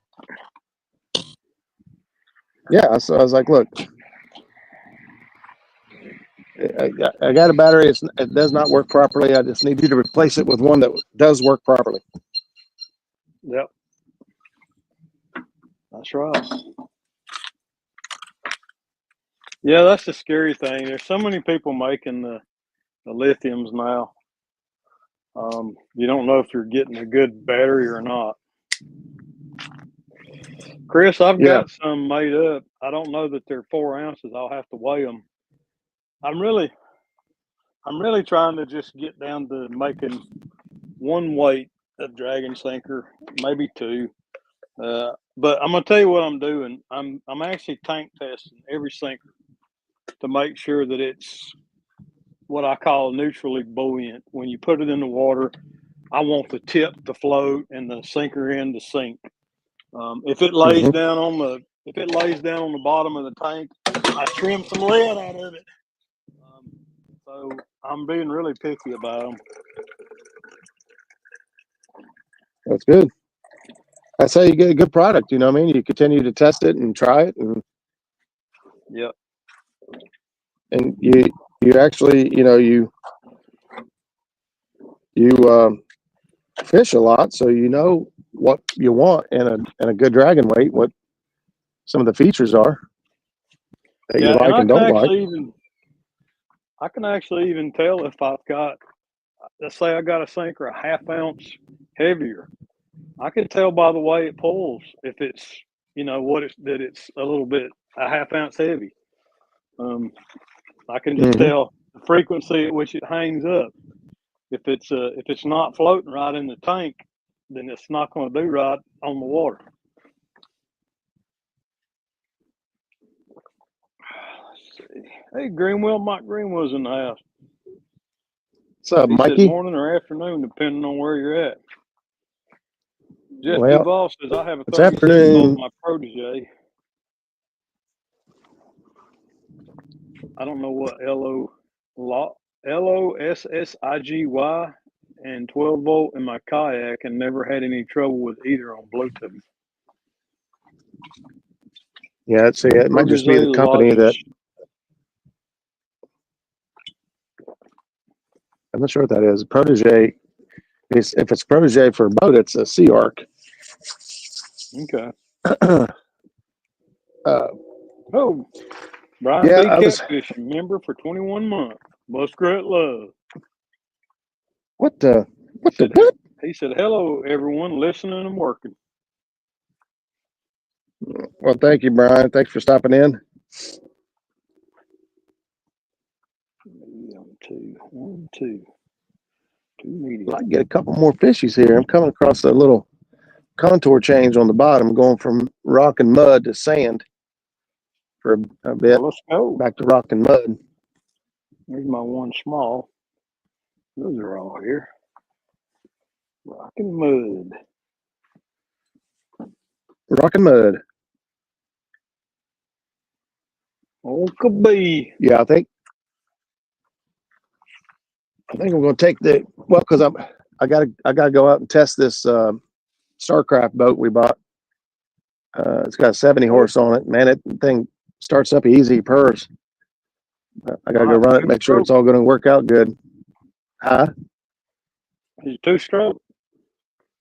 Yeah, yep. It's old Johnson or Evinrude 70 horse 3-cylinder. Oh. And everything turns out okay on it. I'm going to start swapping everything off this boat to that boat so I can rebuild this boat. How come you're going to do that? I got to redo the floor in this boat.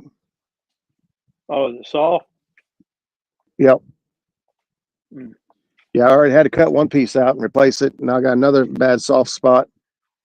And question about flooring in boats. I've been seeing this stuff, this PVC board, like plywood made out of PVC. What do you think about that for a boat floor? I'll see what it could hurt, depending on how heavy it is. I mean, it's pretty comparable to plywood, especially considering it's PVC. You're not going to have to ever worry about rot when you use it. Right. I don't know. I was looking at putting aluminum floor in because I'm not putting wood back in. Yeah, well, that's another way to go too. You might look into it though. I'm sure aluminum will be lighter. Yeah, that's a lot more expensive too. I'm trying to find Yeah. I got a couple guys looking at old retired used road signs. You know, some of the old road signs. Mm-hmm. And I said, I don't care how many pieces it takes. I mean, I don't want to put like 12-inch squares in, but there's a lot of bracing on this floor. It doesn't just run front to back. It also runs side to side. So I got a pretty sturdy floor to put metal on. So as long as it's 1/8 inch thick or better, it should be fine. Well, buddy of mine years ago, I used to work for him doing tree work. He actually had a box truck that we hauled chipboard in or chips in for tree service, and he made this box out of corrugated aluminum, and he said it was like old floor panels in airplanes. Corrugated aluminum, lightweight, super stiff, and if they're putting it in aircrafts, it has to be rigid. Right. Think about the number of people walking on it. Oh yeah. I don't know what you call it, but other than corrugated aluminum. No, but it gives me, the PVC and the corrugated aluminum gives me a couple options, couple things to look at. Yeah. I'd look into the PVC. I keep seeing it. As soon as I heard about it, I was like, that might be good for a boat floor because you ain't gonna never have to worry about that rotting. I thought about that whatever that never rot decking boards. You know what I'm talking about? Yeah, I know. What's his name? That composite decking. He's got a YouTube channel. Yeah, he put that in his old StarCraft floor. What's his name? I see his videos on the. Oh, really? I was looking at one of his videos this morning. Yeah, something whisker pig catfishing. Oh, Ty? Yeah, I guess so. I think his name's Ty, isn't it? It might be. I don't know exactly. But he put that. I seen him put that down on his old StarCraft. It's pretty heavy, I think, by the time you do a whole floor. Oh yeah, I imagine it would be. I'm not sure it'd be any heavier than 3/4 inch plywood. That's what I got in here now. 3/4 inch plywood. It's heavy. Oh yeah.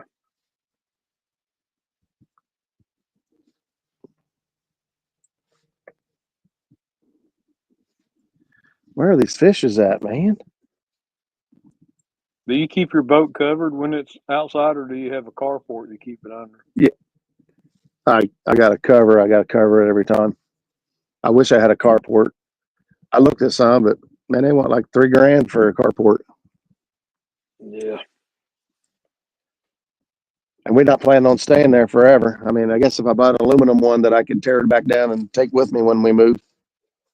But yeah. $3,500 for a carport just ain't in the budget right now. Yeah, I heard that.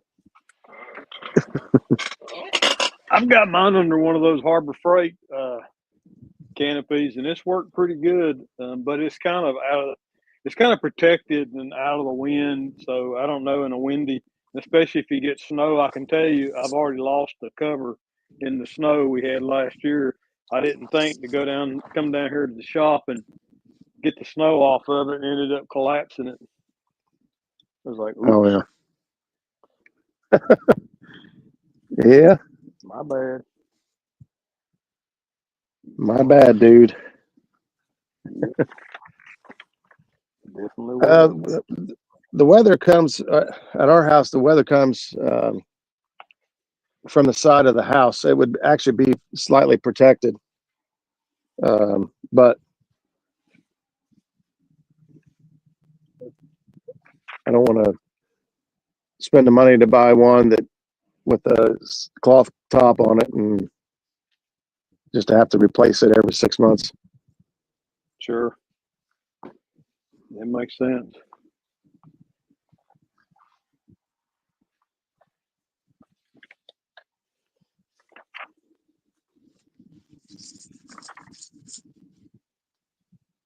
I know that you can't use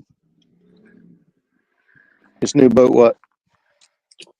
This new boat has plywood floors with carpet on top of it, which I'm not a fan of. But No.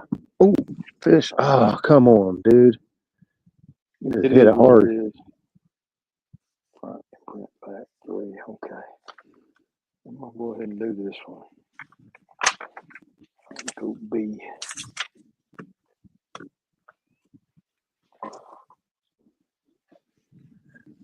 I know you can't use like treated aluminum, regular treated aluminum. I mean, treated plywood on aluminum because it causes pitting and all that. And the but the marine grade plywood though, you can. It's treated something different, but it's so expensive, and it still rots eventually too. Yeah. So what I did, this floor here is just 3/4 inch regular plywood, and I painted it with oil-based paints, and let it all soak in. And according to what I found on YouTube, that was supposed to be in the fix-all. It was not. Right. I think it's either 4 years or 5 years ago that I've done it. I'd have to go back and look. I got a couple of videos, but yeah, it's not. It didn't hold up. So, but I'm also wanting to do a bunch of changes too. I want to put a dual console in. I want to put a full windshield in. I would like to build a big custom built windshield, like like the big Dynasties or Stormcats, big tall windshield on the front. Sure. Yeah. I mean, custom dash, so I can put my graph on it and stuff. So that way you can eventually close it in the winter. Yeah.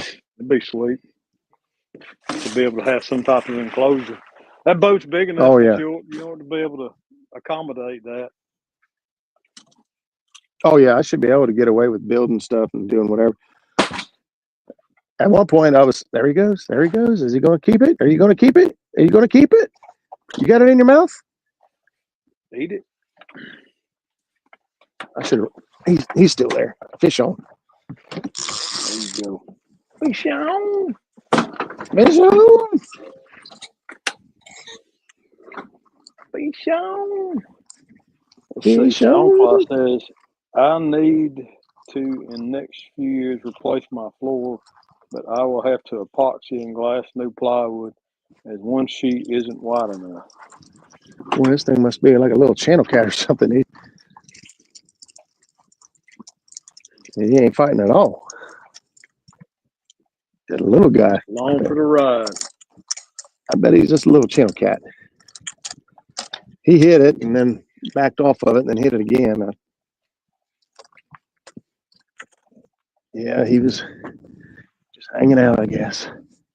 Let's see what we got. The only bad thing about like a tread plate aluminum floor is Brandon's boat in the summertime, his Sea Arc. Man, when it gets hot, that sucker buckles like crazy. It is He's a got little screws backing out. cat, I think. That's a little blue. Is he hooked good? I'll just lift him. Yeah, he's hooked good. Little baby blue. Little blue cat. Boy, man, I'm telling you what, he is covered in mud now. Daggone. Buried in the mud.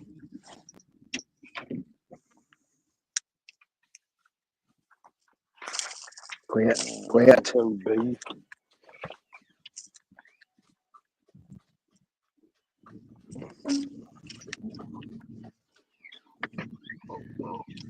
I hear you, buddy. I hear you. Tell me about it. Tell me. I'll tell you.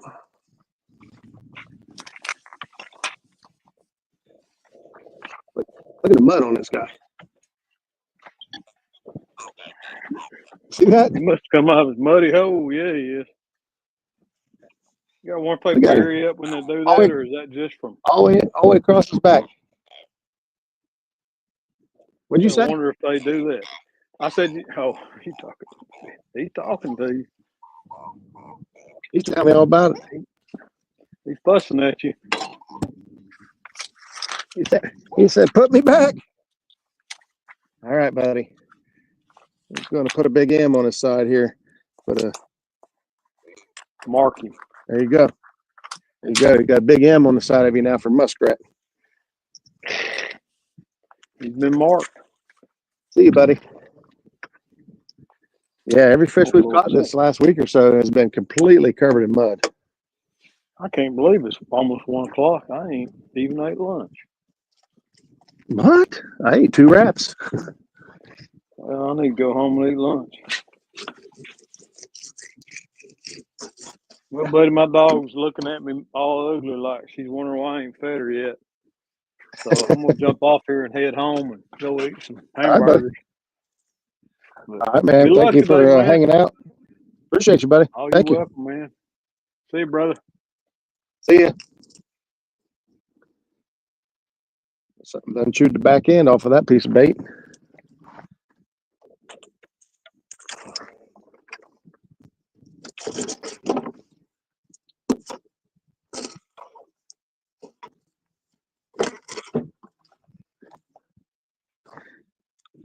See if we can't find another fishy.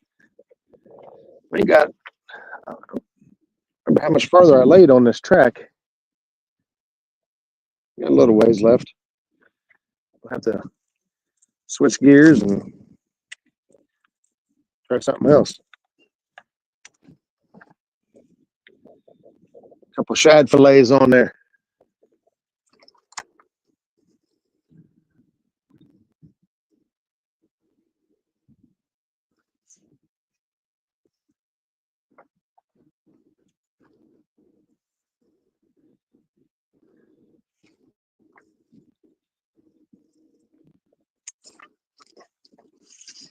Oh, poo. I meant, oh, it does have a 2.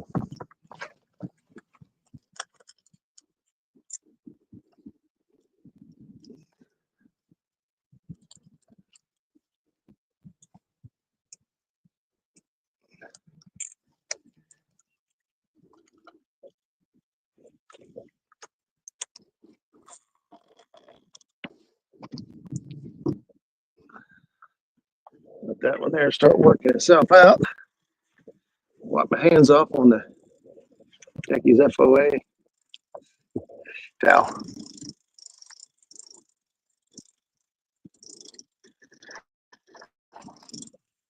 I get my chat pulled up here so I can see what y'all up to.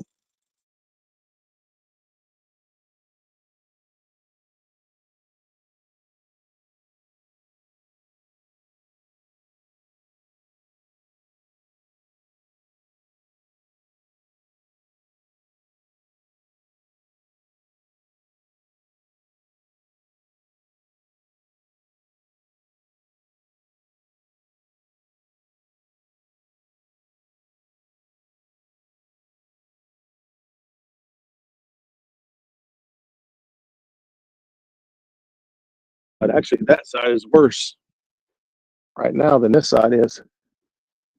A lot of trees down there, a lot of debris. But that's where we've been pulling the fish out of is the heavy cover. Uh-oh, that board there is getting hit. That first orange rod. I'm tapped on a couple times.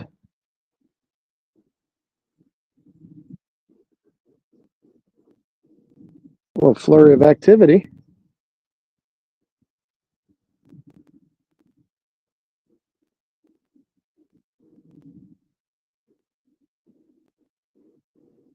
Come on, fishies.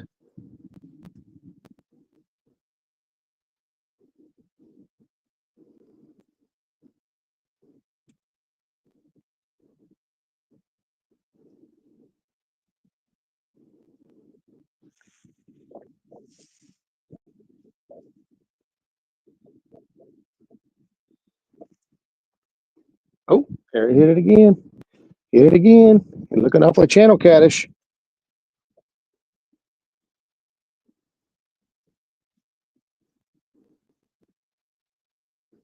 Looking awful channel cattish. That's the thing.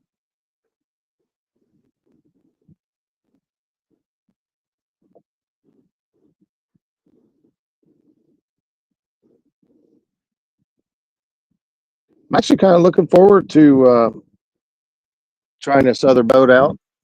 If nothing else, this the fuel mileage. This boat here, that old Johnson back there, she likes the fuel, man. She drinks it up. Uh,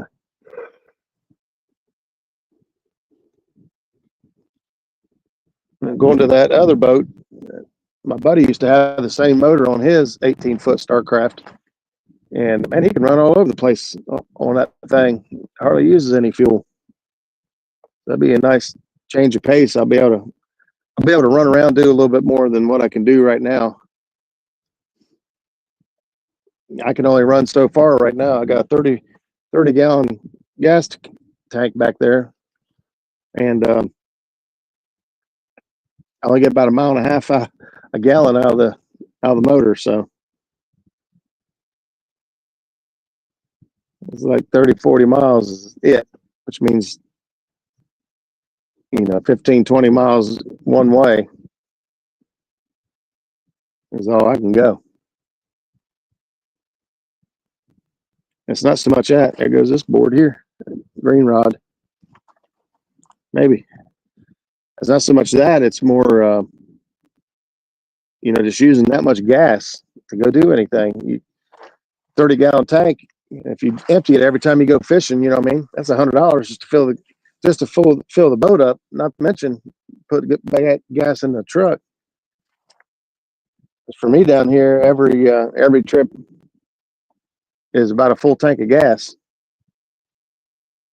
in the truck. So at a minimum, most fishing trips are $100 a day.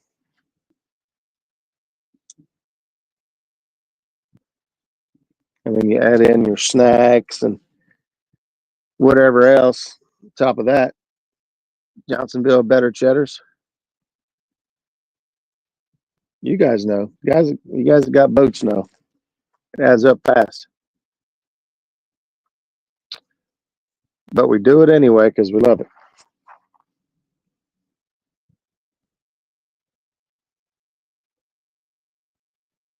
And it's cheaper than therapy, I think.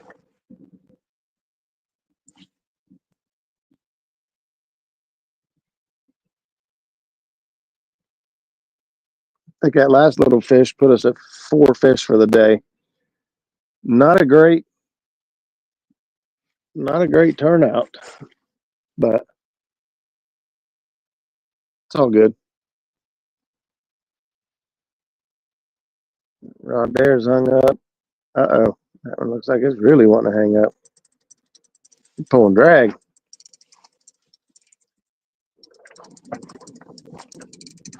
Nah.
I'm gonna reel this one in.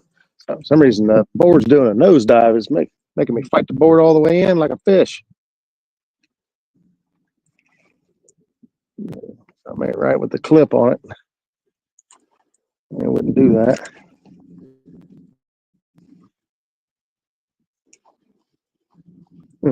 I can see the bait on top of the water back there behind it. If I knew for sure that there was bait still on it.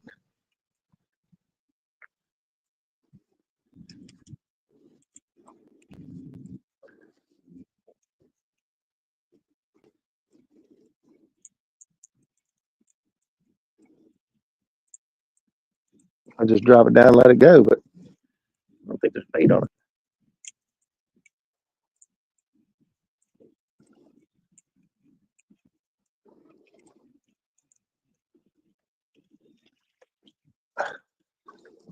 That's close.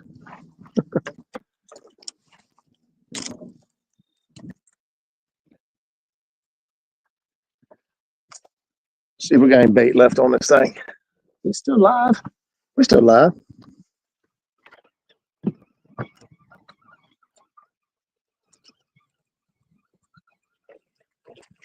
One thing still got bait front and back. Beating the fire out of it, but it's still there.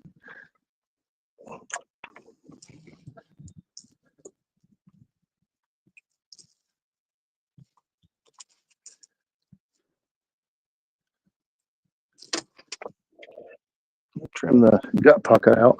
I don't need it.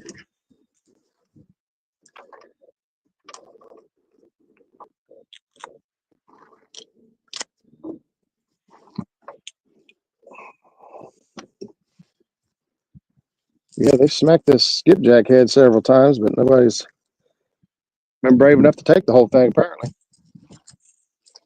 Let's swap that 3 out for a 2.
Yesterday, if you guys were watching us stand day up on Hoover, twice I was letting boards out like this, and daggone fish hit it while we was letting the board out. Didn't even get the board out.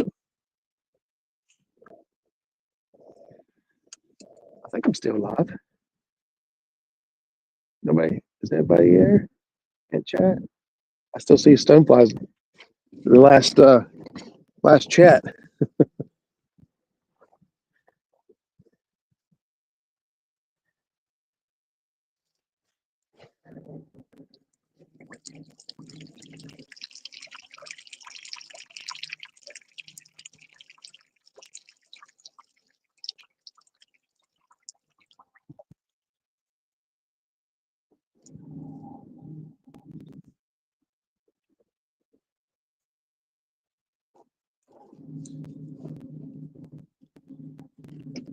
keep going up through here. We got a little bit. I have to check and see how much track I got left. We got a little bit of track left. I don't remember where I started this track at the other day. I laid this one on Saturday with Benoit's. Oh yeah, we got all kinds of track left. I didn't think we had that much left. Got a half a mile. A lot can happen in a half a mile. I'm going to move this back down here real quick. See if I can find us a zip tie. I gotta.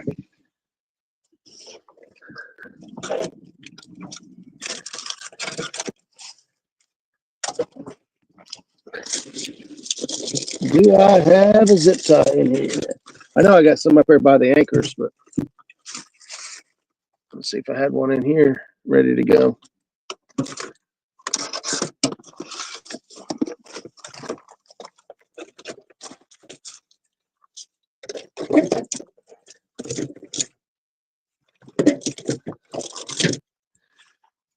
No zip tie. That's all right. You guys have to watch the rods because I'm looking for a zip tie. Fix my tripod. My tripod, one of the bolts come out of the hole, and I had to put a zip tie through there to hold it back in place. But this morning, I pulled on it too hard, broke my zip tie. So let's see if I can get it.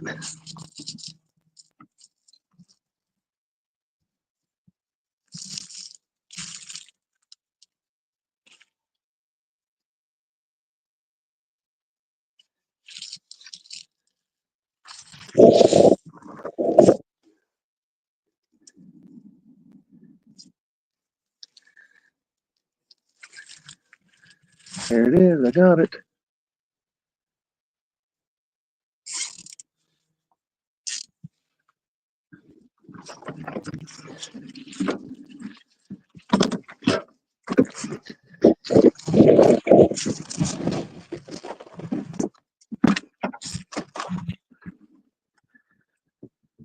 Snack on some Doritos. There you guys are. I thought my live went crazy on me.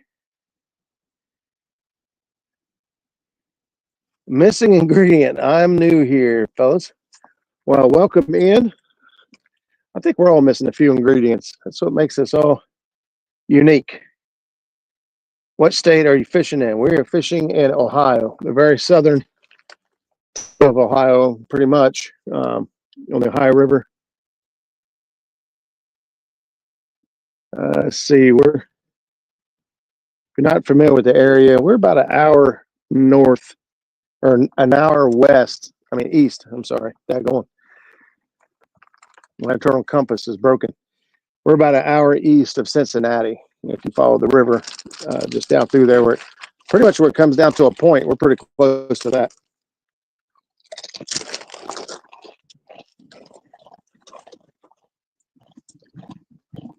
We've caught 4 fish today, 4 or 5 catfish. We caught some sauger this morning, skipjack, and 4 bluecats. The biggest being 23.5 pounds.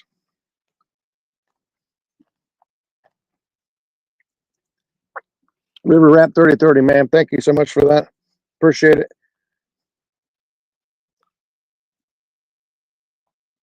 Plan on having a good birthday, hanging out with the family, the kids.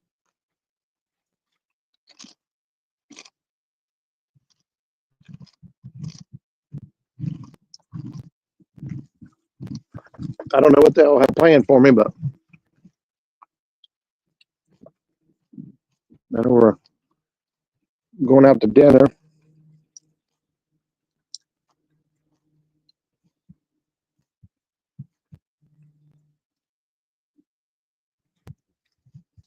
Yeah, the big cats. The big cats here are fewer and far between than they used to be. Back in the day, you know, I hear all these stories of guys that fish their river, you know, all their lives or whatever, and be able to consistently catch 20s, 30s, 50s, 60s. Commercial fishing down here, Kentucky bordering waters, commercial fishing has really put the hurting on these fish down here. They've taken them out by the thousands to stock pay lakes. Oh, man, that board came. The rod didn't really show up, but the board came clear up out of the water. Hit that board.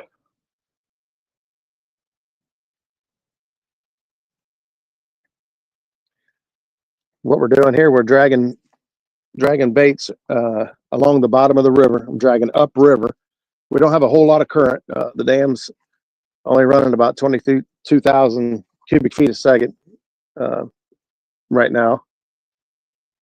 And so we're dragging baits across the bottom. We use these planer boards to spread our baits out real wide, kind of like you would see in walleye fishing and some other sport. And we're just trying to cover a large area and see if we can find some fishes that are hungry.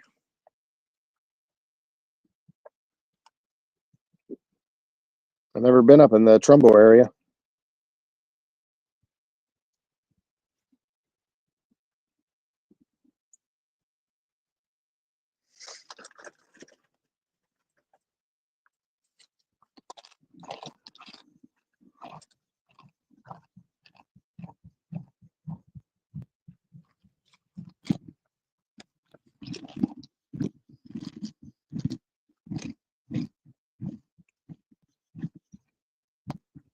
I didn't think about the fact that might be really loud crunching in the microphone because I got an earbud in. Eating a Dorito. Is that really loud on you guys?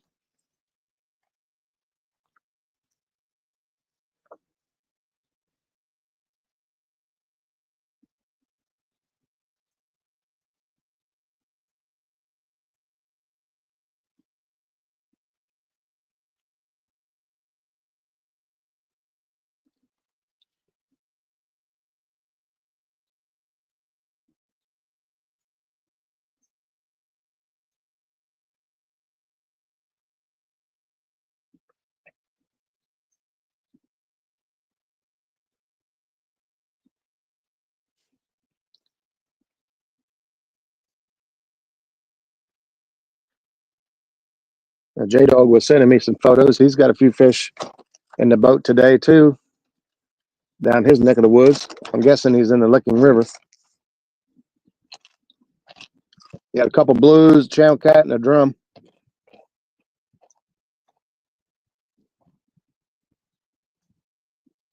Looks like 3 blues, a channel, and a drum. Not bad.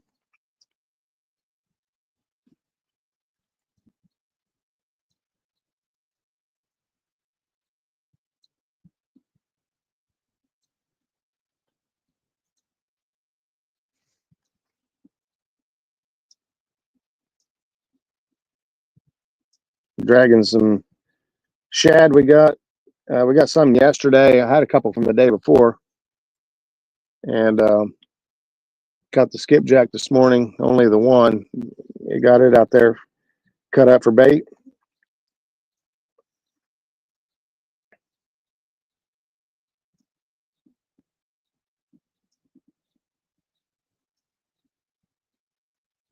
My birthday is Thursday, and I thought, you know what? Oh, I almost had it. That first rod there. As you guys can tell, most of the action has come from the bank side today.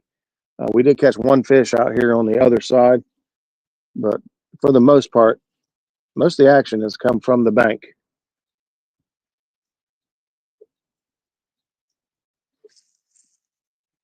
A big log I'm getting ready to go past here. Looks like I got my boards out past it. Big tree sticking up out of the water. Which ain't nothing compared to the trees that are in the water. You guys have been here for a while, seen the camera shot of the fish finder earlier.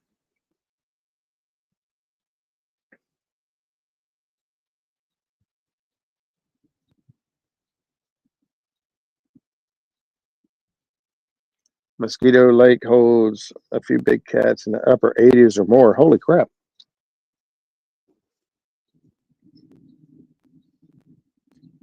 It was awesome fishing the Ohio, but the boat ramp is a little sketchy. It's a long boat ramp. That's for sure. A bunch of stuff on the bank. I bet I got hung in something. I mean, it's a little long, but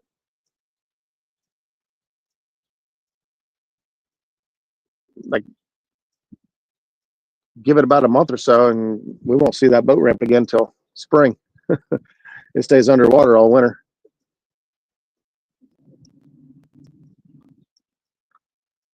We don't ever get to see it. Shoot, there's been times that Zach's been down here for an entire week salting and shoveling the boat ramp so that we could go fishing that weekend. Oh, the board got hit over here.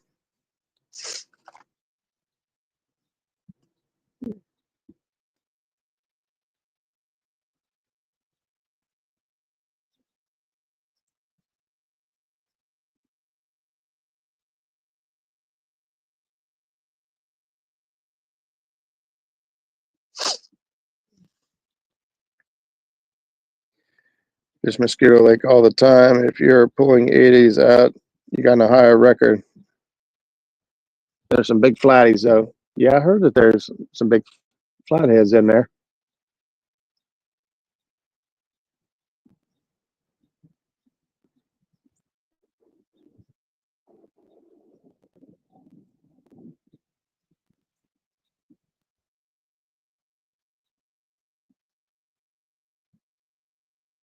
That board there might be hung up for good. Oh, there it goes. It just came out. There you go. That's the board that was getting hit. Figures they get hung up and get all messed up now.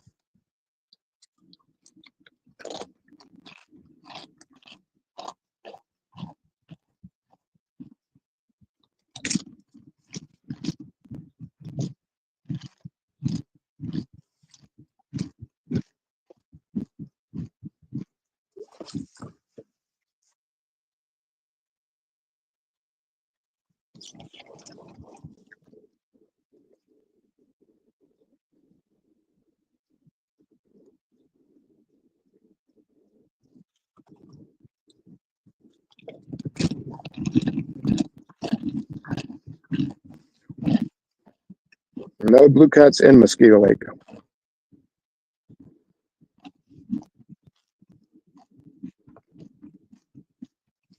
Yeah, a lot of our lakes around here, none of them have Bluecats except for the few that they started to put them in, which I don't even remember what all ones they put in. Obviously, Hoover, Alum, Caesars Creek.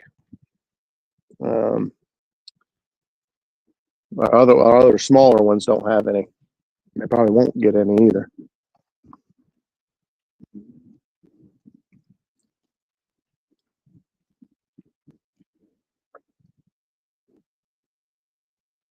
Oh, the people at the other boat ramp? Yeah, downtown Portsmouth. I forgot we went down there. Heck yeah. All downtown Portsmouth is shady. Sketchy, whatever you said. I lived there for over a year. It was not, it wasn't a problem until it was a problem. I never had any problems out of anybody. I kept to myself. I kept my house clean. I kept my yard cut, and I didn't care what anybody else did, but I had pride in my stuff.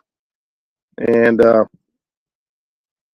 until I never had no problems till one day they broke into my garage. I was gone for a few days.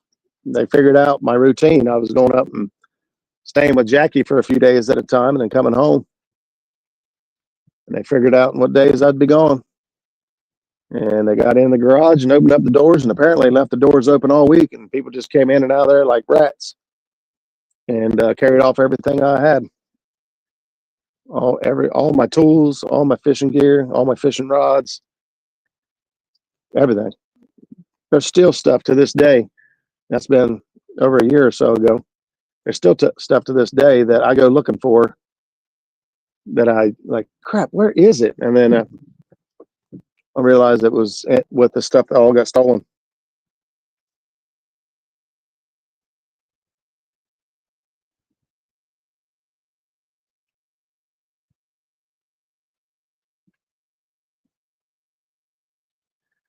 Most mosquito lake is flats, channels, and bowls.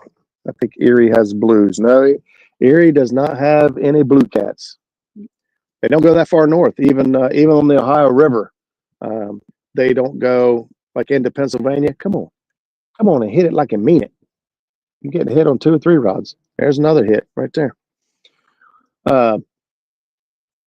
Even on the Ohio River, they don't go up past Pennsylvania. They're introducing them. They're trying to stock them into the Ohio River and the in Pennsylvania area or waters, but to my knowledge, there's never been a blue cat recorded in Lake Erie.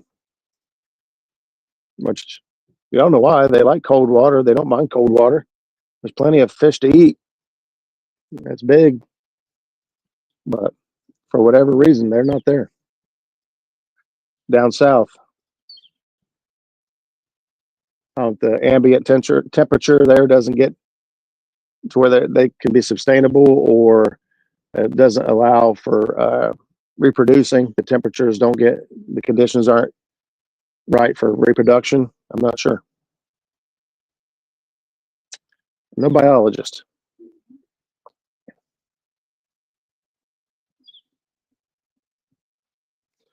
I got Roz getting hung up.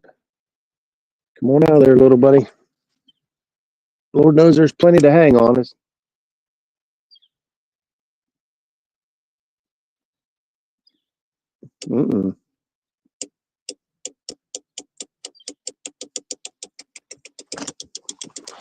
That was hung.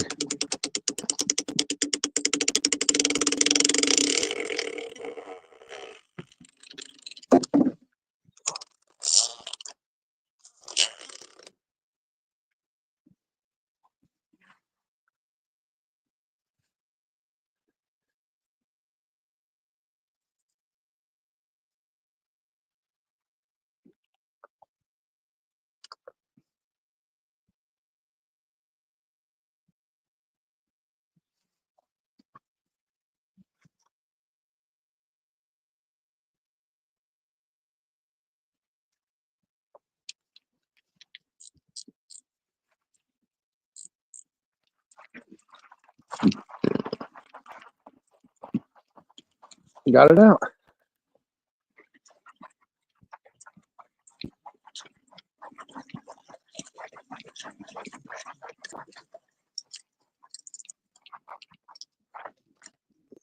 Might as well check it while we. Oh, that rod there is getting hit. My big head's in the way, but let's see if that rod there will go down. Something's been tapping on it for a minute now, so let's see if something's going to commit to it or not. Some commitment issues today.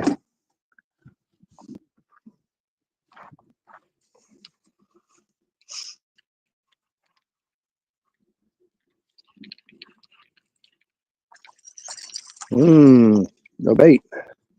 That will make things difficult, no matter how good you are. We got a shad head laying right here. We'll try it out.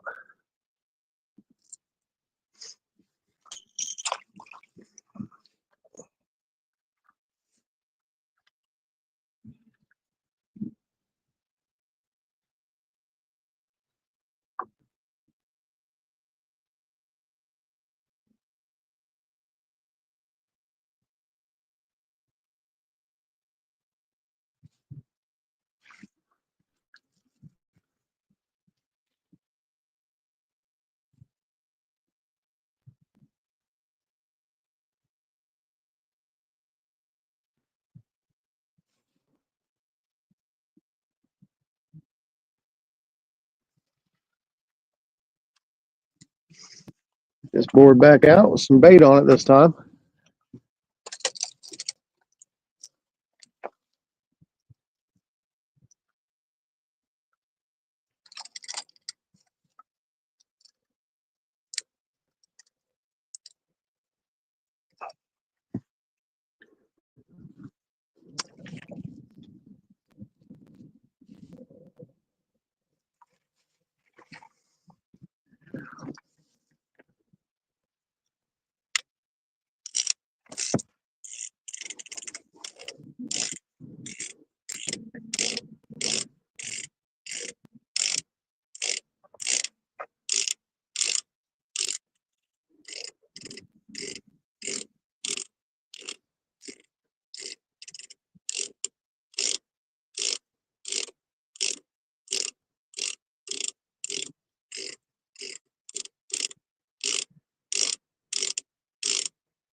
Man, there's a lot of fish over there against that bank. I don't know what they are. There's a lot of them. They're decent size. Might all be carp for all I know.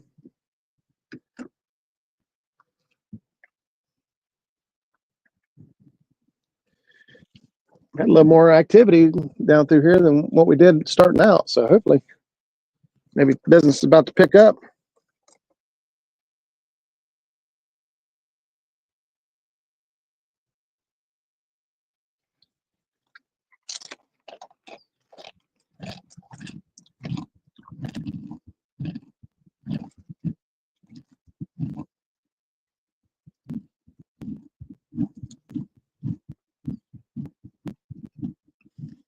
So Justin says, I live in Michigan. We got blue channel.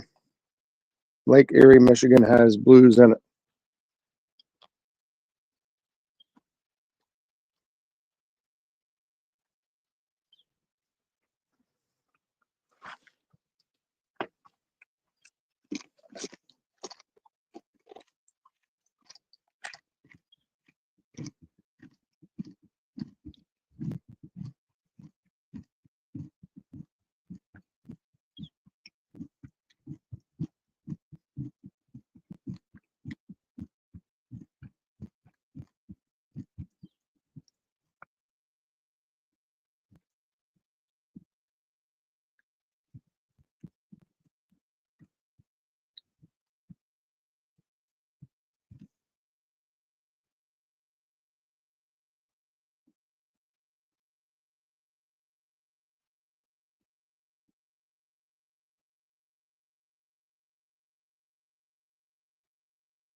Oh boy.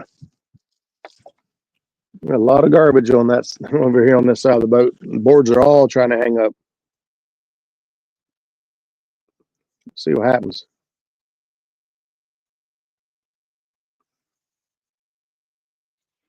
Been pretty lucky so far today.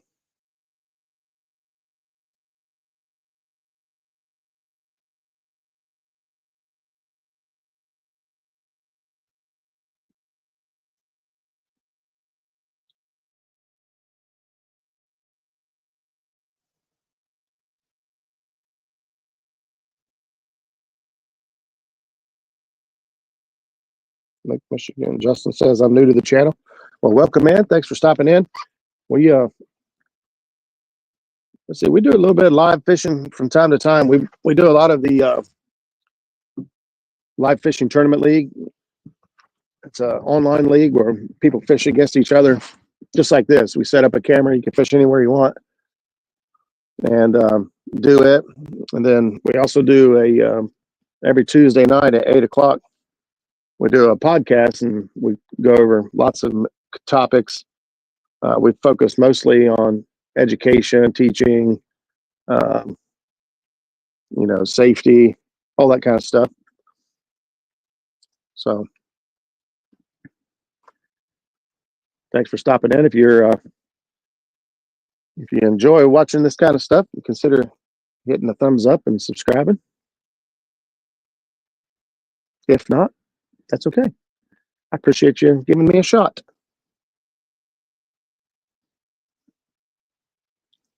But the fishing activity today has not been very fast. It's been pretty slow.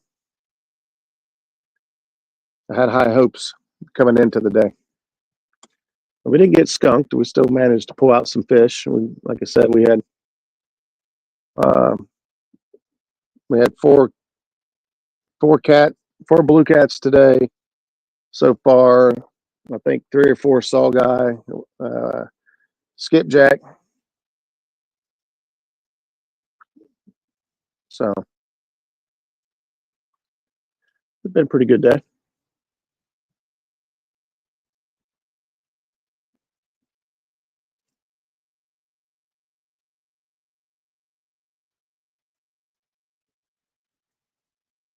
Been a pretty good day. I fish all the time. Justin says, Justin, what do you normally fish for? What's your favorite species to chase? Mine is catfish. I like catching catfish. Is my favorite. My second favorite would be crappie. I love catching crappie. Catfish and crappie. That sounds like a good YouTube channel name. Catfish and crappie. Oh, that board there is getting hit. Is he going to commit to it? Is he just going to keep tapping away at it?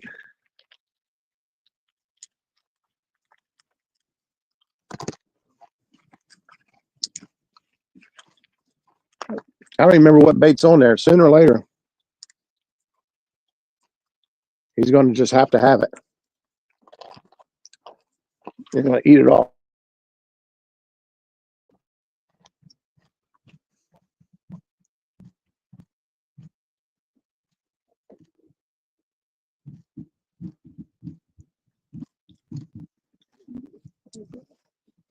I'm always on top of catfish. I hooked into an 80-pound catfish this year. No kidding. Did you land it?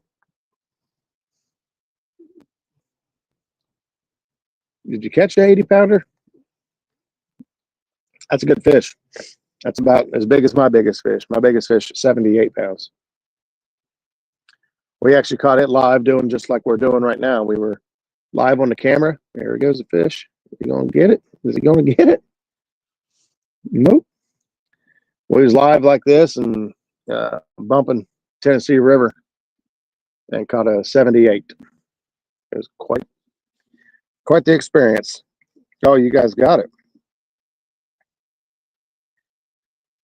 Shawasee River over in Saginaw County. I've been to Saginaw Bay, Michigan before.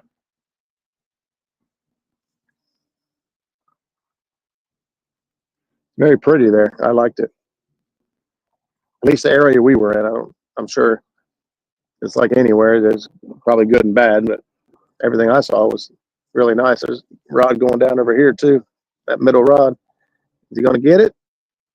Is he going to get it? Did I just come into a bunch of channel cats here or what?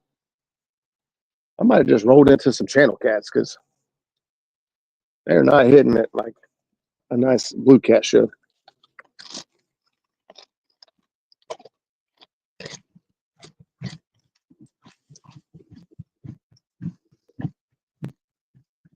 Justin, you'll have to share your picture with us sometime. That's an outstanding catch.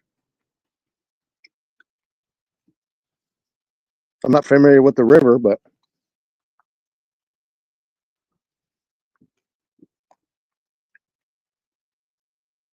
was it a blue cat or was it a flathead? 80 pounds.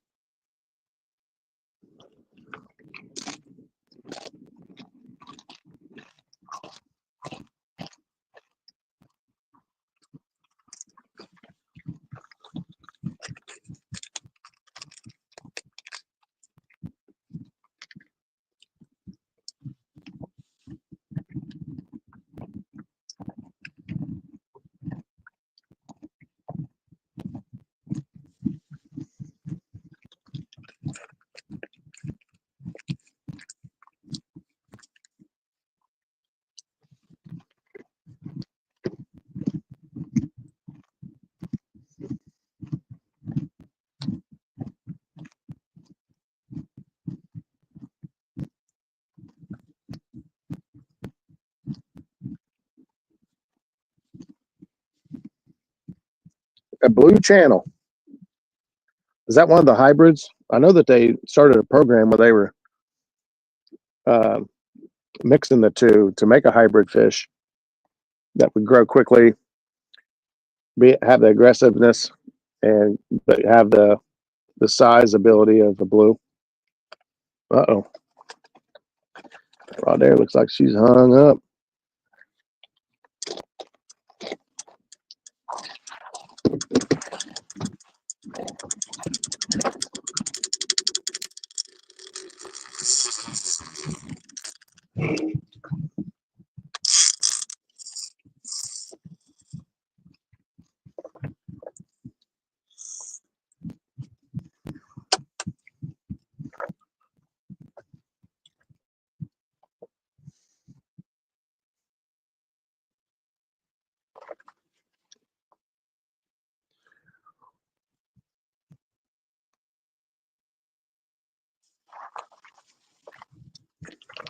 I don't know if I got it out of there or not.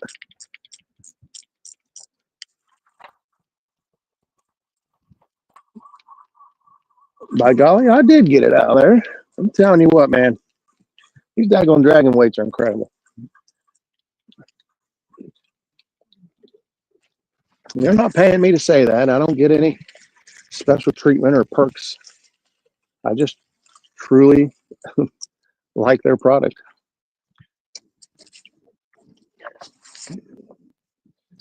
And when I find a product that I feel is really worthy of praise and recognition, I don't have a problem passing it along. Lord knows there's enough stuff out there for fishermen to buy that if you just went and bought, man, it still had bait on it. I can't believe that. All that time. If you just went out and started buying everything that looked like it should do the job, well, that's all you would do is buy stuff. But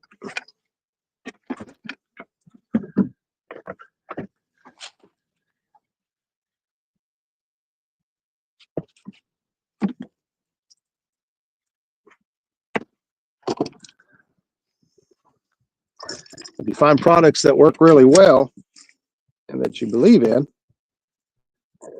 or you find someone that's already done the homework for you using the product, well, then that makes life a little bit easier. So if I find something I think is worth passing along as a good product, I feel like I would want somebody to pass that on to me, keep me from going out and buying 100 things I don't need or want.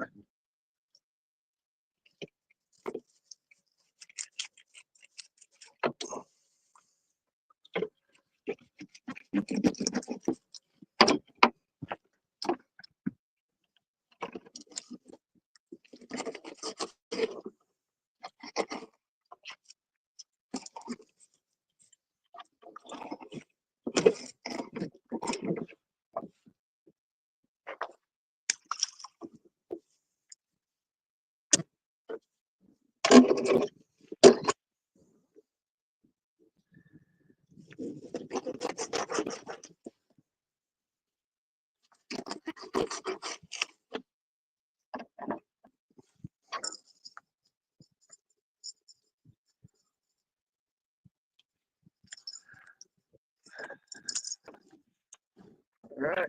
Oh, yeah, I'll leave 3 on there. Send this one down.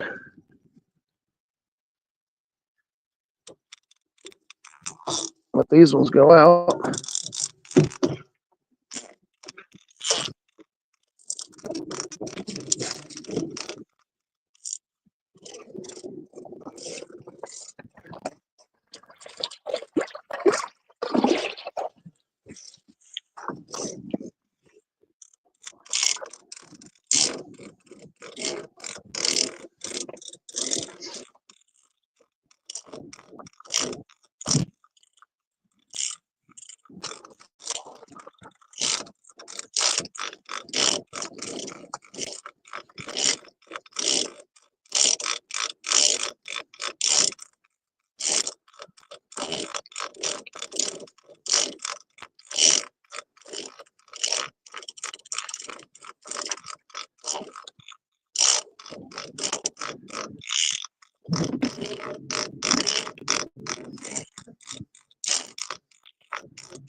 Should have pulled that out of there and had it drying today. The drift sock yesterday is soaking wet.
Need those fishes to come on with it now.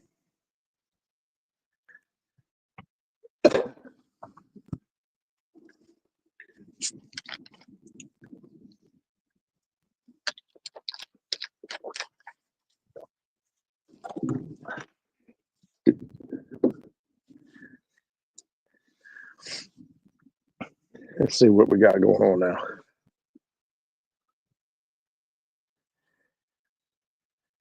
Rubber River Cats, what's going on? Boy hooked into a sturgeon. Sturgeon, Michigan have to be 50 inches. Holy cow.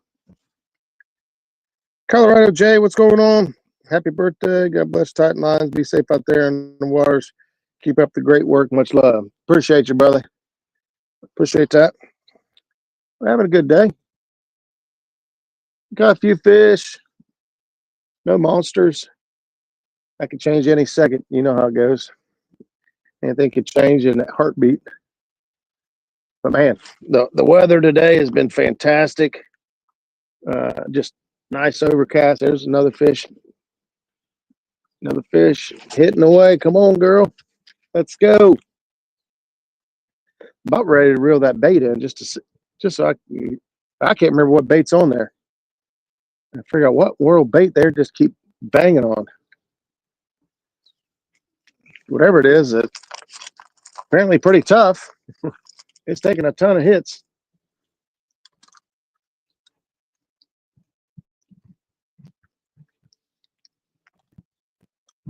There it is again. Oh, you gonna get serious? Huh?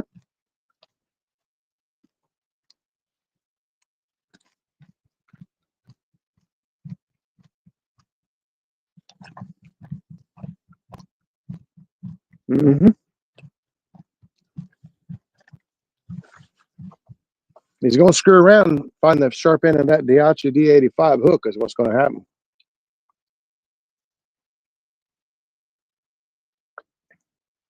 If it's still sharp.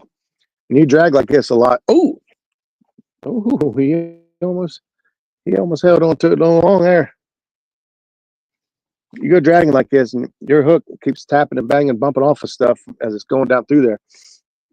It's very important to check the tip of your hooks after a day of dragging and fishing. And you just pick you up one of the little sharpening stones. I always have one right here in my bag. You get you a hook sharpener, a little file, and you ain't got to tie a new hook on and get rid of it just because it lost its edge. You get you a little file, a hook file, and keep it in your box. And if you do ever have a hook go dull on you, you can just quickly put a good tip back on it and keep on fishing. When you're dragging like this, it's just down there bouncing and banging off of everything. You don't know how many times it's tapped a rock, piece of metal, wood, sand, whatever. after a while, you know, I mean, it takes that fine edge off of the tip. You want to try to at least check it. You know, I'm not saying you have to sharpen your hooks every time you go dragging, but you definitely want to at least check them and see what you got.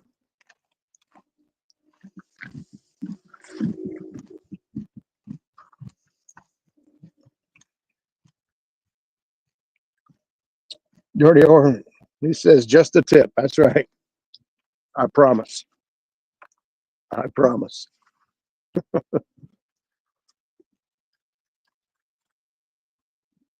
But no, there's like hardly any wind today, just a real gentle breeze.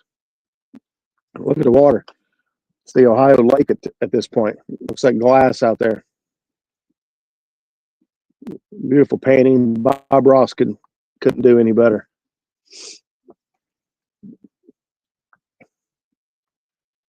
Got a couple friends downriver fishing. They're having about the same amount of luck we are. They've got 4 fish today, the same as us, and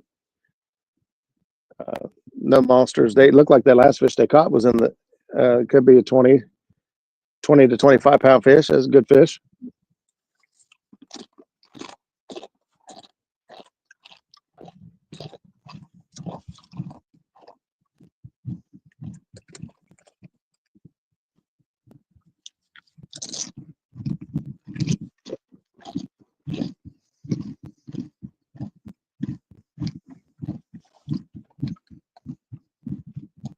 We've got a few good fish off this bank up through here.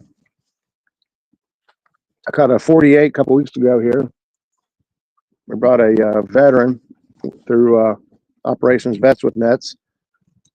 And my buddy brought a veteran down here and took him fishing for the day. He ended up catching 21 fish.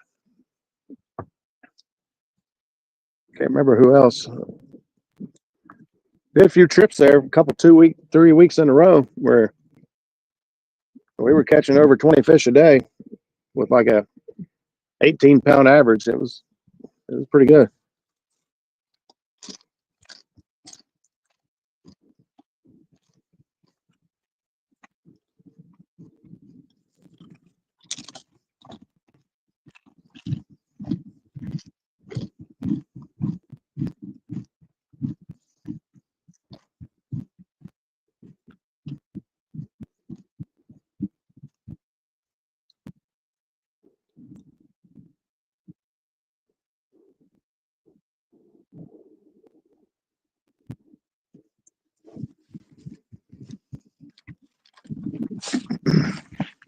Just one more fish, Mom. There she is. Mama's in the house. Mama Jammer. 4 fish. I go through a little fury where we're getting a flurry where we're getting bites here and there, and here lately been a lot of little taps, channel cats or something, just barely banging the baits.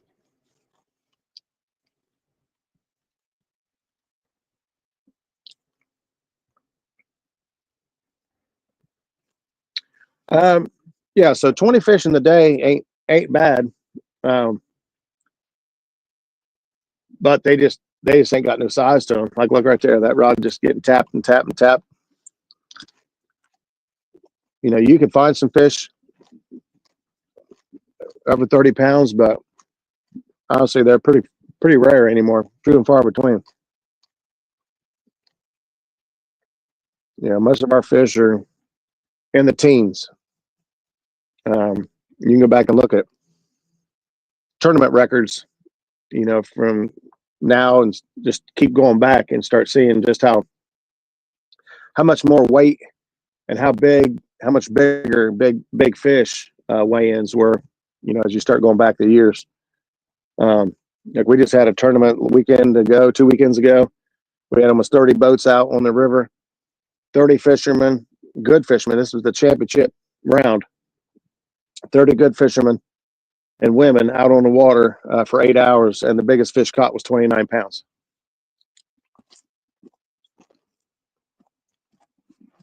You're in the basement. What are you doing in the basement? You're supposed to be working. Look, there's a fish. Is he going to eat it? Is he going to actually eat it?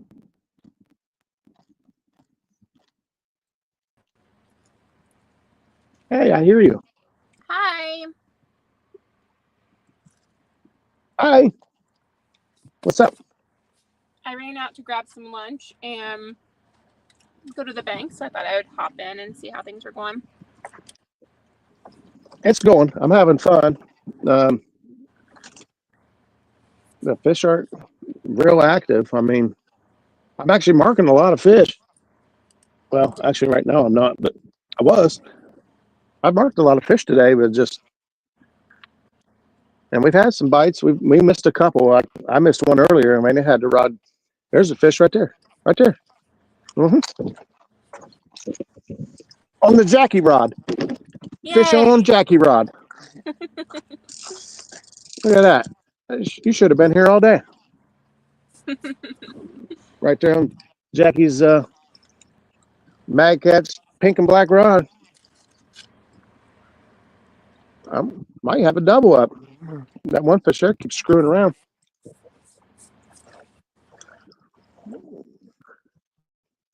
Get this fish in the boat. Oh, this little guy, I see him back there flipping around. My gosh, it looks like it might be a channel cat.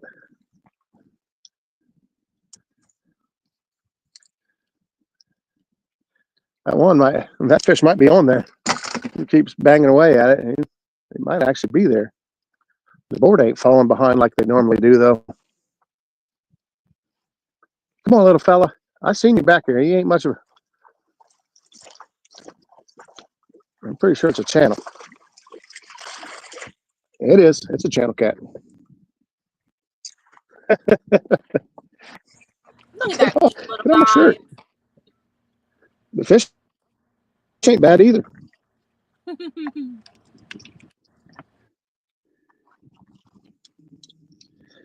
He closed his mouth as soon as I did that.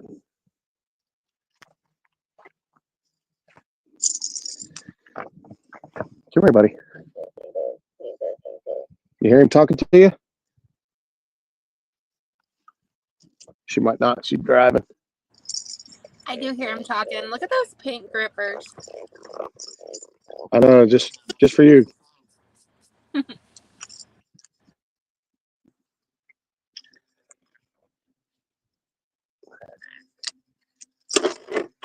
What'd you say? He said, leave me alone.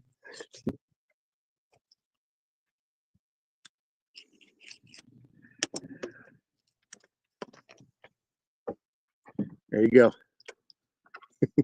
A monster. Tell him. Tell him how you feel about it. Here. Oh, there's another fish over here.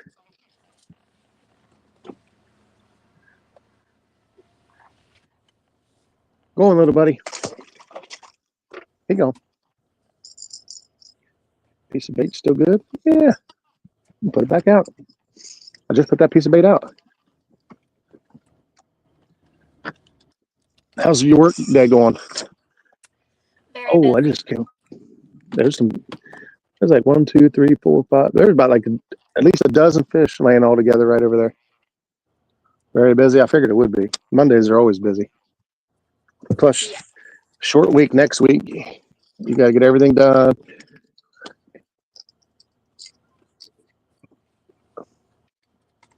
It's not been Your fun. end of the month. It's okay. It can't all be fun. How you feel? How you feeling? You felt like crap all weekend. Well, I started getting really hungry and shaky, so that's why I left to get lunch. But I was nervous to eat anything. But so far, so good. Well, that's a start.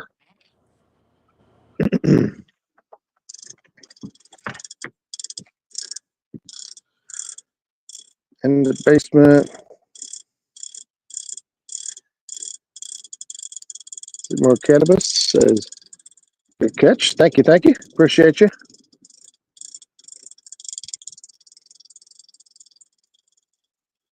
I don't know if you can still hear me. Can you still hear me? Yeah.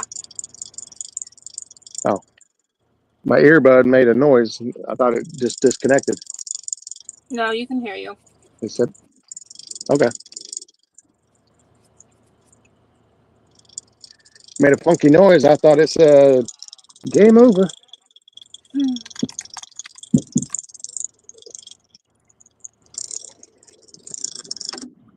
Yeah, it's really nice out, man. It's not cold. It's not hot.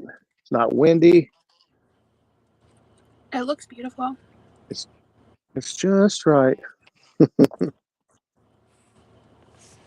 Yeah. Caught one skipjack this morning. I don't know what's going on up there.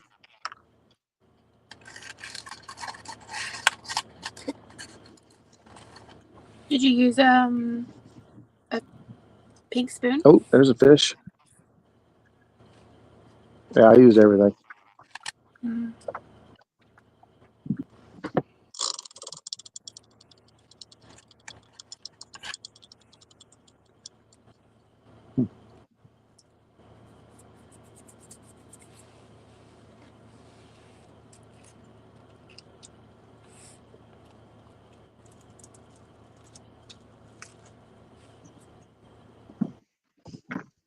Yep, use a pink spoon, silver spoon, green spoon, chartreuse spoons, through jigs on the bottom, through jigs in the current.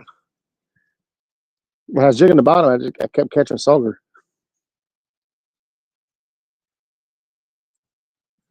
which were fun, but We really need not to what go we to were after. some crappie. Go where? Hoover. For crappie? Yeah, I'd really like some crappie. I know Amelia would love some crappie right now. For dinner? Mm-hmm. Well, Will you?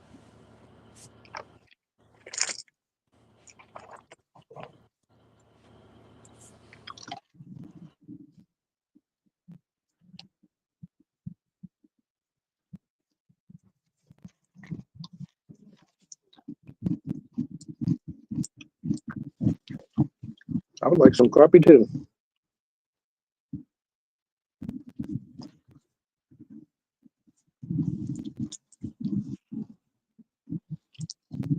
Tired of all these little taps, man.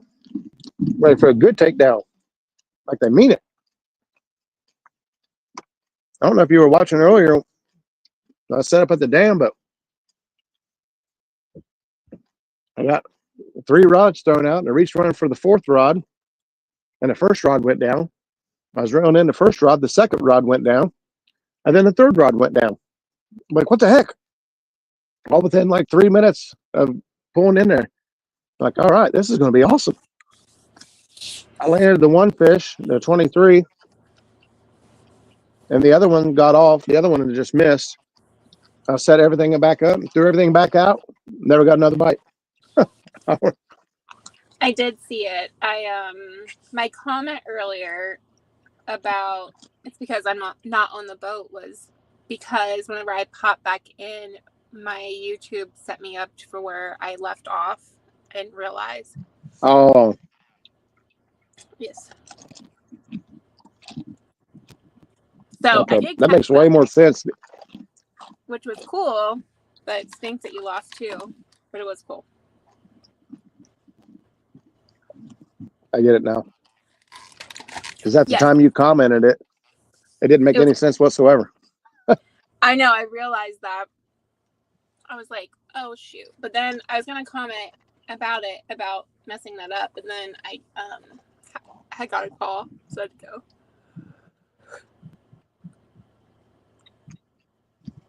Been really busy.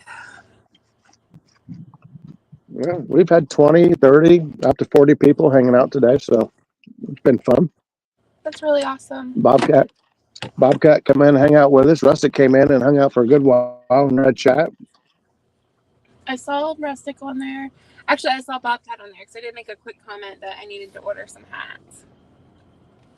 Oh yeah, I told him that he really liked the hats that came in. It'd be nice to get a couple, well, more than a couple ordered, but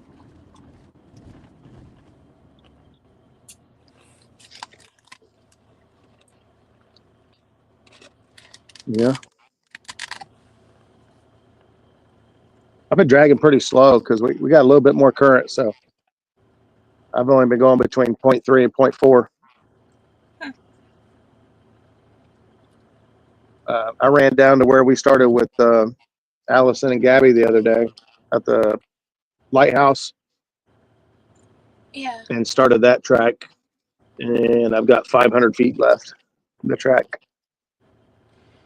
What's the plan after that? Don't really have one.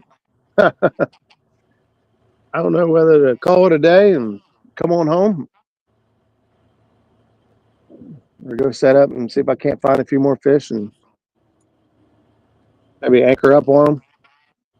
Yeah. I don't know. I want to go back down to Portsmouth. Yeah. I like that little drag there before the pistachio. I think that's where Skip's at. I don't know for sure. If you're looking in a group chat, Skip and that guy there, they caught 4 today. That's good. That last one looked like a pretty good one.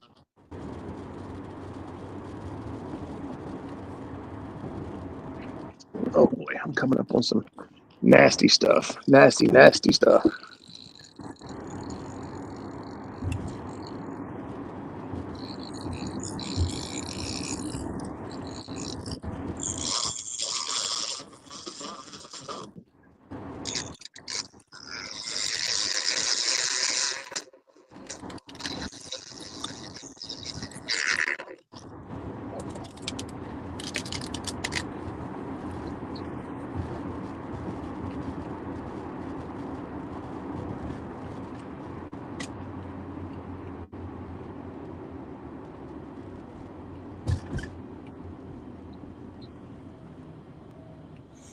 Yeah, I talked to Amelia this morning about karate. And I explained about your birthday and her party, her birthday, and all the things that Yeah. Mama needed to do this week to get ready, and asked if I could just miss it this one time. So she was okay with that. That's good.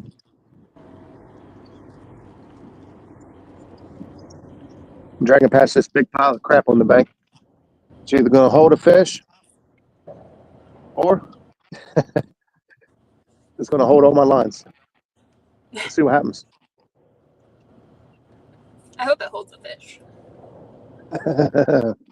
I need a lunch break fish. I just caught one. Little channel cat. I need a big one. Oh, she says, I need a big one. You did get one though, on my rod, so that's cool. It's a cute little Was it guy. on your rod I like earlier? the little one, so that was like a perfect one for me. Gotcha.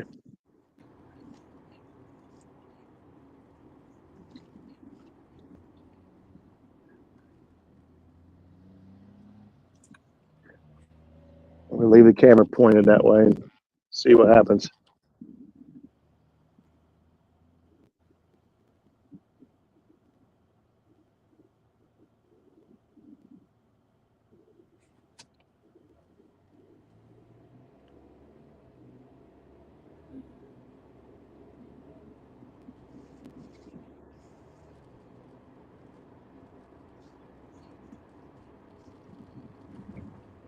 What's funny thing is, I'm looking at the side scan and it's really not showing anything over there. It's showing all the nasty stuff out here on the other side of the boat.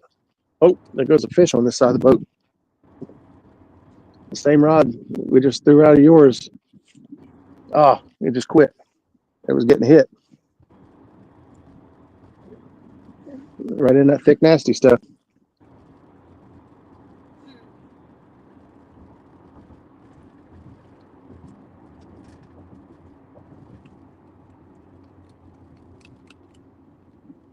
Yeah, it's 2 o'clock. I don't know. I might.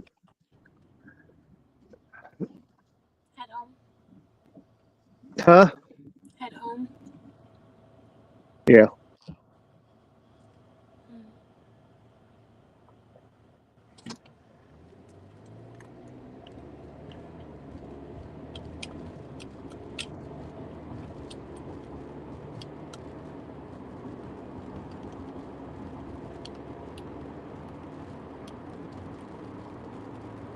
Yeah, we'll see.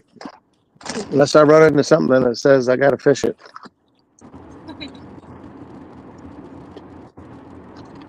You know how easy I get distracted on the water. Yes, very easy. Like, I thought you was coming home 2 hours ago. Well, what happened was,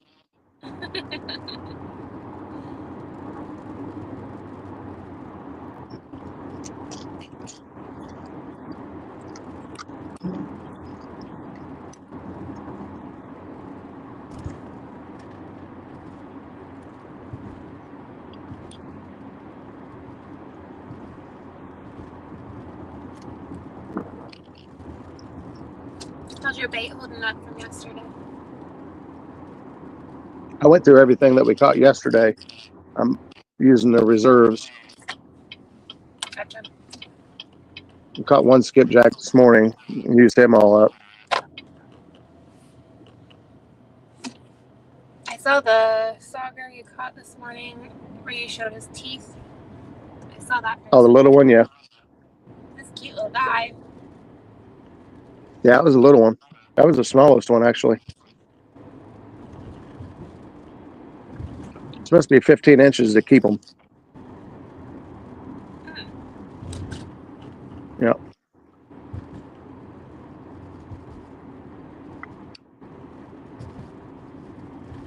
My cut on my finger feels a little tender today. Yeah, Jackie doesn't do well around gill plates. They get her every time. I don't even usually realize it until I say that I'm bleeding. Now you did it. Pull over.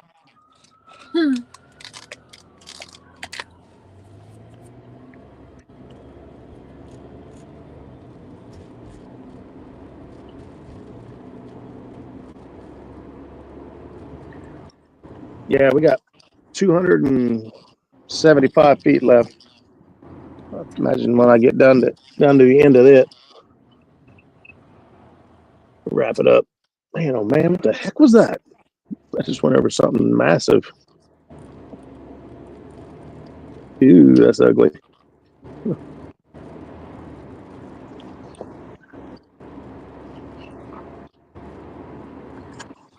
Makes you wonder about how many what all your bait have drugged through. Because like you see stuff right underneath the boat and you see stuff on the side scan. But can you imagine like what it actually all touched?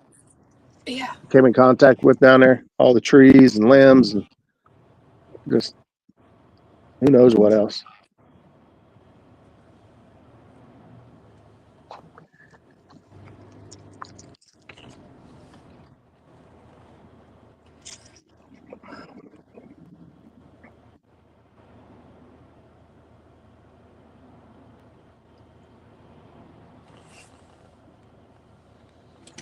You got a quiet chat. Yeah, I know. They get like that. They get all shy and bashful. Everything goes quiet for a while. 22 people lurking.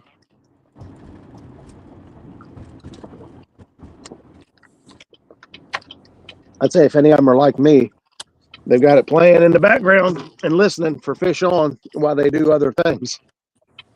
Yes. That's what I do a lot. I turn you guys on the TV and listen as I'm doing stuff around the house, or if I'm driving, I'll have it on and not be able to chat much because I'm driving. But you say fish on, I'm going to stop what I'm doing and come running. Take a look. Oh, Benoit said that they can't wait to get some dragon weights and planter boards soon. Yes, do it. Look what we did. Do it. It's funny, girls, because Saturday after we loaded up and started heading home, Tyra shot me a message out of the blue, just said, "Hey, what's up?" I was like, "Your ears must have been burning today because we've been talking about you."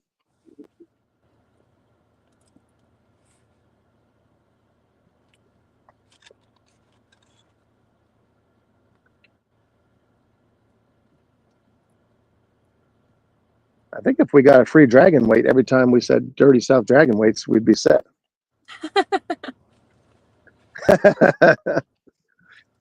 Did I hear that correctly? That Bobcat is working on dragon weights?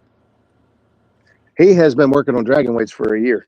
Oh, They're called bobtails. that's cute. That's Uh-huh. real. Mm-hmm. Just like his boat was the bobsled. I love it.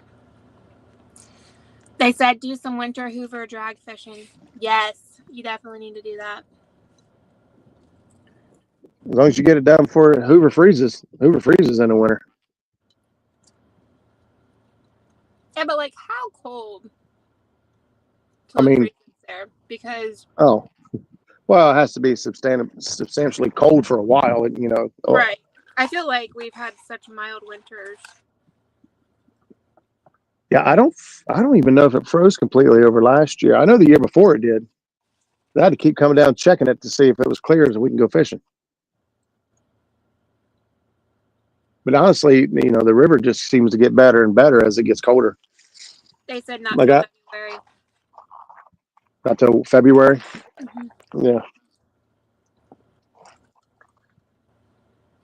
Like I was watching a video yesterday of me and Zach out here fishing. I was trying to go back and look at years past to see, you know, where we were fishing and how we were doing this time of year. And we didn't have any live videos really about this time.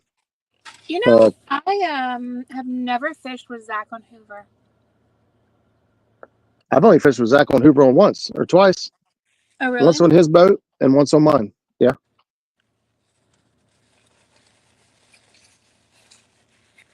Yep. It's hard to get him to leave here. This is his backyard. He can be down here on the river in like 10 minutes from his house. It would be It's hard to get him out of here. Really hard to go to Hoover over the river if you live that far away. Mm-hmm. But I can't wait till the James. I was looking at flights. Flying into Richmond? Yeah.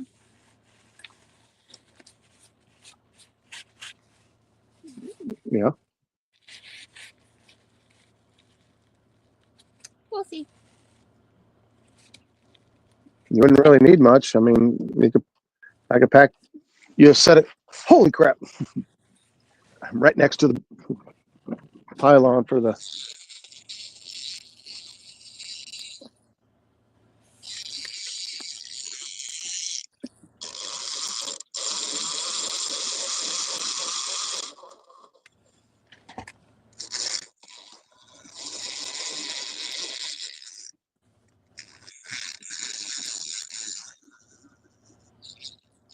Benoit, that sounds Yeah. We are You'll see. always up for a fishing trip with friends. Always. Anybody wants to go fishing? Please message me. Roger loses his messages all the time in his messenger. I don't pay that much. I don't pay that much attention to my phone. All right now. Here's why I said I jumped up real quick. Chunk. The boards they were out so far they were going to go around it. Now we're going to drag right through it, past it. I didn't realize I laid the track up through here. Oh, I only got 50 feet left.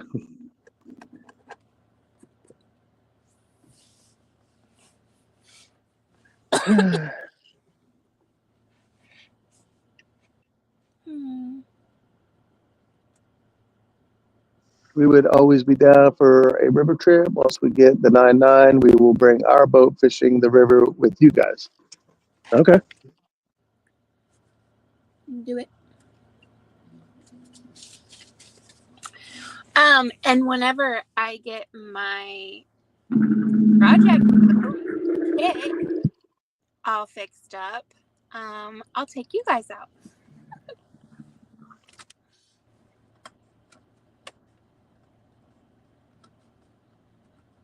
Because she's going to be so cute. Mm-hmm. She is going to be cute.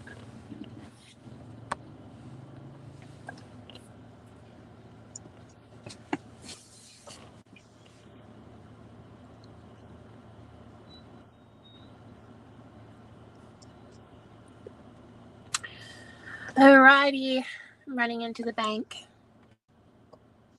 Alrighty. I just hit spot lock. I'm going to put some stuff away here, wrap things up, and probably head on in. Okay, have fun, be safe. Okay. I love you. All right, I love you too. Bye.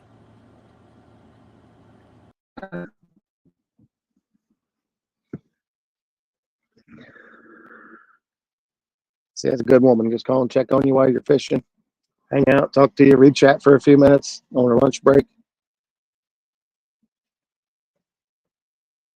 I would love to put this little thing in the Ohio. The water, the way it is right now, you're at zero risk. Unless you have a hole in your boat.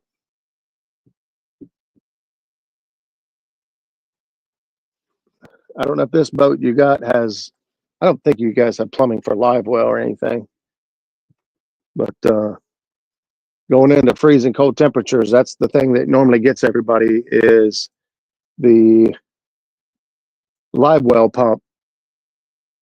You know, water comes into your live well pump and then, oh, look, we'll catch a fish on anchor. I just hit spot lock and stayed still. Rod's getting hit.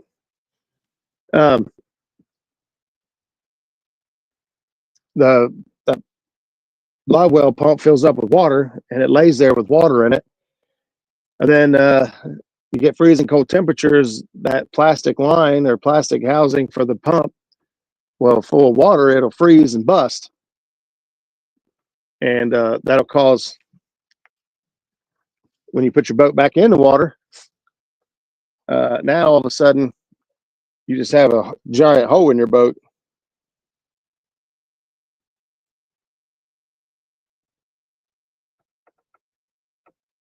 What is going on with this live well or this trolling motor? It's acting crazy.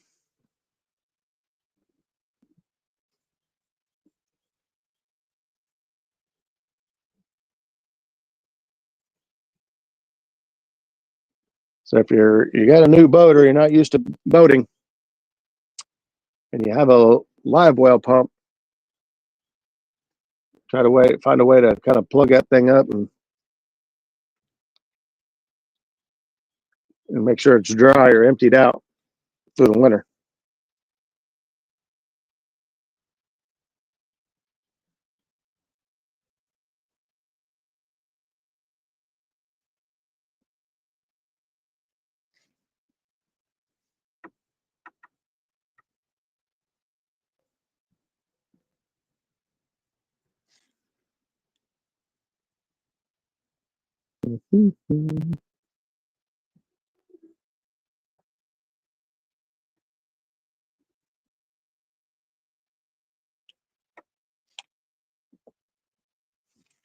All right, guys, I think I'm going to reel things in just a second and call it a day. Caught some fish today. Had a lot of fun.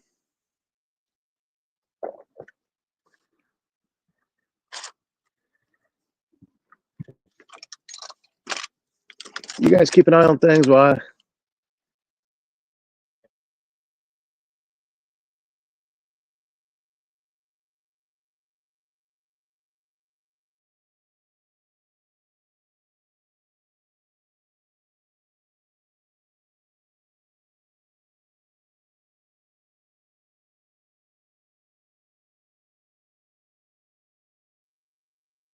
Hey, just come in here and you said you was going to quit. You're muted. I can't hear you because you're muted. You're Bluecat. Muted. He must have got a call. Been a while since. Have a good day, man. Yeah, unmute yourself. what is There it? you go. There Hey, you go. here I am. My earbud died on me. Ah. Been a while since. Have a good day, man. Yeah, we are fixing to reel things up and shut her down. Yeah, I just popped in here when you said that. I get hit right here on this rod. Well, I'm spot locked right now. I'm sitting still. There's enough current to pull the planer boards all the way out to where they're supposed to be and hold them there. Huh.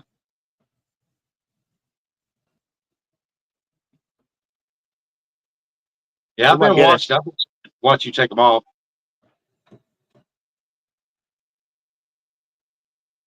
Yeah, we caught a few. I don't remember what we end up with, 5 or 6, I think. I'm not sure. You got several of them.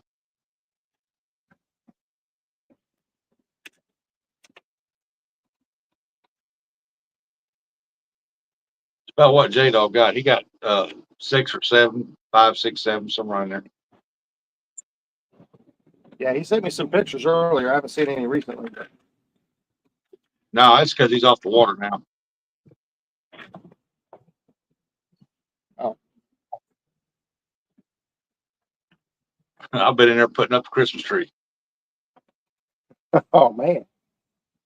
Yeah, we Let me ain't tell you doing what, that. stringing lights on a tree, that's a job. That's it. Yeah, it can be.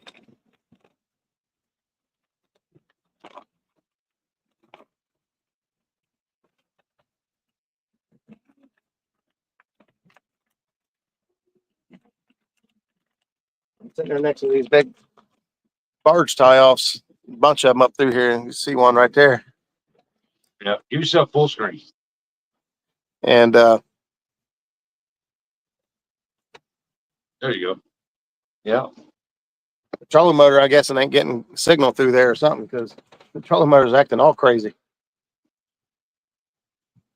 What is it? Satellite fed or something? Yeah.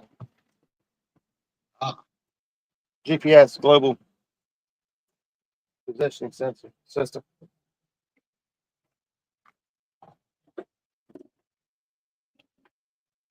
Put some Yeah, of this just stuff. give me one that I can hold in place and move. I'm good. Yeah.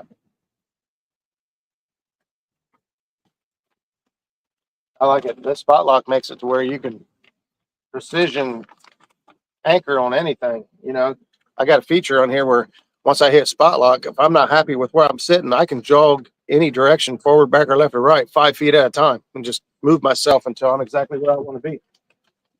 Yeah. Like earlier, I had to. Their planer board's just sitting there, ain't they? Yeah, just enough current to pull them out there.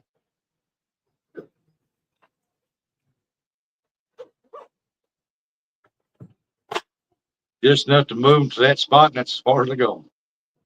Yep.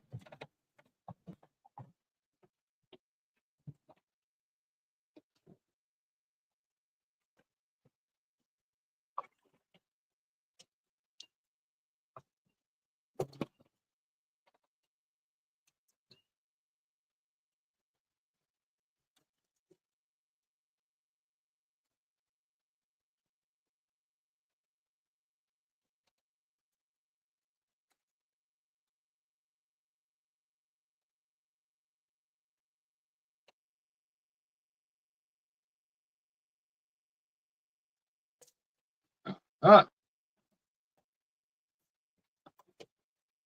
Hey, you still got 20 watching you. Nobody chatting, but you got 20 watching. Hey, I appreciate every one of them. Yep. Don't forget to hit that thumbs up now. Hit that like button.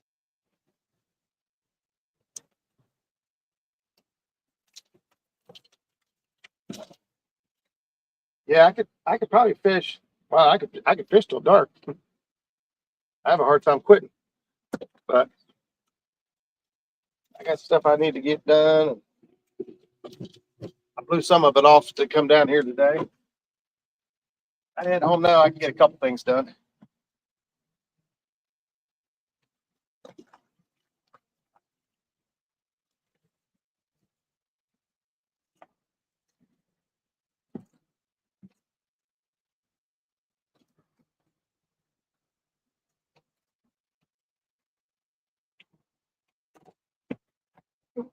Gosh, probably should start the motor up.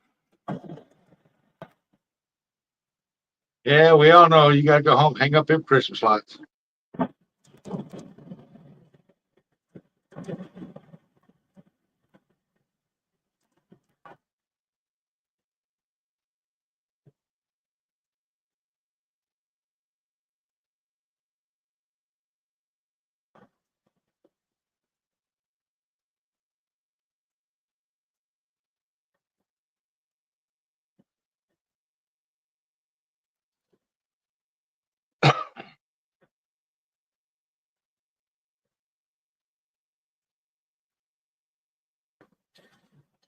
Man, is that thing over there rusted out like that, or that?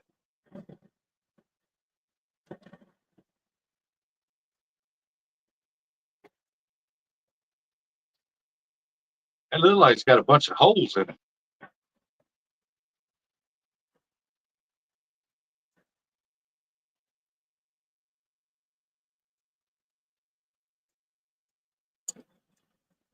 Imagine if that's got all that's holes right there. That water gets above that, all the catfish that's down inside that thing.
Yeah, Roger, smart man, wearing that orange out there. Gun season's come up on all of us. Hey, better be safe this time. What is it? Tell people if you're going bank fishing on the bank, there, here, Kentucky, wear your orange because the gun season's up and running around.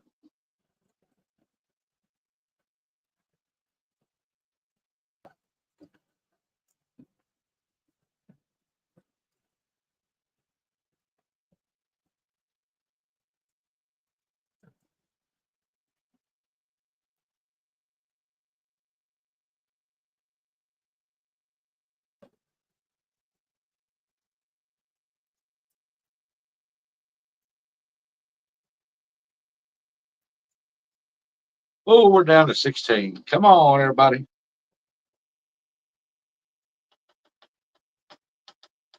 I was packing up, head home, gonna go get him some chicken strips.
All right, Roger, you be safe going home, buddy. All right, man. Appreciate you stopping in. Thanks for reading chat for me earlier. You guys have a good one. All right, you too. Be safe. Thank you.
All right, guys. Boat ramp is just right ahead of me.